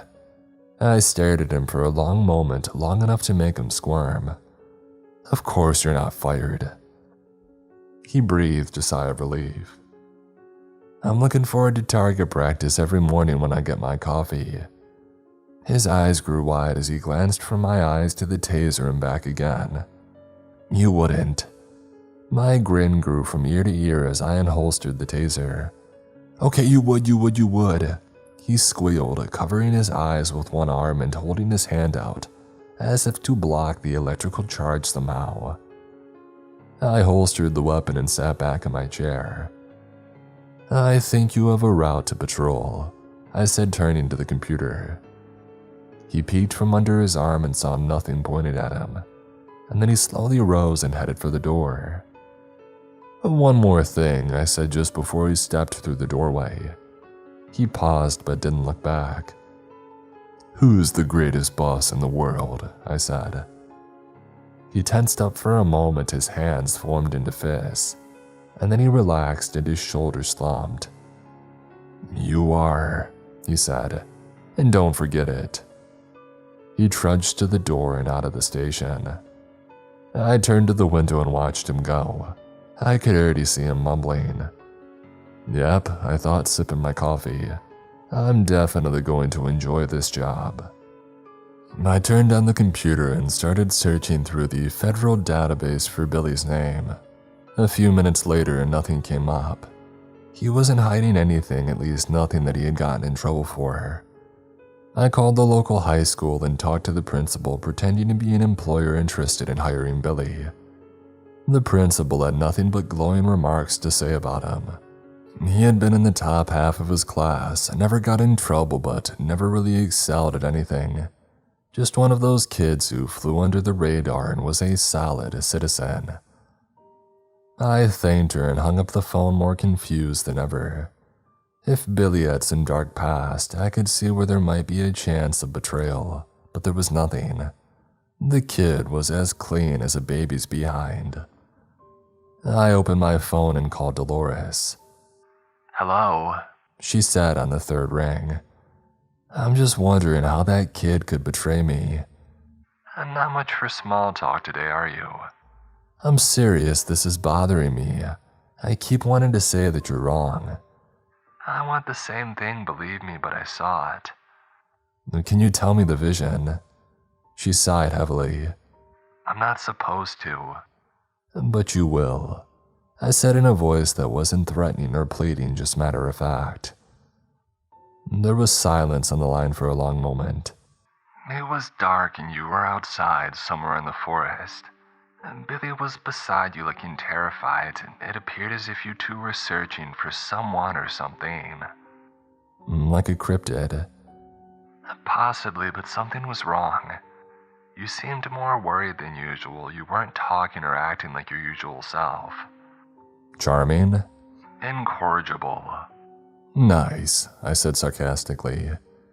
Whatever it was, you both seemed to think you were getting close and then something happened. What happened? She paused for a moment as if unsure if she could continue. The moon rose. Yeah, so? And Billy changed. I leaned back in my chair, not realizing that I had been leaning forward, hanging on her every word. He changed into what? I think you know. I flashed back to when we were fighting Dell. He tore Billy nearly to pieces with his claws and fangs. He couldn't, I said, wishing that I believed it. Dolores didn't say a word. He couldn't, I said a little more forcefully. I'm sorry, she said. I said, staring at the wall, envisioning my assistant, no, my friend, tear me to pieces in the middle of the woods. What do I do? I said quietly, almost a whisper. I don't know. I think things are already in motion. But if he was, I don't know the term, infected, I guess, wouldn't he be showing some sort of signs? Like peeing in the corner, carrying the paper in each morning with his mouth. There are signs that you can look for. Like what? I said, desperately looking through the desk drawer for a pen and paper. Insomnia, headaches, and flu-like symptoms. That's it? I said, hoping for something more specific. As far as I know. How long until he fully turns? Anywhere between 1 and 3 months. My mind did some quick calculations. It's been 18 days since he was attacked, I said. Has he shown any symptoms? Not that I've noticed, I said, looking back over the last 2 weeks. You're going to have to keep a close eye on him. And then what? Is there any cure? Not that I'm aware of, except a silver bullet. Not happening, I said. It's not his fault. Is that what you would like me to put on your tombstone? Stop that. We haven't even established that he's been infected. I have. Okay, but I would like something more concrete than your vision, no offense. None taken. There was a heavy silence on both ends of the phone. What are you going to do? I'm not sure, I said, something unorthodox. Of that, I have no doubt. Take care. The line disconnected. I stared at the computer, not really looking at the screen but through it as my thoughts raced. An alert flashed up on the screen. Hikers had reported something strange in the woods. I read the report and immediately jumped in my truck. I drove home, flying, and I ran through my destroyed front door and into my office. I opened the book that I had liberated from Dell's office and flipped through pages until I found what I was looking for. "Bill!" I started to yell, but he was already standing in the doorway. I jumped a little, my hip sending me a painful reminder that it wasn't completely healed. "Yeah, boss?" he said. "Stop doing that." "Doing what?" "Sneaking up on me." "Sorry, boss," he said, but I noticed a slight grin. "Whatever, it looks like we've got a cryptid," I said, showing him the file in the book. "That looks like a good one to get us back on track," he said, smiling. "Well, what are you waiting for?" I said, showing him the list of useful items to defeat this cryptid that was listed in the book. "On my way," he said, turning and heading towards the armory. I stayed in the office and I called Marie. "Hey, I need some repairs in the house," I said. Already? An uninvited guest did some extreme remodeling. Alright, I'll have a work crew there in 2 days. I also wanted to discuss something with you face to face. You're not gonna pull a gun on me again, are you? Not this time. I just need to ask you a question.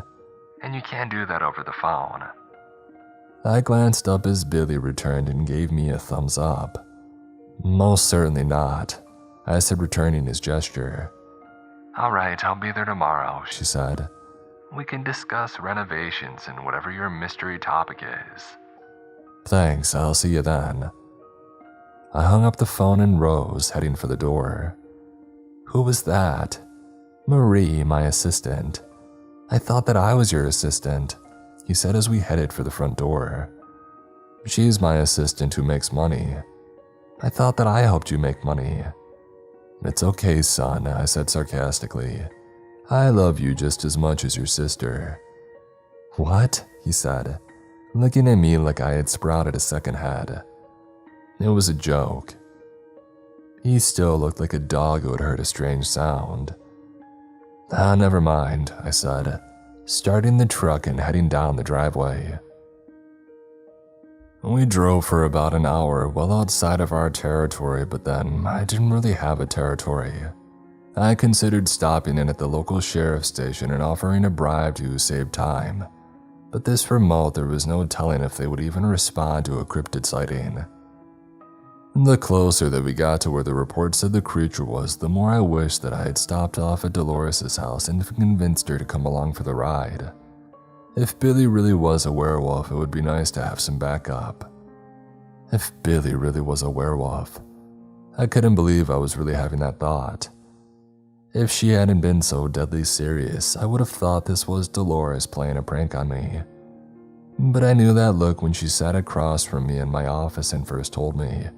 She wasn't playing around. "You okay over there, boss?" Billy said, dragging me out of my thoughts and into the present. "Yeah, sure, why?" "You're just quieter than usual. Is something up?" "No, I'm fine," I lied. "Just lost in thought. How have you been feeling?" "A-okay." I gave him the look. "Well, I mean, I'm still having some aches and pains, but that's normal. After what we've been through, aches and pains are just confirmation that we're still alive." "I guess," he said. "Oh, and I've been having a little trouble sleeping lately." My spine froze. "You have insomnia," I said slowly. "It's not that bad. I take some sleeping pills and they help." "Must be from all the injuries," I said hopefully. "I'm sure, plus all the people in the house." "All what people? You mean the workers?" "I don't know who they are, but they come into my room sometimes without knocking." "The workers went home last week," I said. "There hasn't been anybody in the house but you and me since the doctor left the other day." He turned pale. "Then we might want to get the security system checked because somebody was in my room talking to me last night." Now it was me turning pale. "Describe them." "It was an old lady. I've seen her around the house ever since I came back from the hospital. Figured she was a housekeeper or something. "Have you seen anything else?" I said quietly. "A few others here and there, but mostly she's the one that talks to me." "What did she say?" "Just general questions. What are you doing there? How long have we been here? When are we leaving?" She didn't talk much about herself. I figured she was having trouble sleeping too and just wanted to talk to somebody. I didn't realize that I had been staring at him the whole time until I heard the truck horn blaring. My head snapped up and I was in the wrong lane with a big rig bearing down on me. I swerved back into my own lane just in time as he gave me the finger and laid on the horn. I pulled over to the berm and put the truck in park. Billy was white-knuckling the "oh crap" handle by his door. "You okay, boss?" he said. I thought about the conversations we had been having and what we were doing here, chasing another dangerous cryptid in less than ideal shape. I thought about the fact that I knew they made Dolores' prediction moot by killing us both in a car wreck. But mostly I thought about the potential ticking time bomb that was sitting in the seat next to me, wearing a look of concern, asking me if I was okay. "Sure," I said, putting the truck back in gear and pulling onto the road. "I'm super." We didn't talk the rest of the way. We pulled into the park and I went straight to the ranger station. I told them that I had seen the report about the missing hikers and wanted to help if I could. The head ranger said he appreciated it and showed me a map of where they were currently searching. I thanked him and I headed in that general direction. The sun was hanging low in the sky by the time that we parked and got out to load up for our search. "Man, I'm starving," Billy said. "I wish we could have stopped somewhere to grab a bite." I flinched when he said bite. "There's plenty of granola bars and bottled water in the back," I said. "Just make sure to leave enough room in your pack for the equipment that we need." We loaded up our packs. I shook my head when I noticed quite a few granola bars going into his. We got the rest of our equipment loaded and then strapped onto our utility belts, which included a taser, a tranq gun, and pistol for each of us, with plenty of extra rounds. I hesitated, seeing him armed as well as me. The whole "he will betray you" thing still weighing heavily on me. You would think that I would avoid taking him with me in dangerous situations if I wasn't sure if I could trust him. But I didn't have anybody else except Dolores, and I had no desire to drag her through the forest. We started easy, walking down the trail where the hikers had been seen last. The heavy backpack wasn't doing my healing hip any good. I noticed Billy was taking it slow too. For a moment I thought about turning around and heading back home, retiring and moving as far away from Billy as possible. But instead I kept trudging down the trail with Billy right behind me. The sun had set and taken most of the light with it. We pulled out our flashlights and continued down the path. The sounds of the woodland creatures all around comforted me. They were interrupted by the sound of granola wrappers being opened one at a time in continuous succession. I stopped and turned, shining the light in his face. "Are you nearly done?" I said as he munched on a bar. "I told you I was hungry," he said. I stopped dead. Behind him in the woods was a creature. It stood taller than a man and there were wings on its back. They were big and almost reminded me of a butterfly. No, not a butterfly, a moth. Its eyes glowed red as it hovered there staring at us. "Don't move," I tried to say without moving my mouth. "Slowly take your tranq gun out and hold it at your side." "What's going on?" he said, moving his mouth as little as possible. "Our target is right behind you." He started shaking. "Stop it," I whisper-shouted through gritted teeth. "We've got this, just stay calm and let's take it down." He took out his gun as told and let it hang near his leg. The creature seemed to notice and hovered away a few feet. I reached for my gun and it disappeared. "Dang it," I said. "What?" "It's gone." He slowly turned and scanned back to where the creature had been. "Oh, where was it?" he said. I pointed to the spot. "I see something," he said. "See what?" I don't know, like an outline of a person hovering above the ground. I squinted my eyes and scouted the spot. I don't see anything. He started walking toward it as if he hadn't heard me. It was almost like he was in a trance. I followed along behind him, shining the light around to make sure that it didn't show up unexpectedly. He stopped so suddenly that I nearly ran into him. "What's wrong?" I said. He turned toward me, startled as if he had forgotten I was there. "He was here," he said, pointing at empty air. I shone my light at the spot that he was pointing at but saw nothing. "You don't need the light," he said in a strange voice. I can see the glow of his outline. All I saw was empty air. "You can see its outline." "Right here," he said, pointing. "I can't see it." He scanned around, his eyes seeming unfocused. "He's still here." I turned, flashing the light all around but didn't see anything. More disturbing, I didn't hear anything. The forest had gone deathly silent. "I don't like this," I said. He reached over and turned off my light. "Let me see if I can find him." The forest went dark as pitch without the flashlight. I had a hard time seeing Billy standing right next to me, let alone looking around for a cryptid that had disappeared and could be creeping up on us at any moment. "There," I heard beside me making a jump. "Where? I can't see anything." I turned on the light and panned around. "Right there," Billy said, pointing off to my left. I shone the light where he was pointing, and sure enough, I could see the faint outline of the creature hovering there. "How did you—" "I told you that I could see his outline glowing." "Okay. Then how do we get him if we can't get close enough?" "Let me try." "Try what?" He turned toward me with a look that I had never seen. "Just let me try." The intensity of his words surprised me so much that I nearly took a step back. "Okay, go ahead and try," I said, gesturing toward the creature who still hovered there watching us. He started toward the creature and I followed along at a respectful distance. I had pulled out my trank gun and tried to hide it behind my leg. Billy walked toward it, his flashlight was off, and yet he still didn't stumble once. It was as if something was guiding him. Meanwhile, I was tripping over branches even with the light. He stopped and turned toward me, putting his finger to his lips and telling me to stop making noise. That snot-nosed little punk. For the good of the mission, I stopped, but I was fuming. How dare he do better than me? It was like we had switched places. He was the experienced ranger and I was the clumsy kid. I stood still and quietly flicked off the safety of my trank gun. He must have heard it somehow because he turned back toward me and slowly shook his head.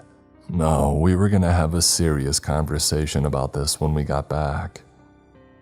I approached the creature and to my great surprise it didn't move. He reached out of his hand toward it and it hovered down to ground level. It stepped toward him and put its hand out, matching Billy's gesture. Their hands were just about to touch when the creature screamed. Billy jumped back as it thrashed around, falling to the ground in convulsions before laying still. I stepped up beside Billy and admired my handiwork, pulling the trank dart out of the creature's side. Not a bad shot if I do say so myself, I said. Billy's eyes burned with rage. "Why did you do that?" he said. "Do what?" "Shoot him." "Well, that's what we came here to do," I said, looking at him incredulously. He stepped toward me, looking every bit like he wanted to take a swing at me. His eyes burned with rage, and then suddenly, as if somebody had flipped a switch, he stopped and stared at me, and then he shook his head violently as if trying to shake out the cobwebs and walked away toward the trail. "Where are you going?" I called after him, but he refused to turn or say anything. I shrugged and I called the man. 10 minutes later, his soldiers were carrying the creature out of the forest to the clearing where their helicopter had landed. "Good work," the man said, shaking my hand. I can't take all the credit. Billy distracted it so that I could take my shot. He scanned around. Where is he? I don't know, he took off down the trail after I shot it. Why? He was doing some weird thing with the creature. It was like he was connected to it somehow. How's he been feeling? Oh, healing just like me, I said. Other than that, the same old Billy. Except for tonight. Except for tonight, I agreed. He stared at me looking very serious. I would like to take him with me and do some tests. No sale, I said. He's doing fine, the creature just got to him. Maybe he had a butterfly collection as a kid. You do remember that he was bit by a werewolf? Really, I said sarcastically. I had no idea. It must have been when I was fighting for my life. Alright, let's not get into that again. I'm just saying you should be very careful. Thanks, Dad. I'll make sure to fill the car up before I bring it home. Idiot, he said without a hint of a grin. Seriously, I appreciate the concern, but Billy's fine. He grunted and then turned and headed for the helicopter. I watched as they flew away into the night. I should have asked for a lift to my truck, but I didn't need to answer any more awkward questions. Why didn't I tell him about Dolores' vision? Because he would have taken Billy right then no matter how much I protested. I still wanted to protect the kid even though he might hideously tear me to pieces. Perhaps I should rethink telling the man. I trudged along the trail, seeing all kinds of glowing eyes staring at me as I went. Not tonight, I said to the eyes.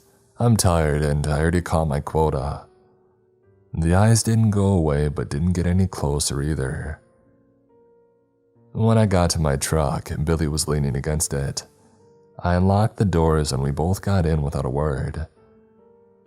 I drove back in silence, concentrating on the road while he concentrated on staring out the window and brooding. We were almost home when he finally spoke. Why did you do that? He said. Do what? Shoot him and turn him over like some animal. It is an animal, I said.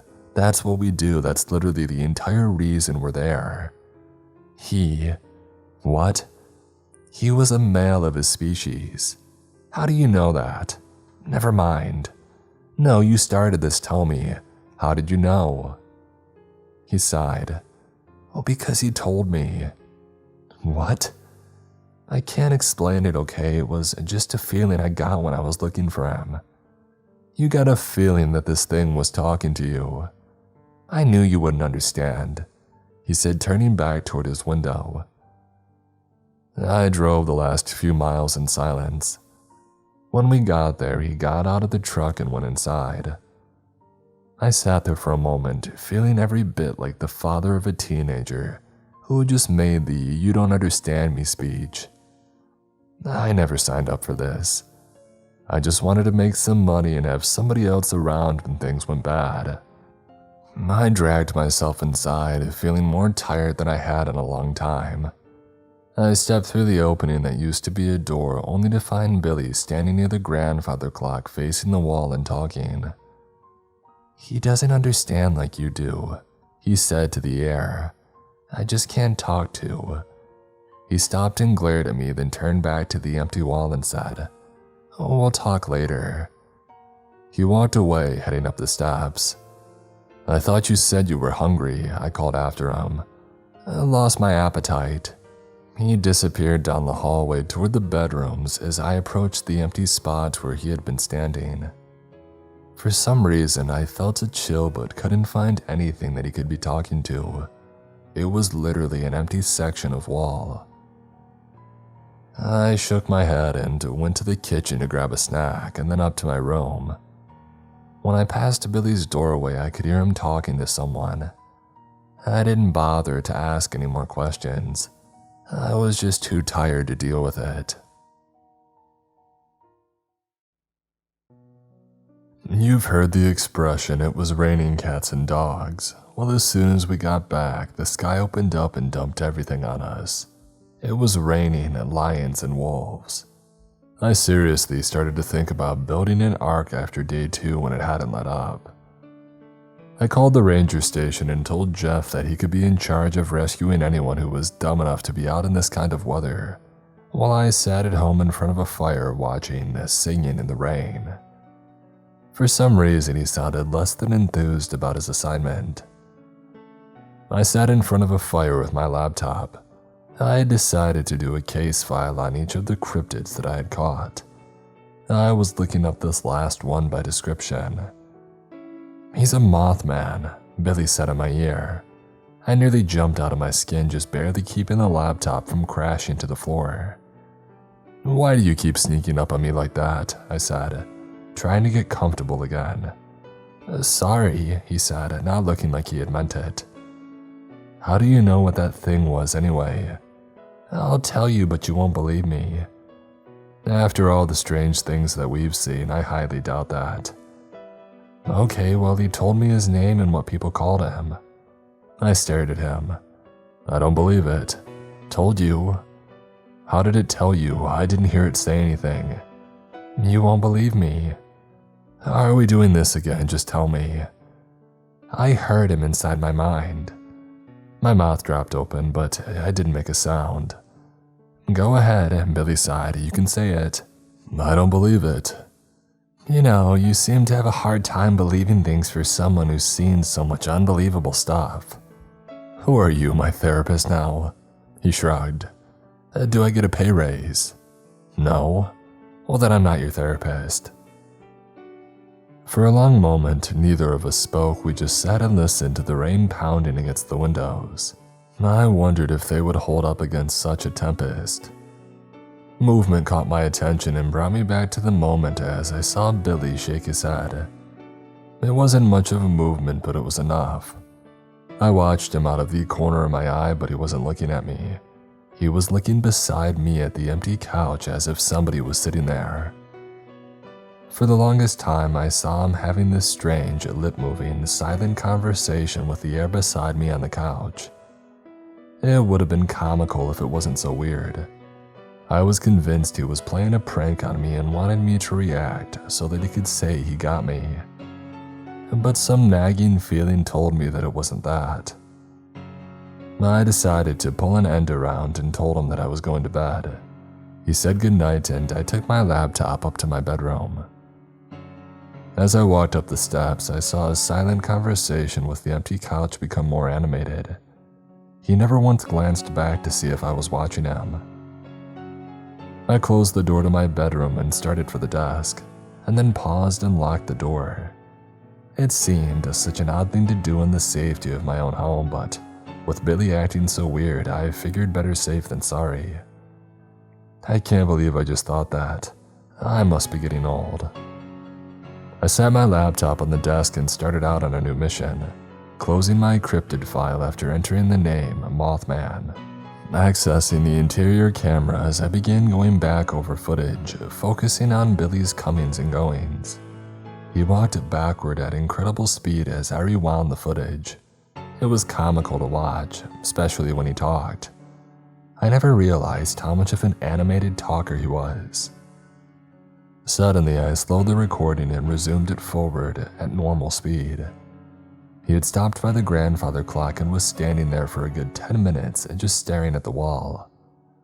No, he wasn't just staring, he was talking to the wall, just like I had seen him do the other day. Watching as he held his conversation, he suddenly became startled and looked away from the wall just as I had walked through. He followed along with me but glanced back at the wall and shrugged, like he was apologizing for walking away. I picked up my phone and called Marie. "Hello?" She said, sounding very asleep. "Yeah, the cameras you installed, do they have any other capabilities than just a normal recording?" "Oh, what time is it?" "I don't know, time doesn't really have much meaning for me anymore." "It's 1 in the morning." "Okay, then you answered your own question." "Well, I was asleep." "Really? What are you wearing?" "Haha, very funny," She said. "I'm wearing a sexual harassment lawsuit." "Ooh, sounds kinky. Is it see-through?" "What do you want?" She said, louder and more slurry. "I told you what I want. I want to know if the cameras have any other modes."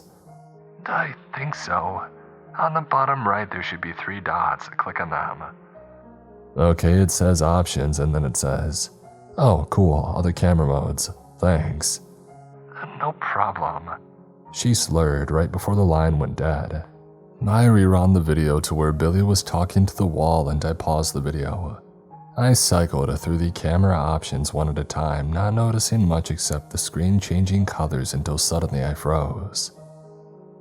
There on the screen in psychedelic colors was what seemed like a person standing in front of Billy, having a conversation with him. I leaned back in the chair, feeling the blood drain from my face, as this invisible being chit-chatted with my assistant, confidant, and dare I say it, friend. The most chilling part of the scene was that he had hidden it from me. He didn't tell me that he was seeing people that I couldn't see. Or did he? Thinking back, I remembered times he said there were people in the house and I just explained it away as being work crews or whatever. I hadn't listened to him. It could be that's why he chose not to pursue it. And then I thought back to this evening when he was talking to the couch. That wasn't an innocent miscommunication. He was telling this being not to try to communicate with me. He was deliberately trying to hide the truth from me. I pressed a button on my phone and made another call. This better be important, the man said as I heard explosions in the background. On the left side, cover the left side. Automatic rifle fire opened up and I heard what could only be described as a roar. It's breaking through, full lethal authorized, the man said. Are you in danger? He said, focusing back on me. Nope, just need to ask a question, but you're busy, so I'll let you. Go ahead and ask it, he said as another explosion rattled the speaker in my phone. Can you catch a ghost? The line was silent with the exception of rifle fire in the background followed by another roar. Let me get back to you, he said and then disconnected the line. I stared at the phone and made a mental decision to never question him again about showing up on time. Leaning back in my chair, I stared at the image frozen on my laptop of the entity having a conversation with Billy. The rain pounded the windows, but I barely heard it. My mind was running in circles. After a while of staring at the screen, I was still no closer to knowing what to do. Closing the laptop, I went to bed, but sleep didn't come easy. Hours later, I woke to the buzzing of my phone. I swung at it and knocked it to the floor and then grumbled and fell out of bed trying to retrieve it. Yeah, I said when I finally got a hold of it.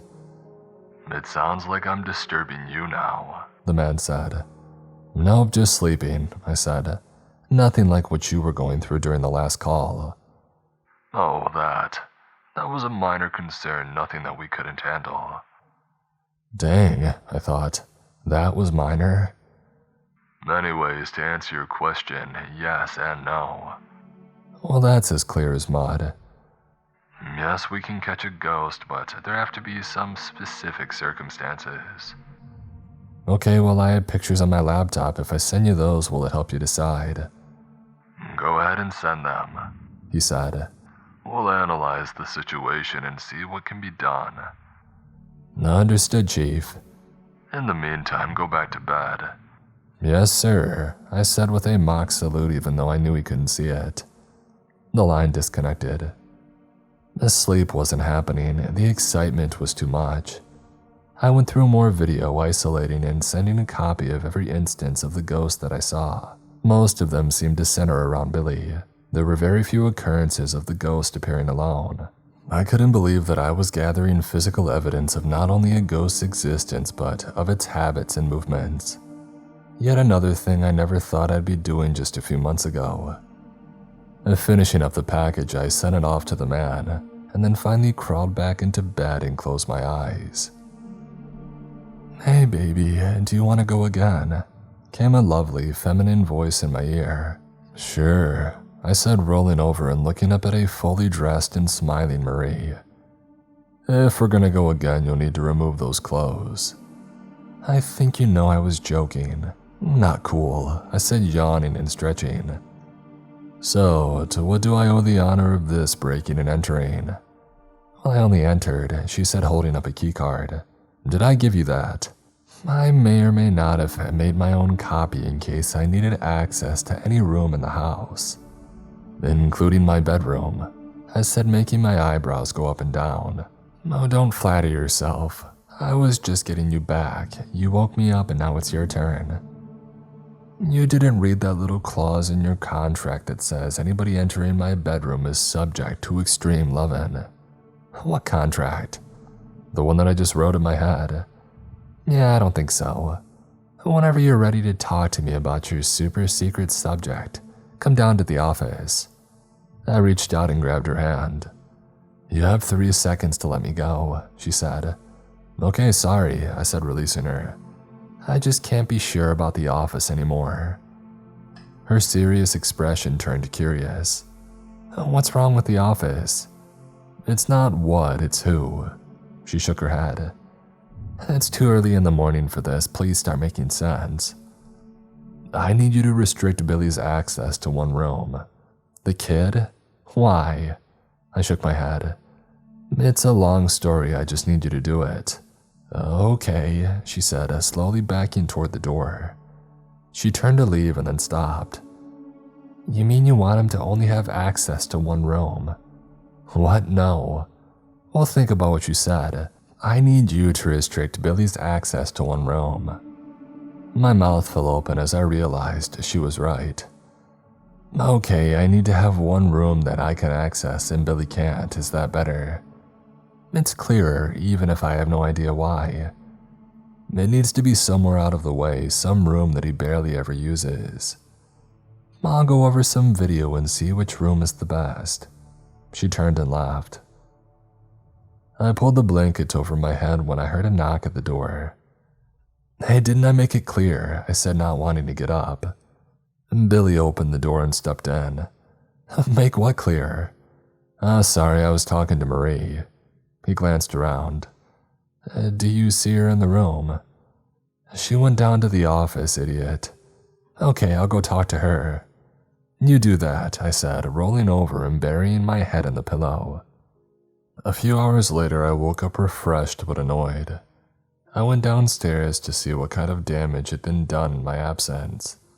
As I walked into the office, Billy's head whipped around and he stared at me.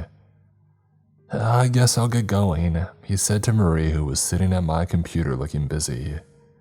All right, I'll talk to you later, she said as Billy got up and pushed past me. What was that about? I said, sitting in the chair that he had just vacated. She sighed and sat back in the chair. You need to have a talk with him. I've been trying to get him out of this office so I can do what you asked, but he wouldn't stop talking. You're an attractive woman and his raging teenage hormones appear to have noticed. Haha, very funny, she said. All he wanted to talk about was you. Me? Yeah, he's not very happy with you, especially after this whole Mothman thing. I shrugged. He'll get over it. She leaned forward on the desk and steepled her fingers. I'm not so sure. I'll buy him a truck to destroy and try to teach him to drive again. What? Long story. Did you get done what I asked? It took a while. Having company was distracting, but I was able to find a room that he's visited only once. She turned the monitor so that I could see, and I began laughing as soon as I realized which room it was. What's funny? That's the room, I said, and then stopped when I saw her expectant eyes. He's afraid of that room. Why? Another long story. Nope, stop stonewalling me. What happened in that room? I sighed. We got chased in there by a dangerous creature and were only able to escape due to dumb luck. That's it? Yeah, for now. Her eyes bored into mine. When are you going to stop keeping secrets from me? Oh, I don't know, our 10th wedding anniversary maybe. She snorted and turned the screen back to her. In your dreams. I heard a throat clear and whipped around to see the man standing there in the doorway. Am I interrupting? He said. No, Marie said. I was only gathering more evidence for my lawsuit. She stood and marched toward the door. "Will that be all, sir?" she said, stopping just short of the door and turning back towards me. "No, ma'am," I said. She turned and walked past the man, giving him a slight nod. "You certainly like to keep things lively, don't you?" he said, stepping in and looking for an available chair. I motioned him to the one on the other side of my desk that Maria just left. "Are you sure?" "You paid for all this, you might as well enjoy the big chair," I said. "No, you paid for it with all your hard work." He sat in the chair and settled in. "That is nice, though. I might have to get one of these for my office." "Hey, only the best," I said. "So, what can I do for you? I doubt this is a social call." "I brought the equipment that you wanted." I stared at him blankly. "To catch the ghost," he said. "Oh, right. How long do you think before it's up and running?" He glanced at his watch. "I'd say about 9 minutes." "What?" "My men are installing it as we speak." "Wow, do you ever take a vacation?" "I did once." I eyed him expectantly, waiting for him to continue, but of course he didn't. "So, how's Billy?" he said. "Oh, he's doing just fine, the picture of health." "Uh-huh," he said, his eyes boring into mine. "Did I hear my name?" Billy said from the doorway. "Yes, young man," the man said. "I was asking how you've been feeling since you left the hospital." Pretty good," he said as I shot the man a triumphant look. "Except for my headaches, trouble sleeping, and I've been feeling like I may have caught a cold or something." The man shot me a look that wasn't triumphant or gloating, it was dripping with concern. "You should keep an eye on that," he said to Billy. "Complications from such an injury can be severe."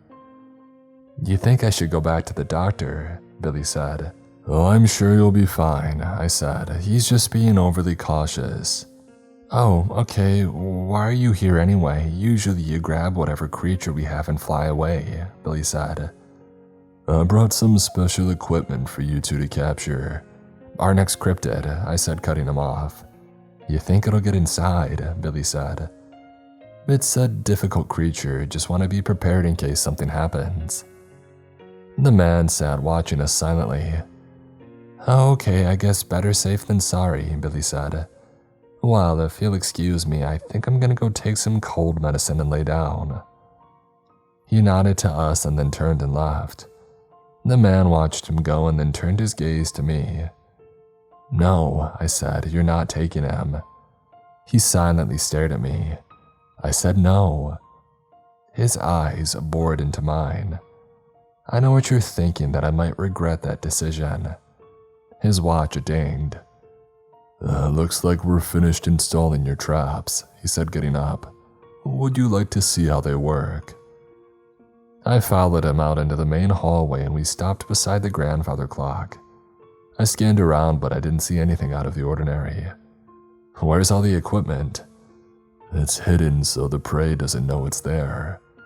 "So how will I know if I've caught one or not?" I said. "The same way you knew it was there. Watch the cameras." I guess I was expecting one of those shoebox-looking traps like Ghostbusters. He turned and grinned at me. "We have the real thing." I opened my phone and switched to the internal security cameras and then clicked through to find an image of the man and me standing near the grandfather clock. I switched it to the same spectrum that I had used to see the ghost and then showed him the image. As he watched, suddenly his eyes grew wide. "Watch out," he said, pushing me back toward the far wall and diving to the floor beside me.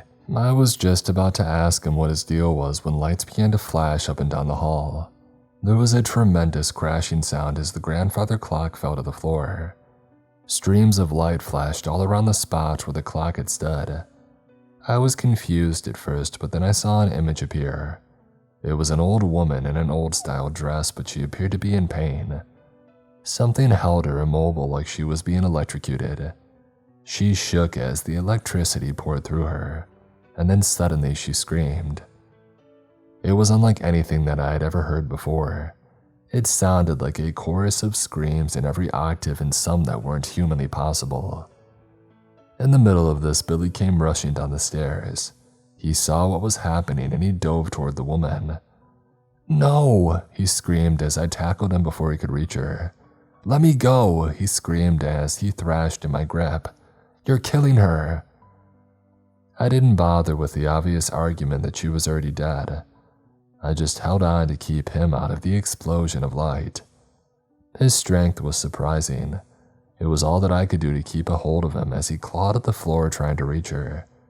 He even managed to drag me along a few inches, and I outweighed him by a good 50 pounds. Her scream ended as she started to fade. She glared at Billy with an expression that I would only call betrayal as she disappeared, and then the light stopped. The room returned to normal lighting and smoke rose from the spot where the grandfather clock used to be. The man stepped over and picked up a small box that I hadn't noticed before. It was the size of a small shoebox. "The real thing, huh?" I said, walking over and looking at the innocuous-looking metal container. He shrugged. "Works for us." Billy jumped up and ran at the man who dodged him with practiced ease, sending Billy sprawling on the floor. He sprang back up and rushed at him again. I caught him in a bear hug and held him away from the man. "How could you?" Billy shrieked, spittle flying from his mouth. "She wasn't hurting anyone, she was my friend." The man stood silent in a ready stance, holding the box just out of Billy's reach. 3 men appeared out of nowhere and approached Billy, but the man held up his hand, freezing them in their tracks.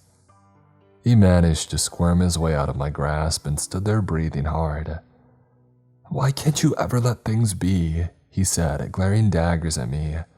"All I wanted was a friend to talk to, but no, you have to catch them and sell them off like pieces of meat, all for your money. Well, I'm done. I don't want any more of you or your selfish, self-righteous attitude. I quit." He turned and walked toward the door. The men glanced from him to the man, silently asking for orders. I saw what was happening and stood between the men and Billy, shaking my head at the man. Billy stopped at the door and turned back. "All you do is use people," he said to me. "It's no wonder you don't have any friends. You're gonna die alone, and I hope that I'm here to see it." And then he stormed out the door. I turned to the man. "Let him go," I said, and then added, "Please." His response was a curt nod and then a motion to his men. They filed out through the door, and I soon heard a helicopter engine start. A few minutes later, I heard the helicopter fly away. I searched my phone and scrolled through the cameras until I found the one at the edge of the driveway. Billy was marching determinedly toward town. I watched as he disappeared out of range of the camera. I sighed and I walked to my office. It was so quiet that I heard the echo of my footsteps as I walked down the destroyed hallway. Plopping into my chair, I turned on my computer and glanced over the icons I used the most, and my eyes fell on the travel agency that I frequented. I wasn't feeling much like celebrating. I didn't book my usual trip. Instead, I went to the PayPal app and clicked on Billy's account, adding $200,000 to it. In the space where it said, "What's this for?" I typed in, "For putting up with me." I didn't wallow in self-pity, I immersed myself in it. My usual vacation plans went unreserved. I added repairs to the hallway to Marie's list with additional orders that I wasn't to be disturbed, and then went to bed. I don't remember much of what happened during the next few days. I consisted pretty much of eating and sleeping, with a side of self-loathing. One day I awoke to a soft knock on my door. I grunted something rude and covered my head with my pillow. The next thing that I knew, the door opened. "Are you deaf or stupid?" I said, "Leave me alone." I felt somebody sit on the side of the bed. I shot up only to come face to face with Dolores. "Good afternoon," she said, smiling. "What do you want?" I said, rolling away from her. "I want you to stop torturing yourself." "Why do you care?" I mumbled into a mouthful of pillow. "Oh, because I'm your friend." "Really?" I said, sitting up so quickly she flinched. Because I was told that I don't have any friends because I treat my friends like crap. I was told that I was going to die alone. And do you believe that? I threw myself back onto the bed.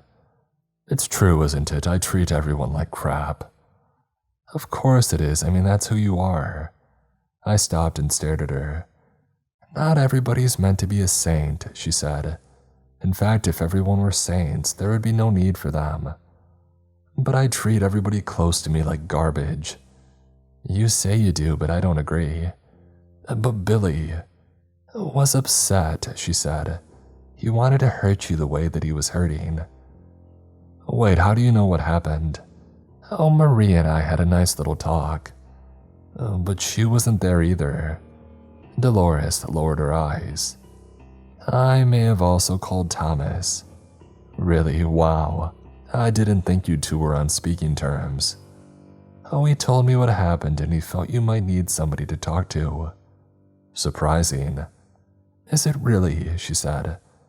Thomas will never admit it, but I think he's grown quite fond of you. I'm spoken for. That's not what I meant, and you know it. Thomas isn't a man to give his trust lightly, but I feel like he would drop everything if you were in true peril. Well, that didn't happen with Dell, I scoffed. No, it didn't, and I believe he regrets that. Besides, didn't you two shake and make up about that? Maybe, I said, avoiding her eyes. Well, then stop bringing it up, she said with some force in her voice. You don't want to treat people like crap, then stop. Stop whining about things you've already resolved. Sure thing, Mom, I said, covering my head with a blanket. The cover flew off my bed with surprising strength, nearly taking me with it. What the? Get your butt up and stop feeling sorry for yourself, she said, staring at me with ferocity in her eyes. I stood, towering over her by a good foot, but she didn't back down an inch. Good. Now go get a shower, you smell like you've been wallowing in a pigsty. I paused for a moment and then stepped over to my dresser to grab some clean clothes and headed for the bathroom.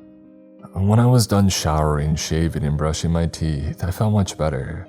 I stepped out of the bathroom with a flourish. Ta-da! But nobody was there.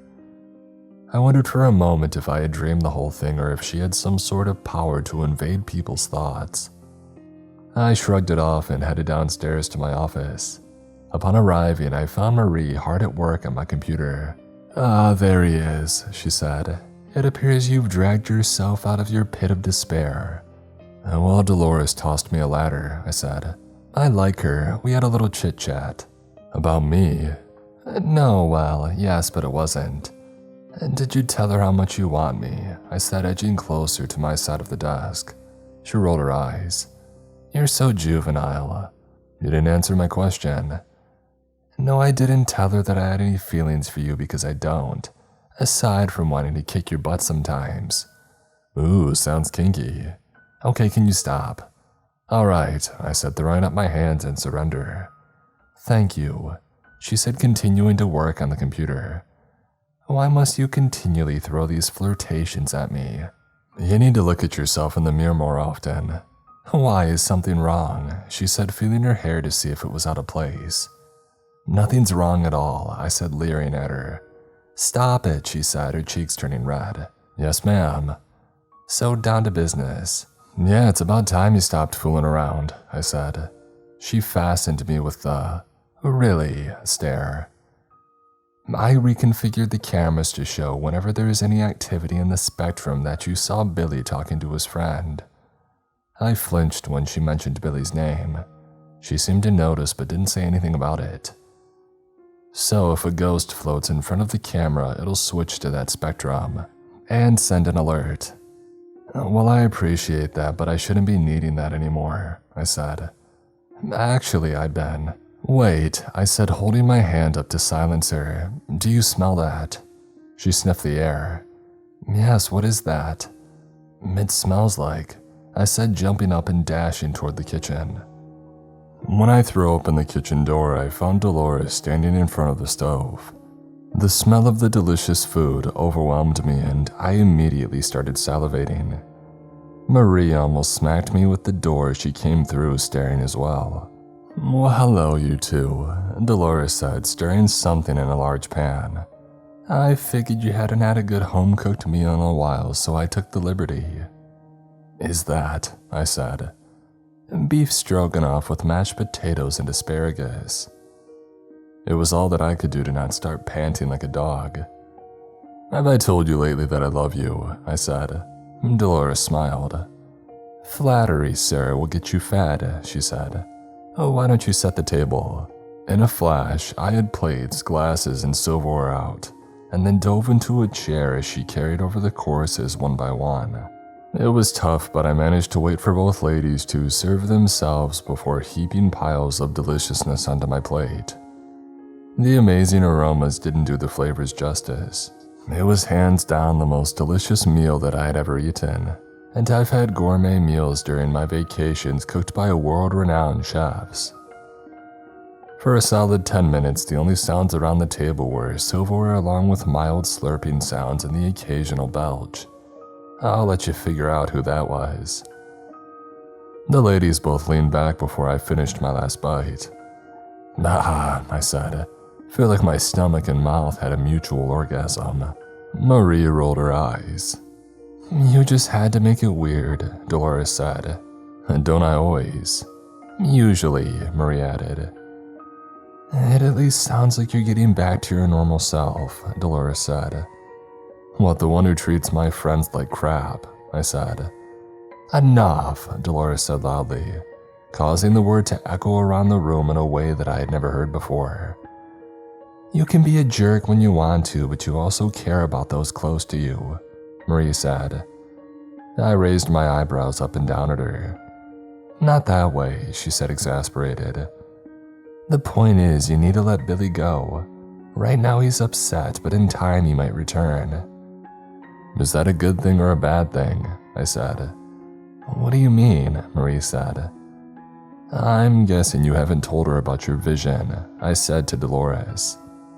"No," she said sheepishly. "It didn't come up in our conversations." "What are you two talking about?" Marie said, sounding frustrated. I stared at Dolores. "Shall I, or would you rather?" I said. She sighed heavily. "I'd better do it so you don't screw it up."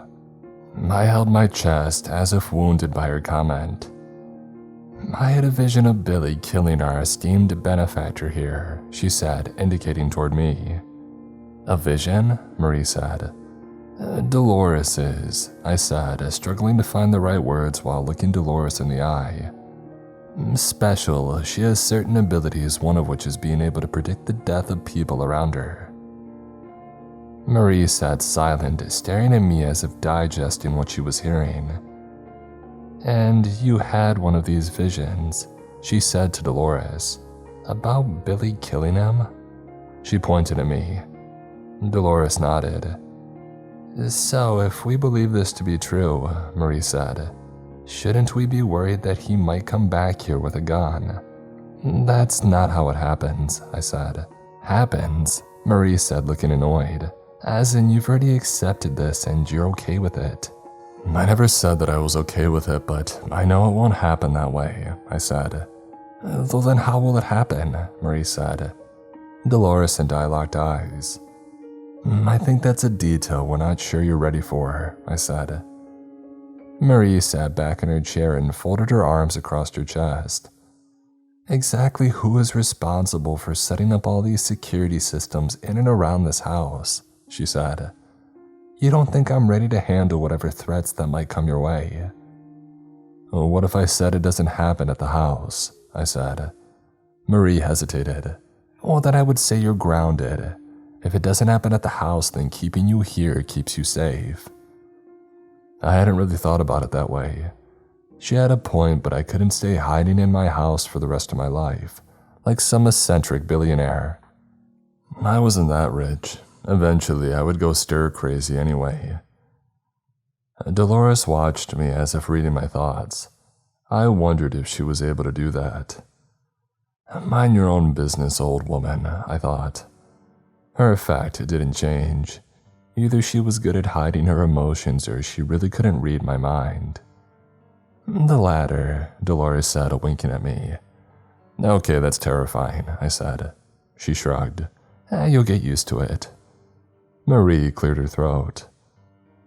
We were talking about keeping this man safe, she said to Dolores. Unfortunately, I don't think there's a way, Dolores said. I've already seen it. It happens. You seem all right with that, Marie said to her. Well, of course not, Dolores said. I would rather he hang around for at least a few more years. As much of a pain in the butt as he is, he makes things a lot more interesting. I'm happy to amuse you, I said, clapping my hands together like a mechanical monkey. Dolores laughed and Marie nearly screamed. Will you two take this seriously, she said. We're talking about your life. I know, I said, but everybody is in danger at any given moment. Every day in the world, people drop dead for strange reasons or things they didn't even know were coming. Car crashes, brain aneurysms, heart attacks, crushed by a piano. It's a dangerous world. At least I have an idea where and when I'll meet my demise. I'm not happy about it. I would rather be annoying this old woman when I'm an old man, but it looks like that's not going to happen. I just have to deal with it the best that I can. Marie glanced from me to Dolores and back again, and then she got up and left the room. I don't think she likes situations that are out of her control, I said. It's because of her past. What's in her past? She opened her mouth and then closed it. You'll have to ask her. It's not really my place to say. Everybody has their secrets, huh? Something like that. Okay, I get it, I said, standing and carrying dishes to the sink. Are you washing or drying? She stood and brought dishes over as well. I'll wash. I don't trust you to get them clean. I started filling the sink with water as she brought the rest of the dishes over, and then I kissed her on the cheek. She turned to me and said, What was that for? Everything. We smiled and joked as we did the dishes. Trees flew past me in a blur as I ran faster than I ever have. I kept glancing behind me to see my pursuer. So far, I had yet to see anything other than receding trees, but I knew that he was there. My pistol was in my hand. I had tried the tranq gun and taser, but he was too fast. I knew this had turned to deadly and my only chance of survival was to kill him. The moon was up, giving me some light to see by, but it wasn't enough to keep me from tripping on unseen branches and undergrowth. My flashlight was gone, painfully swiped out of my now bloody hand. All I had left for light was a headband light that had surprisingly stayed on through the pursuit. The forest was quiet. Only the sounds of me tearing through and my heavy breathing were heard. Animals and all nightly noises were strangely silent. I wished that I could hide quietly somewhere and avoid the monster pursuing me, but I knew that it had to end. Leaving him to terrorize and kill at will wasn't acceptable. I had to do everything I could to stop him here and now. And currently that consisted of running away like a scared rabbit. I glanced back and saw a flash of razor-sharp claws. Before I could dodge, they hit me on the shoulder and I tumbled to the ground. He was on me in a heartbeat, crushing me with his body weight and tearing at whatever he could find. My leg exploded in pain as I brought the barrel of the gun up and fired. The weight disappeared as he flung himself backward and out of my line of sight. I tried to sit up and I pointed my gun at empty trees. Painfully, I turned to glance behind me, realizing my mistake a second too late. He tore the gun away, leaving only the thumb behind as his claws had separated my fingers from my hand. I screamed in pain and shock as I watched the blood flow from my missing digits. My gun was gone.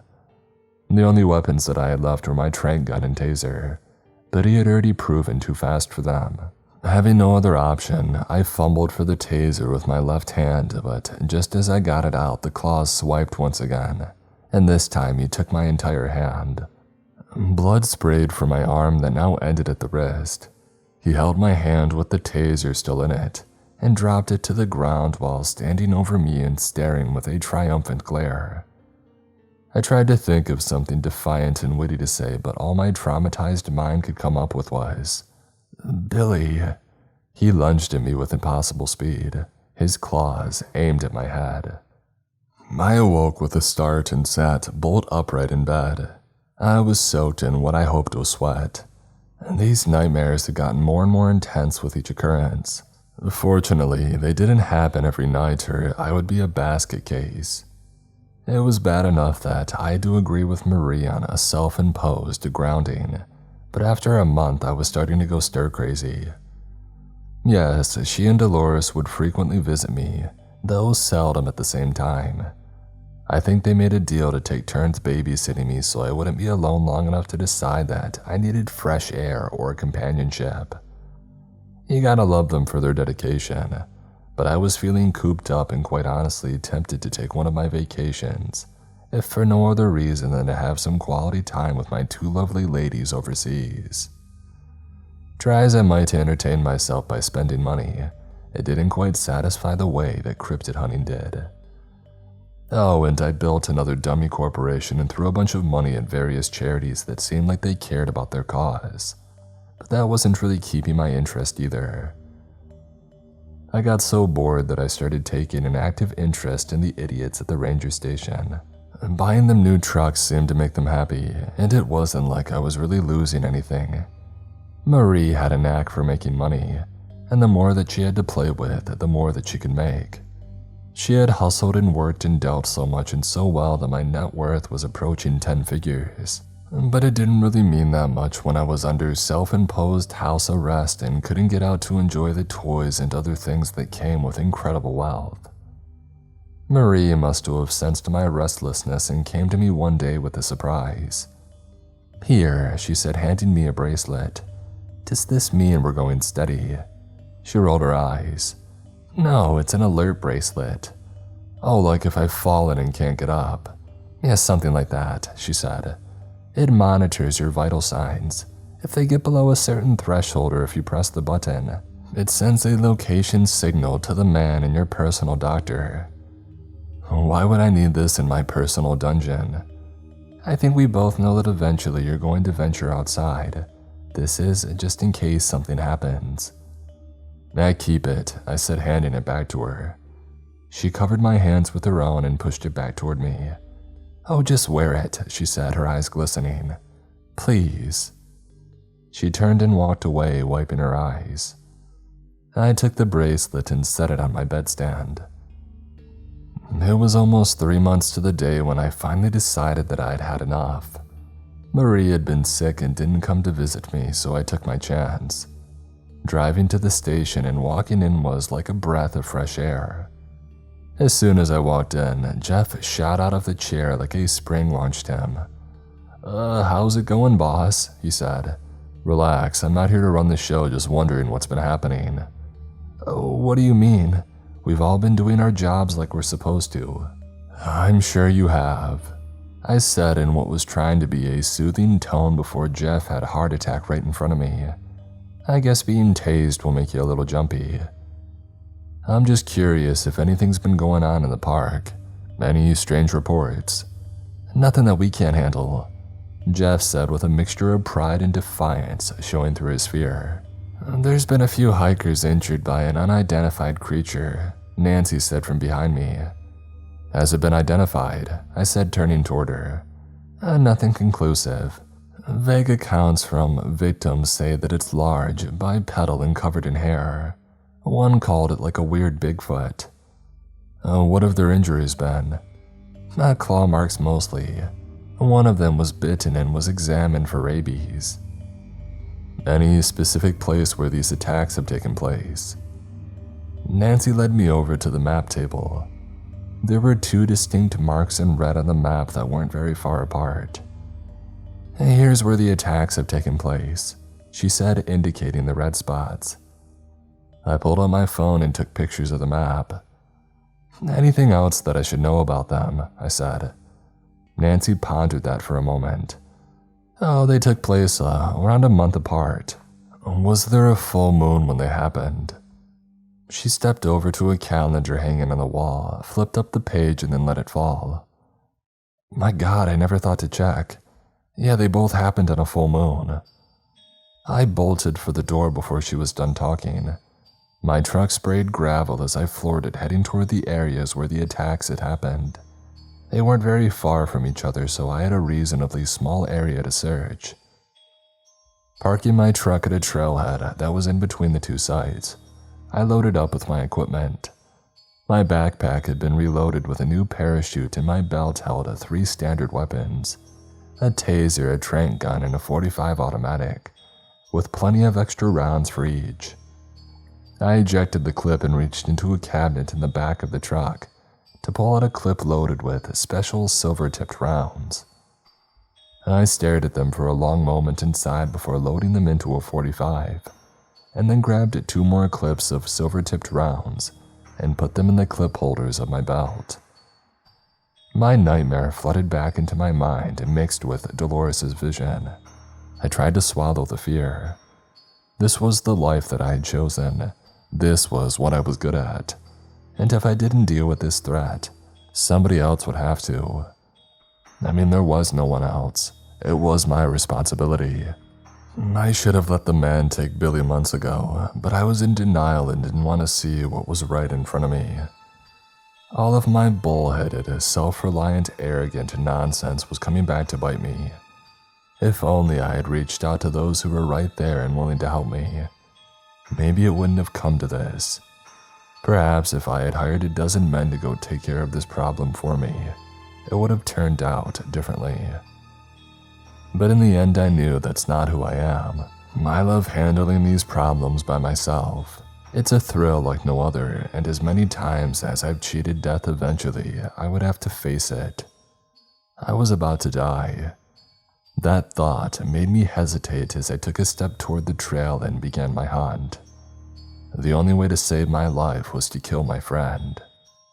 As I started down the trail in the fading light, I turned on the headlight strapped to my forehead. It was all that I could do to focus on where I was going as memories of Billy flooded my mind. His smart aleck remark when I bought the first drone while searching for the Jersey Devil, the truck he destroyed while driving through an empty field, the absolute terror in his eyes at the prospect of walking through the dark tunnel under the house, the hopeless feeling of watching Dell tear into him, the look of utter betrayal when I captured the Mothman, and the rage burning in his eyes when his ghost friend was taken away. I never thought this kid would make it this far. I thought he would quit after the first encounter with a cryptid. But he didn't. He thrived on it nearly as much as I did. As much of a loner as I am, I liked having Billy around, because I saw some of me in the way he wanted to get out there and hunt. The truth was, I missed him. I traveled a mile before my thoughts came back to the hunt ahead of me. Noises had dragged my mind out of the past and into the present. There was somebody else on this trail. I could sense them. My hand drifted toward the taser on my belt. I didn't want to go lethal in case it was some random hiker blundering around in the dark on a trail that closed at night. In the end, I guess I'm still a ranger at heart, for better or worse. The soft footsteps approached slowly from the other side of a blind turn in the trail. I waited, my taser aimed where the creature would emerge. It seemed to take forever until I saw a light appear and a red dot show on my chest. Looking down, I saw it was a laser just like the one from my taser. I looked up and shone my light on whoever had their sights on me. There stood Billy, aiming his taser at me. We stared at each other, each still aiming at each other in a standoff, and then I made the worst decision of my life. I flicked the safety on and holstered my taser. Billy did the same and slowly approached. Awkward silence reigned for a long moment. "So," I said, "how have things been?" "Good," he said with a shrug.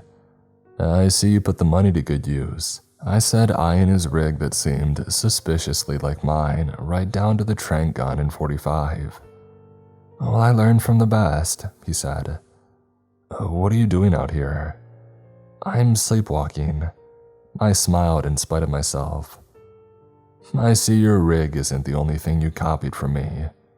You think you invented sarcasm. Nope, just perfected it. There's the stupid. Yeah, you just happen to be wandering around out here in the middle of the woods where hikers have gone missing. No clue what you're talking about, he said with a smirk. Right, so you're a big bad cryptid hunter right now. He shrugged. Trying to be. Have you caught any yet? He shook his head. This is my first hunt.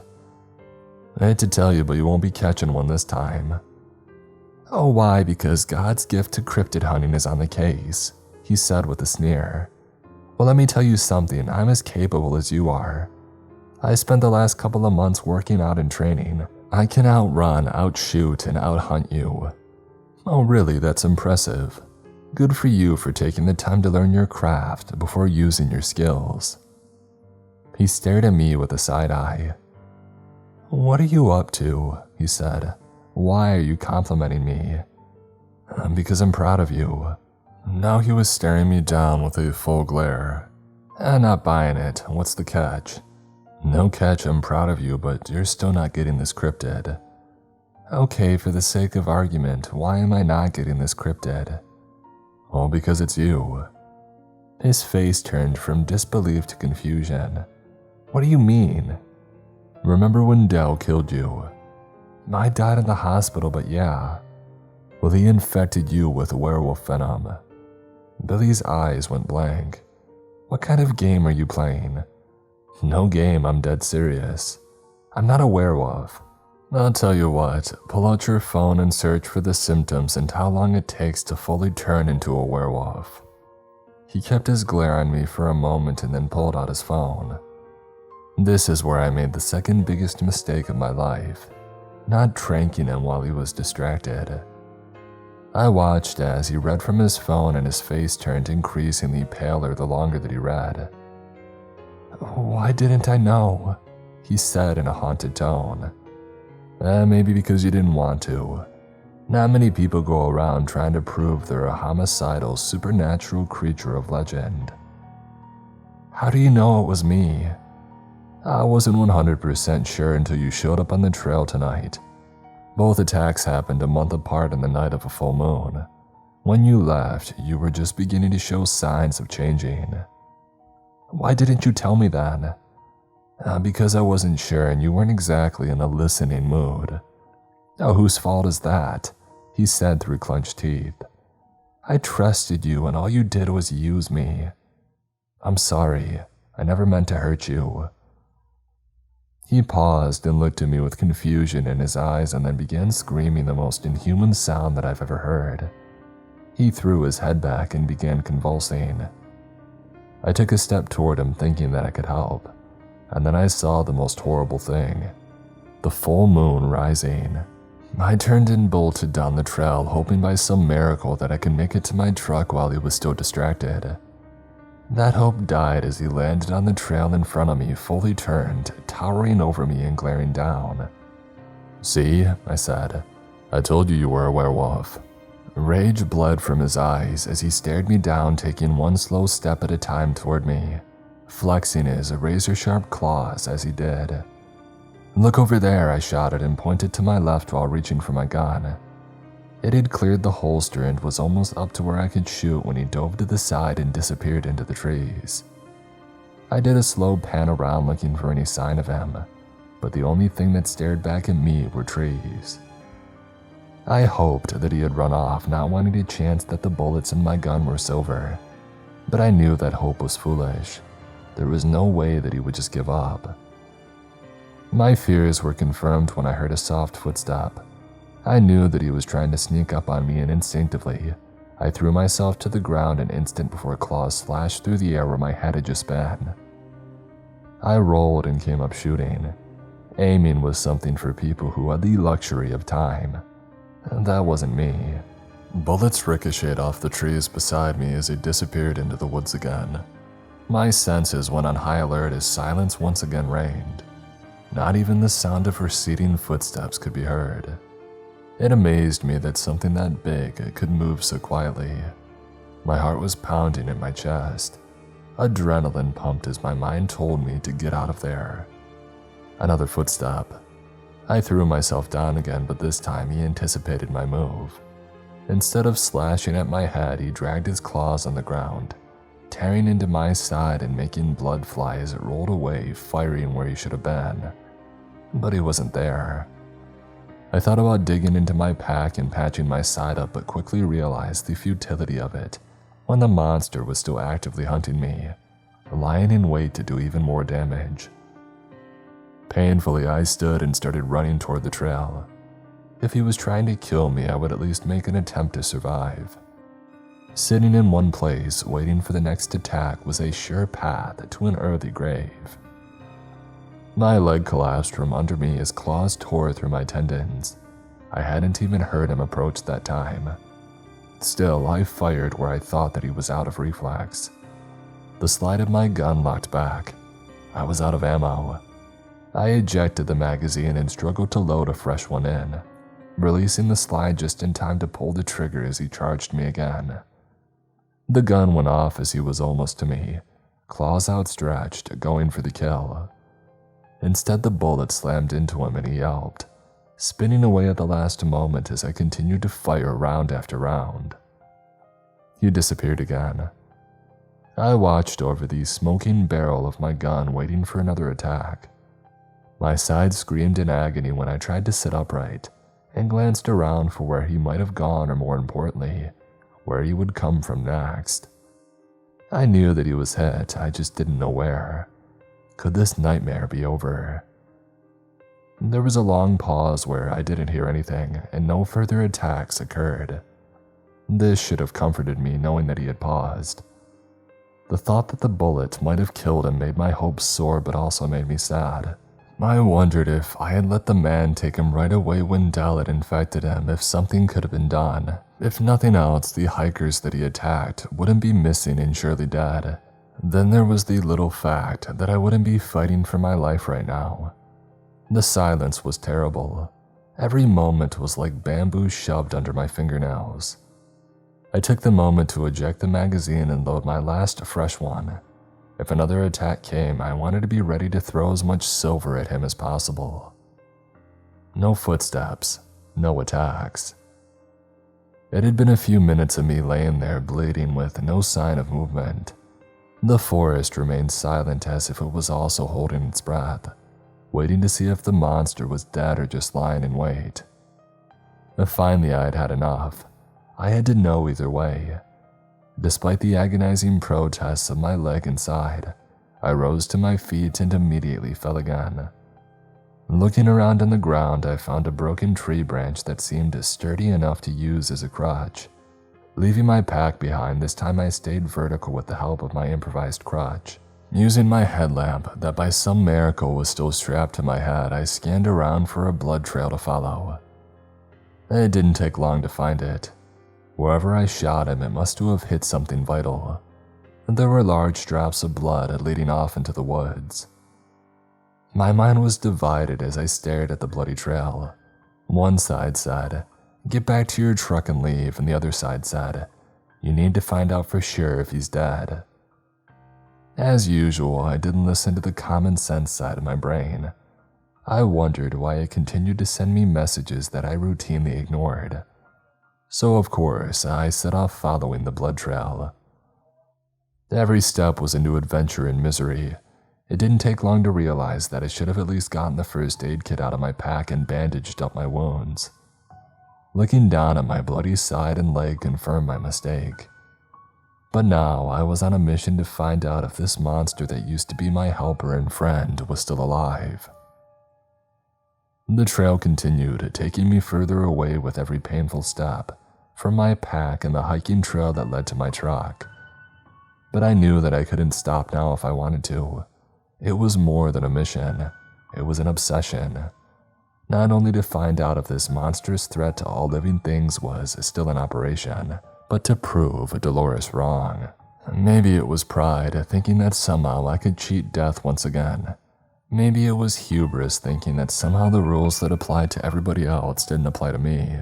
That just because Dolores had predicted my death at Billy's hands and she had never been wrong about a prediction didn't count because it was me. These thoughts chased each other around my head as I continued limping after the blood trail. And then suddenly it stopped. There was a pool of blood about the size of a dinner plate, but nothing beyond it. The trail had simply ended. I scanned around and raised my gun, but there was nothing but trees. As a last resort, I looked up just in time to see him falling towards me, claws outstretched. Time slowed as I aimed my gun and squeezed the trigger at the same time his claws penetrated my chest. His full weight landed on me, shoving the claws through to my back. He stood over me triumphantly as he pulled the claws out of my chest, bringing red with it that was my vital organs. I tried to say something, but my lungs couldn't push enough air for me to speak. My head flopped over to the side, and the last thing I remember seeing was a flashing light on my wrist. This was it. After all my adventures, all the useless risks that I had taken, I was done. There was nothing left but an empty house and a full bank account. Had my life been so useless, so unfulfilling? In the end, was Billy right? Did I really treat everybody close to me like I didn't care about them? If only I could say one last goodbye. But what would I say? Would it be some stupid, sarcastic remark? Would it be some double entendre? Or by some miracle would I find the courage to tell those closest to me how I really felt about them? I guess I'll never know. Breathing had become painful, every exhale sending rivulets of blood out of my mouth to the leaf-covered ground. At least I'll die in the woods. The light faded from my eyes. The last thing I heard was a terrible racket. Not like I could do anything about it.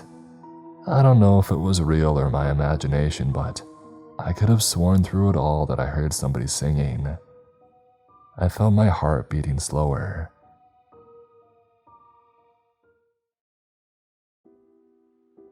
The darkness was complete. I looked around but didn't see anything. It was so dark I wasn't even sure if my eyes were open or not. No dot of light appeared to guide me along my way. Not like I expected to go anywhere but down. It was one of those things I never really dwelled on, but in the back of my mind, I knew I wasn't a good enough person to see the pearly gates. My experiences with God usually came when I needed help. I, like so many others, would pray those, "Please help me out and I'll do whatever you want," prayers. Of course, I never did get an answer. So eventually I stopped asking, knowing there was no answer or help forthcoming. But now that I seem to have some time to think about it, how would I react to someone who only ever called me when they needed something or were in a jam? Would I jump up and do all that I could to help them, knowing that in the end, once they were out of trouble, all they would do was ignore me again until the next problem came along? Probably not. I would probably block their number or just not answer when I saw their name come up on the phone. Why would God be any different? Okay, I figured it out. I'm in hell, sitting here in the dark, stewing over my failures for the rest of eternity. Yep, I'm definitely in hell. At least Dante's hell had people to talk to and interact with. Maybe I'm too sarcastic to interact with anyone. Maybe that's part of my punishment, being left alone with no one to antagonize. It could be worse. Billy could be here, chasing me around for all eternity. Come to think of it, how do I know what's lurking in this oppressive darkness? I looked down, or at least I thought I looked down. There was no difference. I looked up, but nothing. I tried waving my hand in front of my face, but I couldn't see anything. There wasn't even a breeze from my hand. I tried to sit down, but felt nothing. Reaching down, there was no ground or floor. I could feel the bottoms of my feet. They weren't standing on anything. At least my side, leg, and chest weren't hurting anymore. Pinching my arm brought no pain, just nothing. For someone who's used to chasing danger, floating here in this fishbowl of complete darkness was unnerving. Was I sitting in some sadistic snow globe on God's mantle for him to watch me and be amused? The darkness seemed to be getting lighter. I could hear sounds again. It was quiet except for the steady squeal of the heart monitor. It suddenly stopped its long, steady tone and began beeping again. Who the heck has a heart monitor in the middle of the forest? I knew that somebody was there with me. I could hear them breathing.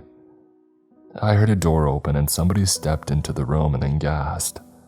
"Oh my God, what have you done?" A woman's voice said.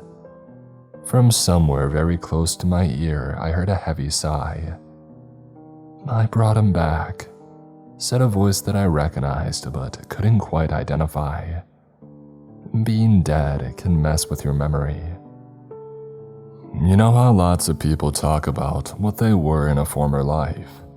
Some are more serious about it than others, but it all adds up to evaluating abilities they didn't think they had. Sometimes it's just those seemingly fluke happenings that make people think about a former life, if such a thing exists. In my former life, I was a cryptid hunter. I see you rolling your eyes and saying, "Yeah, those things don't exist." Well, I'm here to tell you that they do. At least I think I'm here to tell you. You see, my former life ended when a werewolf who used to be my assistant killed me. I can hear you saying now, "Well, if he killed you, then how are you still around to talk about it?" Honestly, your guess is as good as mine. I just got back myself. Once I wake up, I'm gonna have a lot of questions for whoever is around. I opened my eyes and looked around that dark room. It took a minute to realize that I wasn't in a hospital. It looked like a hospital, the bed, the monitors, but there was a second bed and a cabinet of supplies that I recognized. I was in the emergency care room of my home. I know most people don't have an emergency care room in their home. Well, maybe you should. If enough of us do it, we can put those corporate shysters and big pharma out of business. In case you haven't noticed, I'm not much for the medical profession as a whole, especially when it can easily be proven that a large percentage of them are more interested in profiting from keeping you sick rather than making you well. And don't believe me, just look up how and why Rockefeller really started the American Cancer Society. But I digress. I tried to raise my head, but pain made me give up on that rather quickly. I leaned my head to the side, looking for anything like a call button. I found one on the bed rail, but lifting my arm to press seemed impossible. I tried to swing myself closer to the button, but it was agony. Every part of my upper body was screaming at me to knock it off and lay still. But I was never one to follow orders. With my arms taking the day off, I swung my head over and aimed for the button with my nose. I rocked side to side, ignoring the pain and trying to hit the button that would get me some answers. As with everything else in my life lately, I overcompensated. Throwing myself to the side, my nose smashed into the button a little bit too hard. I felt cartilage crunch as my nose impacted the button. I tried not to scream in pain as I caused myself yet another injury. Sometimes I wonder if I'm not secretly a masochist. I settled back into the laying position, feeling a river of blood flowing from my nose and wondering ironically if after cheating death yet again, I would now bleed out because of my own impatience. It didn't take long for the doctor that I had hired to open the door and look in. "I thought you were asleep," he said, walking over to my bed in a lab coat that was once white at one point but now was covered in splotches of red. "I see you had fun bringing me around," I said as he wiped the blood from my nose and face. He glanced down at the stained coat. "I'm not sure I would really call it fun. More fun than I've been having." He stopped wiping blood and looked at me with the most serious look. I'm sure. Okay, Doc, no more beating around the bush. What happened? He sighed heavily. What's the last thing you remember? Being attacked, laying in the forest, helpless and bleeding. He pulled up a chair and sat beside my bed. I'm not sure if you're up to the whole story, but I'll give you the highlights, at least what I know. I laid there waiting for a long moment as his eyes darted back and forth as if reading some invisible document and deciding what information he was going to pass along. I was at the hospital when I got a notification that you needed immediate assistance. Fortunately, I was only doing rounds and not in the middle of an operation, so I drove here as quickly as I could. And that must have been the red light I saw on my wrist, that alert bracelet that Marie gave me. A rather ingenious idea, by the way. Anyway, I hadn't been here more than a minute until a helicopter landed on your yard and some very military-looking men carried you inside. I directed them to this room and began my evaluation. The leader seemed very worried about the fact that your heart wasn't beating. Usually not a good sign that you can go dancing that evening. He chuckled. Well, I'll spare you all the details, but after working on you for a while, I managed to get your engine kick-started. I smiled. So Dolores was right, I said to myself. Who's Dolores? A friend. Tell me, Doc, did I die? When you came to me, you were dead, but I don't know for how long. So I owe you my life. He hesitated. I wouldn't be so dramatic to say that. I just did what you hired me for. Modestly, I can't say I relate, but in any case, thank you. You're welcome. Did anybody say what happened to Billy? He paused. I was too busy at the moment to worry about anybody other than you. So nobody knows where he is, I said, trying to sit up and falling back to the bed. You need to calm down and rest. How can I do that when I don't know if Billy is still out there or not? Why is that important? Because Billy's the one who attacked me. He's a werewolf. The doctor's eyes grew wide. Did he bite you? I stared at him blankly. I hadn't thought about it. Everything happened so fast that I didn't have time to tell how I was being injured. I'm not sure. Well, it's extremely important that you remember. You think I don't know that, I snapped. Dell infecting Billy is what started this whole thing. I don't know what you mean. I need to talk to the man who doesn't exist.